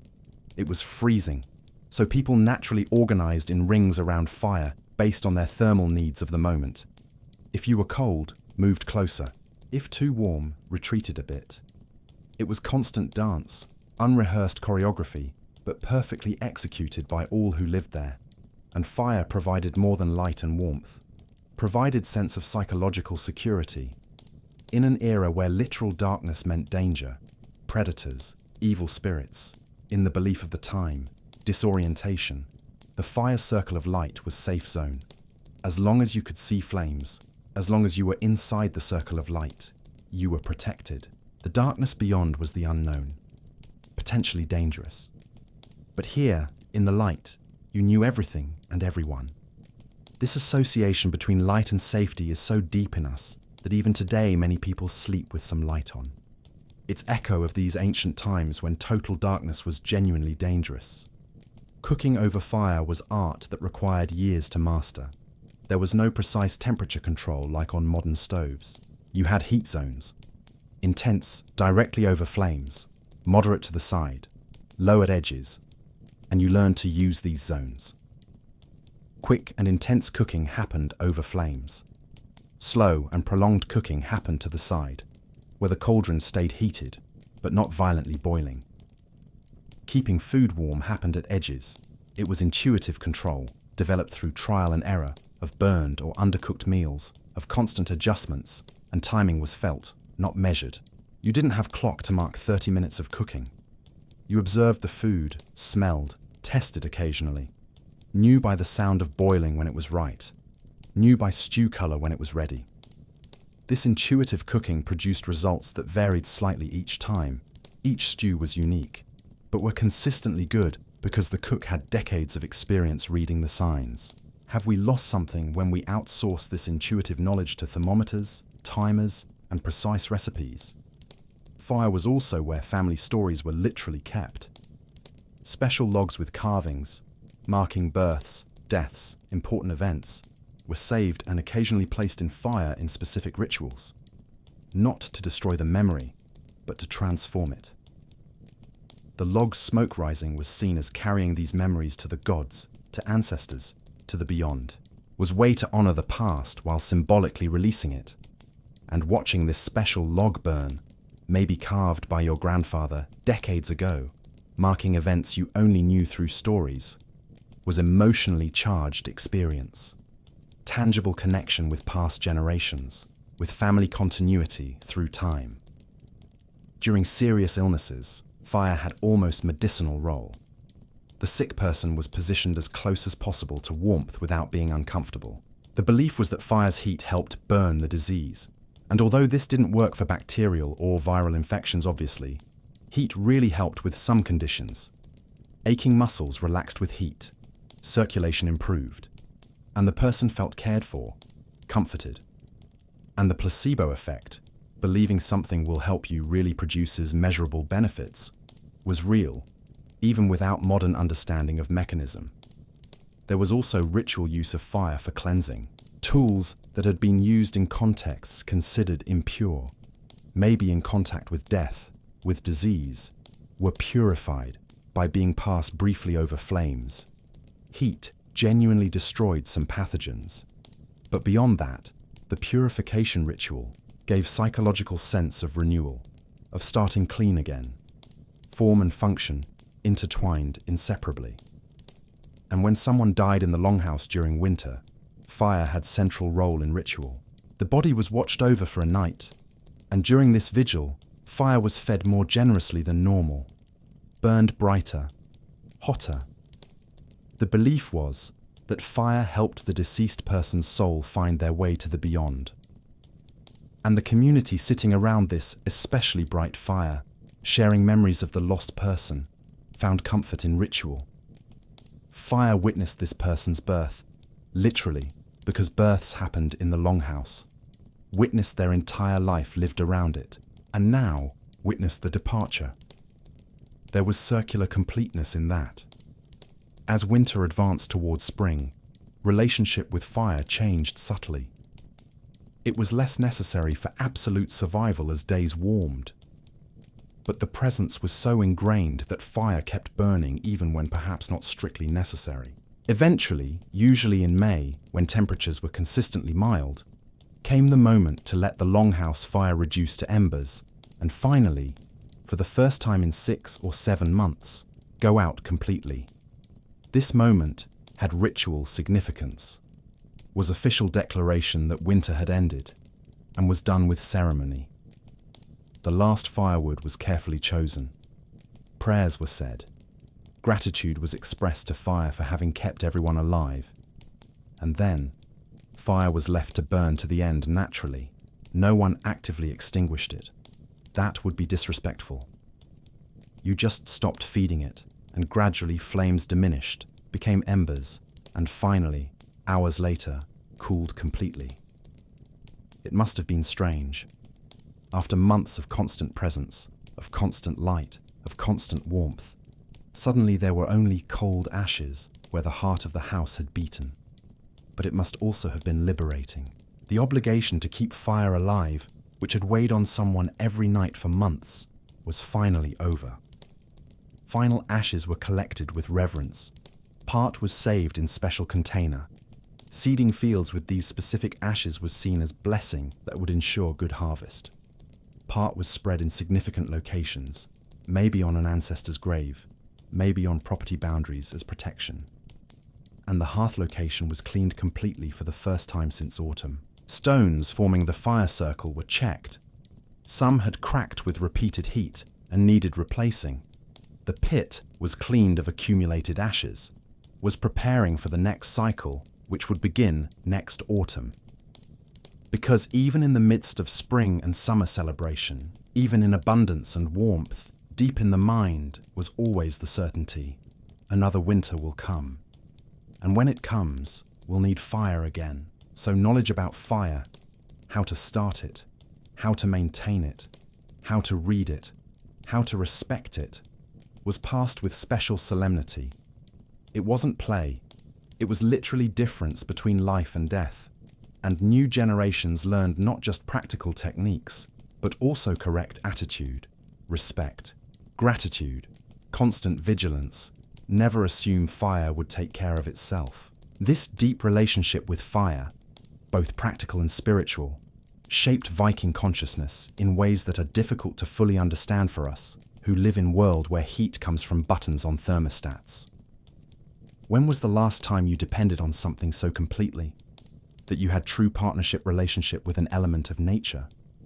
But fire, however central it was just one element of the complex system that enabled Viking survival in the Arctic. There were still dimensions we haven't fully explored. How exactly did they measure time without clocks? How did they navigate the social and legal world during these months of forced proximity? And what specific rituals marked key points in the winter calendar? Measuring the immense. How do you measure time when the sun barely appears, when days are indistinguishable from each other, when there are no clocks, no written calendars, just prolonged darkness and constant cold. Vikings developed a sophisticated system of temporal markers that combined astronomical observation, natural cycles, and cultural rituals. And this system wasn't just practical, it was also psychological, giving mental structure to what could easily become disorienting temporal confusion. The moon was winter's primary clock. Even on the darkest nights, even under heavy clouds, the moon eventually appeared. And its cycle, from new moon to crescent, to full to waning and back to new, was absolutely reliable. Approximately 29.5 days, every month, every year. Vikings called months by names that reflected seasonal characteristics. November was wind month, or slaughter month, when cattle that wouldn't be kept through winter were sacrificed. December was Yule month. January was wolf month, when hungry wolves came closer to human settlements. February was snow hunger month. These names weren't just descriptive, they were mnemonic, helped orient you temporally. We're in wolf month, so Yule passed 3 or 4 weeks ago. Spring is maybe 8 or 9 weeks away, and each full moon had its own significance, and sometimes its own name. January's full moon could be wolf moon, February's snow moon. And these full moons were marked with small observances, maybe a specific story told, maybe special food prepared if resources allowed. They weren't big festivals, but were markers that broke monotony and gave structure to time. Have you noticed how even today, regular events, birthdays, holidays, weekends, serve to organize our perception of time? Imagine how they were even more crucial when natural markers were scarce. Stars were also used for temporal navigation. Certain constellations were visible only at certain times of year. The North Star's position in the sky changed slightly through seasons. And for a seafaring people like Vikings, reading stars was fundamental skill. Even during winter, when navigation was impossible, astronomical knowledge was maintained. Fathers taught sons. See that line of stars? That's Orion's belt. When it's in this position in the sky, we're in midwinter.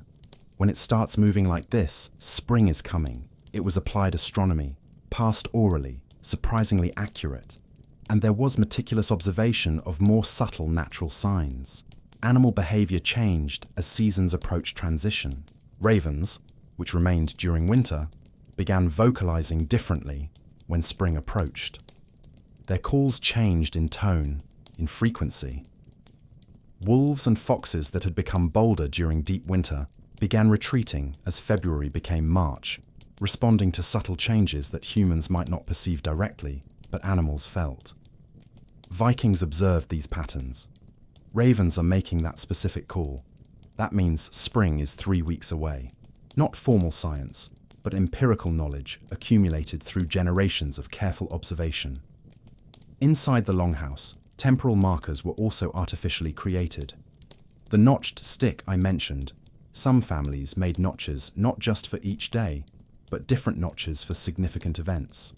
A common notch for normal day, a double notch for full moon, a special symbol for birth, death, or other important event.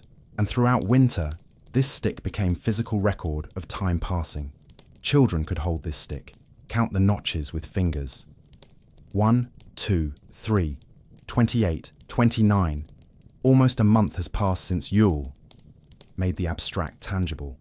Made passage of time something you could touch and see. And there's psychological power in this. Seeing accumulated physical evidence that time really is passing helps when each individual day seems interminable and identical. The story is coming to an end, but what comes next is the most reflective part. Stay with me. Rituals that punctuated the winter calendar were crucial for maintaining sense of progress and meaning. We already talked about Yule extensively, but there were others. Disablo was festival usually celebrated in early winter, honoring the Disir, female ancestral spirits who protected the family. This festival was led mainly by women. Offerings were made, food, drink, sometimes small valuable objects. And the important part, prayers asking for protection during the approaching winter. May our reserves be sufficient. May our children remain healthy. May the cold not take us. These prayers were more than superstition, were articulation of fears and hopes. And articulating fears, giving them form in words, is already part of the process of managing them psychologically. And the community hearing these prayers, responding in unison, so be it, created sense of collective support. You weren't alone in your fears. Everyone shared them, and everyone was asking for protection together. There's real strength in shared ritual, independent of your beliefs about the supernatural dimension. Thorablot was festival celebrated in January or February, in the middle of winter's most difficult period. It was a festival of resistance, of defying winter at its peak. Celebrated Thori, a mythical personification of winter. Preserved food was served abundantly, more abundantly than on normal days. The best smoked meats, the oldest and strongest cheeses, saved mead. It was deliberate declaration. We have enough. We're not afraid. We can celebrate, even in the midst of difficulty. And this celebration at winter's lowest point had powerful psychological effect. Reminded people there were still resources. There was still community. There was still reason to have hope. It was like turning to winter and saying, "That's your best shot? We can take it."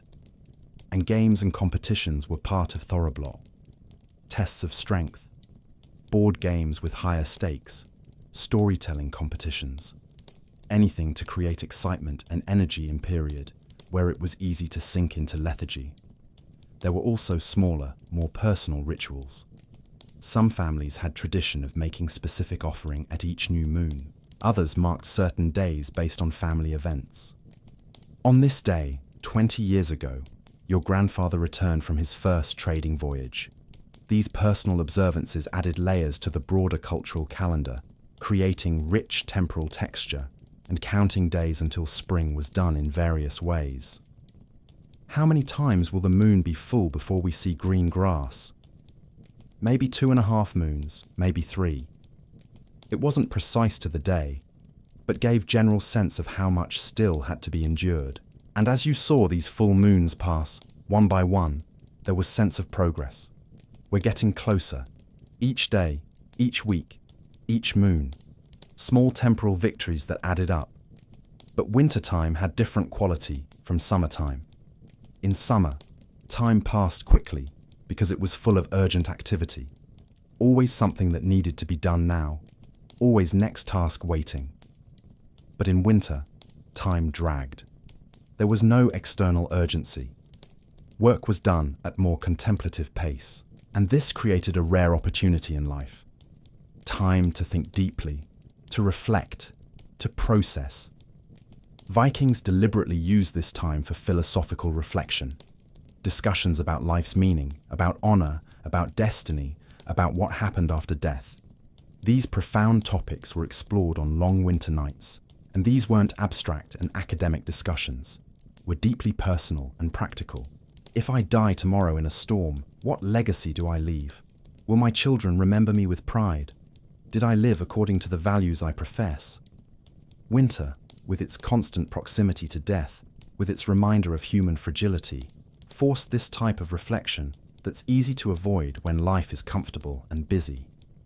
Could it be that we periodically need discomfort, need challenge, to really examine our lives with honesty? There was also formal knowledge transmission that happened mainly in winter. Elders who were master craftsmen, storytellers, healers, used winter months to deliberately teach their arts to chosen apprentices. An old blacksmith spent days teaching a young person not just how to beat metal, but the nuances, how to read metal color to know temperature, how the sound of hammer against metal changes when temperature is right, how to adjust technique for different types of metal. A skald taught an apprentice memorization techniques, metric patterns, alliteration, narrative structures that allowed maintaining immense sagas in memory without writing. A healer taught a young woman about plants, not just which to use for which disease, but how to recognize quality, how to prepare, how to store, when to harvest for maximum potency. This knowledge was cultural treasure, and winter, with its slower pace, was ideal time for careful and complete transmission. And there were tests. The apprentice didn't just listen and observe, had to demonstrate they really understood. And the master judged with critical eye, corrected mistakes, demanded excellence, because this knowledge was too important to be transmitted superficially. Future lives would depend on this skill being executed correctly. The concept of well-lived time versus wasted time was strong in Viking culture. Winter offered time, couldn't be used for navigation or agriculture, but could be used for skill development, for strengthening relationships, for spiritual growth. And there was expectation that you'd use this time productively. A young person who spent the entire winter just playing and never learning anything new would be seen with disapproval. He wasted the winter, but someone who emerged from winter with new skill mastered, with beautiful tool created, with strengthened relationships, that person had used time well. And curiously, this mentality applied even to rest and relaxation. They were seen as productive when appropriate. Your body needed rest to be strong. Your mind needed light moments not to break under pressure. So rest wasn't laziness. It was necessary maintenance. But excessive rest when there was work to be done, that was wasting time. Balance. Always seeking balance. As winter advanced toward its end, there was a subtle but perceptible change in time's quality. Days became long enough that you could see the sun briefly, even if it was just a pale disk through clouds. And seeing the sun, even weak, had psychological effect disproportionate to the warmth it provided. It was visual confirmation that yes, the world still existed beyond the Longhouse, that there were larger cycles that continued independent of you. That darkness wasn't permanent, and shadows that appeared when sun briefly illuminated landscape were long, almost unreal. Shadows of bare trees extending for dozens of meters over snow. Your own shadow, when you went outside, grotesquely stretched. There's something about Nordic winter light, especially near winter's end, that has unique quality. Golden, soft, almost liquid. Modern photographers travel specifically to Arctic regions at this time to capture this light. Vikings didn't have cameras, but certainly appreciated it. Moments where someone stopped just to observe the light without other purpose. Pure contemplation. And this was seen as appropriate, not as time waste. There was understanding that beauty, even in harsh environment, was nourishment for soul. That you could survive on just bread and water, but you lived better with occasional moments of beauty. The last weeks of winter, usually March, had specific tension I already mentioned, but worth deepening. You could see spring coming, but it was still cold, still dangerous, still scarce. It was like being in long-distance race where you can see the finish line, but your muscles are completely exhausted. And each step requires conscious willpower. And everyone in the Longhouse was in this same state. Exhausted, but pushing. Tired of proximity, but enduring. Fed up with repetitive food, but eating. Anxious for spring, but knowing they still had to wait. This collective tension sometimes created increased irritability. Small things that would have been ignored in December suddenly caused arguments in March. Patience was spent. Emotional energy was low. And community had to navigate this with even more care than before. Recognize everyone was at their limit. Give extra space when possible. Be kinder, more tolerant, more understanding. He's not really angry with you. He's angry with winter. Let it go. Empathy and psychological understanding without having formal vocabulary for it. And when finally, typically in April but varying by region and specific year, the point of no return was reached, when it became obvious winter really had ended, there was no official date or formal declaration. But everyone knew. Snow had gone away, except at high altitudes. Green grass was visible. Wildflowers were blooming. Birds were nesting. Temperature was above zero consistently, even at night. And there was collective exhalation. We did it. Another year. Another victory against cold and darkness. First tasks of complete spring were done with energy that came from somewhere deep. months of repressed energy being released suddenly. Fields were prepared with vigor. Boats were launched to sea with ceremony. Fishing nets were cast with hope, and abundance began returning quickly. Spring fishing was usually excellent. Fish were active, hungry, easy to catch. Vegetables grew with visible speed when you had abundant meltwater and increasingly long days. Within weeks, diet transformed from scarce and monotonous to abundant and varied. And your body responded. Weight loss during winter was recovered, energy increased, color returned to faces that had become pale. It was physical rebirth mirroring nature's rebirth around, and longhouses, which had been closed fortresses, became open structures. Doors and windows permanently open during day, fresh air circulating, natural light illuminating corners that had been in twilight for months. Space transformation was dramatic. What had been cramped refuge became just house, still important, but no longer the entire universe. There are records that some Vikings had emotional difficulty with this transition. After months of intense proximity, of absolute interdependence, spring dispersion, when everyone scattered to work in different fields, to travel, to have individual space, could be disorienting. Relationships that had been intense during winter became more casual. You didn't see certain people every day anymore, didn't share all meals. There was physical and emotional distance that was simultaneously liberating and strangely lonely.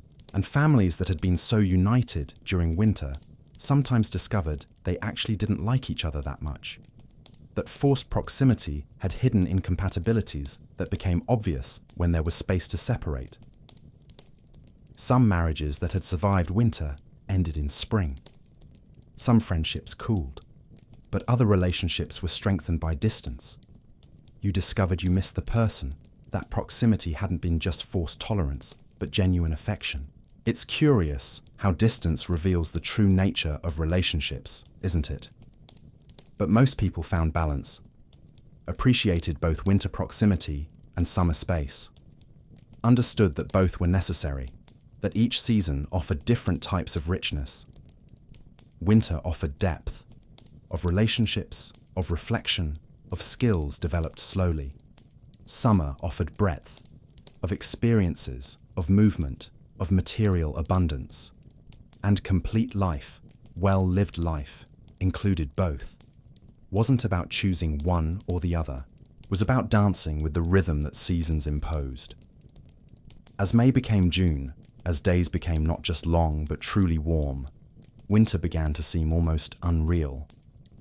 Had it really been that cold, that dark, that difficult? Human memory is strange. We tend to forget intensity of past suffering, its psychological survival mechanism. If we fully remembered how difficult it was, maybe we wouldn't have courage to face it again. So winter in memory became almost nostalgic. Remember that night when the storm almost took the roof, and we all huddled around the fire singing to drive away fear? Difficulty transformed into story. Suffering became epic. People forgot the penetrating cold, the gnawing hunger, the interminable boredom, remembered the courage, the community, the overcoming. And maybe that's good. Maybe we need to be able to forget suffering a bit, to be able to continue. But Vikings also made conscious effort not to forget completely, because forgetting winter lessons was dangerous, led to inadequate preparation, to assuming, it wasn't that bad, we don't need to store so much this year. And families that did this, that became complacent, paid the price the next winter, ran risk of not having enough, of experiencing real hunger instead of just manageable scarcity. So elders deliberately reminded, yes, this winter was relatively mild, but 20 years ago we had winter where snow started in October and only stopped in May, where we lost half the cattle, where 3 families almost starved. Remember? These terrible winter stories were kept alive precisely to prevent complacency, to ensure each generation took preparation seriously. Healthy fear, based on real collective memory, was survival tool, and as summer established itself completely, as days became so long the sun barely set, the midnight sun phenomenon at very northern latitudes, there was complete transformation. Life was lived almost completely outdoors. Meals under sky, work under sun. Even sleep sometimes happened outside on particularly warm nights, something unthinkable during winter. And children born during summer grew their first months in a world of constant light and warmth, would only experience winter for the first time at 6-7 months old. Must be strange. Your first conscious winter, seeing the world you knew, bright, warm, open, transform into something completely different. Dark, cold, closed. But even at summer's peak, even when winter seemed too distant to worry about, preparation already began. Because Vikings understood something fundamental. Winter is inevitable. The only question is how prepared you'll be when it arrives. So while they harvested and hunted and fished, part of their mind was always calculating. Will this be enough? Do we need more? How can we do better than last year? Continuous improvement not because they sought abstract perfection, but because they literally had no choice. Improve or risk not surviving. And this cycle, winter forcing reflection and preparation, summer allowing action and abundance, autumn demanding completion and storage, repeated year after year, generation after generation. Each cycle taught lessons. Each winter tested you in slightly different ways. Each spring brought renewal, but also new challenges. And through it all, Vikings persisted. Not just survived, they thrived. Built, explored, created a culture that left permanent mark on history. Not despite the Arctic winter, but in a way because of it. Winter forced them to be ingenious, cooperative, resilient, long-term planners. These characteristics, forged in the necessity of surviving cold, became advantages in all other areas of life. The challenge shaped them. And they, in turn, shaped the challenge into something they could face. There's a lesson there for all of us. The challenges we face, whatever they may be, can destroy us or forge us into something stronger. The difference is in how we choose to respond. And now, as our own journey through Viking winter comes to an end, it's worth stopping and reflecting. What exactly can we learn from these people who lived 1,000 years ago in conditions most of us would consider impossible? Which lessons from Viking winter still resonate today in a completely different world? Lessons from the ice. So here we are. We've travelled through a complete Viking winter from November's first cold to April's thaw. We explored the Longhouses with their central hearths, tasted the preserved food, felt the weight of layered clothing, heard the sagas told by firelight. And now, as our journey comes to its end, it's worth pausing and simply reflecting, not to extract superficial lessons or easy moralities, but to let the experience we shared resonate for a moment. Because here's the truth. Vikings weren't superhumans. They were people like you and me, with the same basic fears, the same needs, the same desires. The difference was the context where they lived. And this context, brutal, relentless, with no margin for error, forced them to develop qualities that perhaps are latent in all of us, just waiting for the right challenge to emerge. Think about preparation. How each summer was dedicated intensely to ensuring the following winter would be survivable. There was no procrastination, no assuming it'll work out somehow. There was hard work, careful planning, disciplined execution. And when winter arrived, you discovered if you'd done enough. Nature gave immediate and honest feedback. Prepared well, you thrive. Prepared poorly, you suffer. Prepared very poorly, you die. It was brutal clarity, but it was clarity. In modern life, we often don't have this direct feedback. We can procrastinate for years, make bad decisions repeatedly, and consequences are delayed, diffuse, easy to ignore, until suddenly they aren't. Maybe there's value in thinking about our own lives with Viking preparation mentality. What winters do you know will come? Maybe not literally cold, but challenges, difficulties, hard periods. And what are you doing now in your summer to prepare? But preparation was only part of the equation. The other part was community. Vikings survived because they survived together. There was no glory in individual survival at the group's expense. The hero wasn't the guy who hoarded everything for himself. It was the one who shared, who contributed, who kept community strong. Interdependence wasn't weakness. It was the most important survival technology they had. And in a modern era where individualism is valued so highly, where doing it alone is seen as noble, where asking for help is sometimes seen as failure, maybe there's something to relearn here. No one truly survives alone. We all depend on complex networks of other people, even when we don't explicitly acknowledge it. And maybe recognizing this, honoring this, intentionally cultivating our community connections is ancient wisdom worth reclaiming. There's also acceptance. Acceptance that certain things were out of control. Weather, gods, destiny. But not passive acceptance leading to inaction. It was active acceptance that focused energy only on what could be controlled. I can't control when storm will come, but I can control if my roof is reinforced to withstand it. I can't control if this winter will be colder than normal, but I can control if I prepared extra firewood as precaution.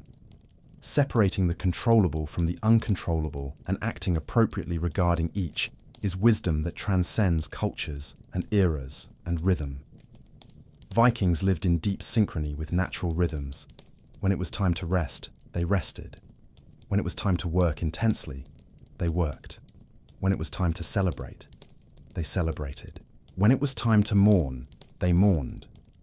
There was no attempt to impose artificial constant rhythm over natural cycles. There was wise surrender to larger rhythms, daily, monthly, seasonal, annual. And compared to modern life, where we try to maintain constant productivity and energy year-round, where we resist natural rhythms with artificial light and artificial heat and chemical stimulants, maybe there's wisdom in occasionally allowing periods of quietness, of withdrawal, of lower external activity and higher internal activity. Your own personal winter, not literal, but psychological. Deliberate time to process, to reflect, to prepare internally before the next season of external action. Stories were another crucial dimension. Vikings didn't just survive, they created meaning through narrative, transformed experiences into epics, found heroism in acts of common persistence, and this transformed suffering into something nobler.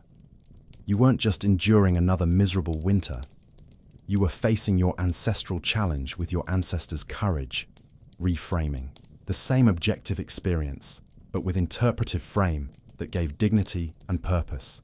And we all do this, consciously or not. The stories we tell about our lives, to others and to ourselves, shape how we experience those lives. Are we victims of circumstances, or are we heroes facing challenges? Same objective reality, completely different narratives. And the chosen narrative profoundly affects how we feel and how we act. There was also relationship with time that was different. Winter taught patience, taught that some things simply can't be rushed. Thaw would come when it came, not before. Trying to force it was useless, so you learned to wait, not passively, but actively. Doing what could be done while waiting. Keeping busy, keeping connected, keeping hopeful. Active patience is different from passive resignation. It's recognizing that right timing matters, that not everything should or can happen immediately. In a culture of instant gratification, where waiting a few days for delivery seems intolerable, where streaming eliminated even the week-long wait between episodes, maybe we've lost some of this capacity to wait with grace. And fire. Fire carried so many lessons. Constant attention. Fire taught that some precious things require continuous vigilance. Can't just light and forget. Have to care for, feed, adjust. Relationships are like this. Health is like this. Anything that really matters requires continuous attention, not just initial effort, and transformation. Fire transformed wood into warmth, into light, into useful ashes.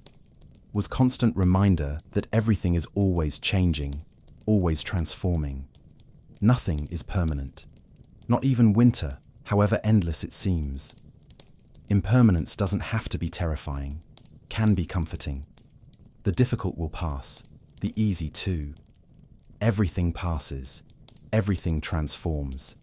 And there was resilience. Vikings faced conditions that were objectively terrible. Brutal cold, prolonged darkness, monotonous food, confined space, constant threat of disease, hunger, death. And yet, not only survived, they found joy, laughed, created art, loved, celebrated, made jokes, played, lived in the fullest sense of the word. Not despite suffering, but in a way through it. Suffering didn't define them, didn't break them, was simply part of the context where they chose how to live. And that's profoundly inspiring, because we all face difficulties. Different from Viking difficulties, of course, but real nonetheless. And the question isn't whether we'll face challenges, it's how we'll respond when they come. With resilience, or with crumbling. With community, or with isolation. With narrative that gives meaning, or with victimization that takes away power. We have choice in this. We always have some choice, even when it seems we don't. And there's gratitude. Viking gratitude wasn't about forced positive affirmations ignoring real problems. It was about recognizing both difficulty and blessings that existed within it. Yes, winter is brutal. And yes, we have food today. Both things are true. Capacity to hold complexity. To not oversimplify reality into either or when it's often both and. And maybe we need more of this. More capacity to say, this is difficult, and I'm grateful for what I have, without the two statements cancelling each other. As you lie down now, wherever you are, in whatever your own modern longhouse is, your apartment, your house, your room, think for a moment about the shelter that protects you. Doesn't have to be perfect. Doesn't have to be impressive. Just has to be enough. Walls that keep cold away. Roof that doesn't leak. Heat that comes from buttons you don't even think about. So reliable they're invisible. Vikings would make gratitude offerings for such abundance. And food in your fridge, in your cupboard. Variety a Viking couldn't imagine. Fresh fruit in winter, complete magic by their standards. Meat always available. Green vegetables in any season. Not to generate guilt about having these things, but maybe to cultivate occasional appreciation, to not take for granted what generations of humans before us would have considered impossible luxury, and people in your life. Connections, even if digital, even if physically distant, the ability to talk to someone on the other side of the world instantly, to see faces of loved ones through screen. Vikings spent months without news of relatives who had travelled before winter. Didn't know if they were alive, dead, thriving, suffering. Just waited and waited for spring when maybe messengers would arrive or the person would return. And you can talk to practically anyone in your life in seconds. See how magic is hidden in the ordinary. But perhaps the deepest lesson from Viking winter is about cycles, about acceptance that life has seasons, that there will be periods of abundance and periods of scarcity, periods of light and periods of darkness, periods of external expansion and periods of internal withdrawal. And none of these periods is permanent. All pass, all transform into the next. When you're in the winter of your life, whatever that means for you personally, it can be hard to believe spring will come. But it will. It always comes. Cycles continue. And when you're in spring or summer, good, easy, abundant times, there's wisdom in remembering another winter will eventually arrive. Not to live with constant fear, but to prepare while you can, to not waste good times, to build reserves, material, emotional, social, spiritual. Vikings understood this at bone level, and thrived not despite cycles, but working with them, respecting them, preparing for them. And as you close your eyes now, maybe carry a mental image, a longhouse in deep winter night, snow falling silently outside, wind whispering around walls, but inside, warmth, golden firelight dancing on wooden walls, Shapes of people gathered, some working quietly, some talking in low voices, some already sleeping in their fur nests. The smell of smoke and cooking food. The sound of fire crackling, constant as heartbeat. Voices murmuring ancient stories. And the feeling, despite the cold outside, despite difficulties, despite everything, of being home, of being safe, of being connected with people who matter. Because in the end, it wasn't the Longhouse that kept Vikings alive during winter. Wasn't the food preservation techniques, or clothing layers, or even fire. It was the web of human connections. Family, community, the certainty they weren't alone. And that's true for us too. Our technology is different. Our challenges are different. But the fundamental need for connection, for belonging, for being part of something larger than ourselves, that's constant through time. So care for your connections. Cultivate your community, whatever it may be. Because when your own winter comes, and it will come somehow, for all of us eventually, these connections will be what sustains you. And prepare, not with paralyzing anxiety about all possible bad futures, but with calm wisdom that recognizes challenges will come and it's wiser to be ready. What reserves are you building? Not just material, although those are important too, but reserves of skills, of knowledge, of strong relationships, of emotional resilience, of wisdom. These are the things that will carry you through difficult times. And find your fire. Not literal necessarily, although real fire has its own charms, but metaphorical. That central thing in your life that warms you, that illuminates, that requires constant attention, but gives in return something irreplaceable. For some, it's family. For others, it's meaningful work. For others, it's art, or faith, or connection with nature, or pursuit of knowledge. Whatever it is, care for it. Feed it. Never let it go out completely. Because when darkness comes, and it comes, it's this internal fire that keeps you alive, not just physically, but spiritually.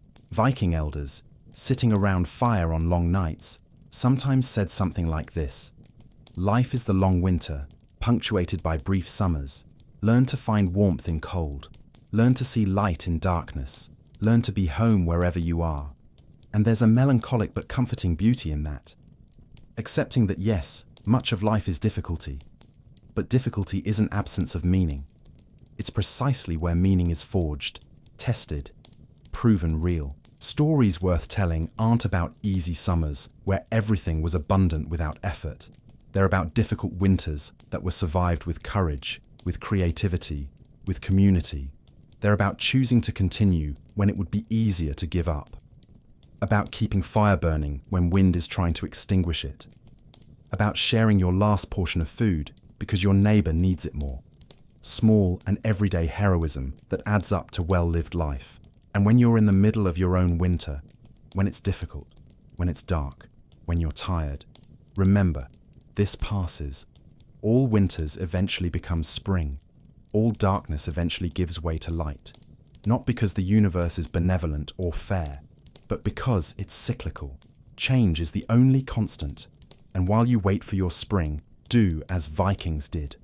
Keep fire burning, tell your stories, connect with your community, work with your hands, learn something new, celebrate small victories, find beauty in unexpected moments.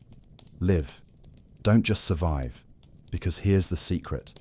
Vikings knew, you can be in the middle of the most brutal winter and still choose how you experience it. Can become smaller, bitter, broken, or can become stronger, wiser, more deeply human. The cold is the same, but the person who emerges in spring can be completely different from the one who entered winter. And now, as this story reaches its natural end, as the last embers of our shared fire become ashes, as drowsiness gently pulls you towards sleep, take with you perhaps not specific lessons to memorize, but sensations. The sensation of shared warmth, of stories told in darkness, of community facing challenge together. Because in the end, It's not about remembering facts about Vikings. It's about feeling, for a few hours, what it was like to live so intimately connected with nature, with seasons, with eternal cycle of challenge and renewal. And maybe tomorrow, when you wake in your own modern summer, with its bright lights and constant heat and abundant food, you'll pause for a moment and feel gratitude. Not guilt, not discomfort, just simple and clean gratitude for living in an era where winter is inconvenience instead of threat to life. But also maybe a bit of respect. Respect for ancestors, whether literally yours or just collective human ancestors, who faced challenges you can barely imagine and won and did more than win. Lived, loved, laughed, created beauty, told stories, built things that lasted centuries, left legacy you're touching now, 1,000 years later, through this story. And that's continuity. Through time, through death, through all changes, stories persist, memories persist, lessons persist. The Vikings you met on this journey, not specific people, but the composite of many lives, have been dead for centuries, but in a way still live. In stories, in lessons, in cultural DNA we still carry. And you'll also leave something. Maybe not epic sagas, but marks on lives of people around you. Lessons taught to children or students. Kindness offered to strangers. Work done with integrity. Connections maintained with care. These are the fires you keep burning. These are the winters you help others survive. This is the legacy that persists. And now, as you settle more deeply into whatever your modern bed is, infinitely more comfortable than wooden platform covered with furs, let this journey gently dissolve. Let images fade. Let sounds become distant. Let the warmth of imaginary fire be replaced by warmth of your own body under your own blankets, and simply rest. Because you too deserve spring after your winters, deserve warmth after your cold, deserve light after your darkness, and while you sleep, maybe your mind travels. Maybe you visit landscapes of snow under brilliant stars. Maybe you hear echoes of ancient sagas. Maybe you feel presence of people long gone, but never completely forgotten. And all this is well, is all part of the human journey through time, through seasons, through eternal cycles of challenge and renewal, of winter and spring, of darkness and light. Rest now. Rest well. Vikings rest with you. Across 1,000 years, connected by the unbreakable thread of shared humanity. Good night, or good day, wherever you are, whenever it is. May your own fires keep burning. May your own winters be survived with grace. May your own springs be celebrated with joy. And may your stories, small or large, be told around future fires by people not yet born, keeping your memory alive, keeping your lessons relevant, keeping burning the flame that is human consciousness persisting through time. What a journey, wasn't it? If you enjoyed traveling with us, consider subscribing to the channel for more stories like this, and if you have any reflections, share them in the comments. Good night, time traveler. Until the next story.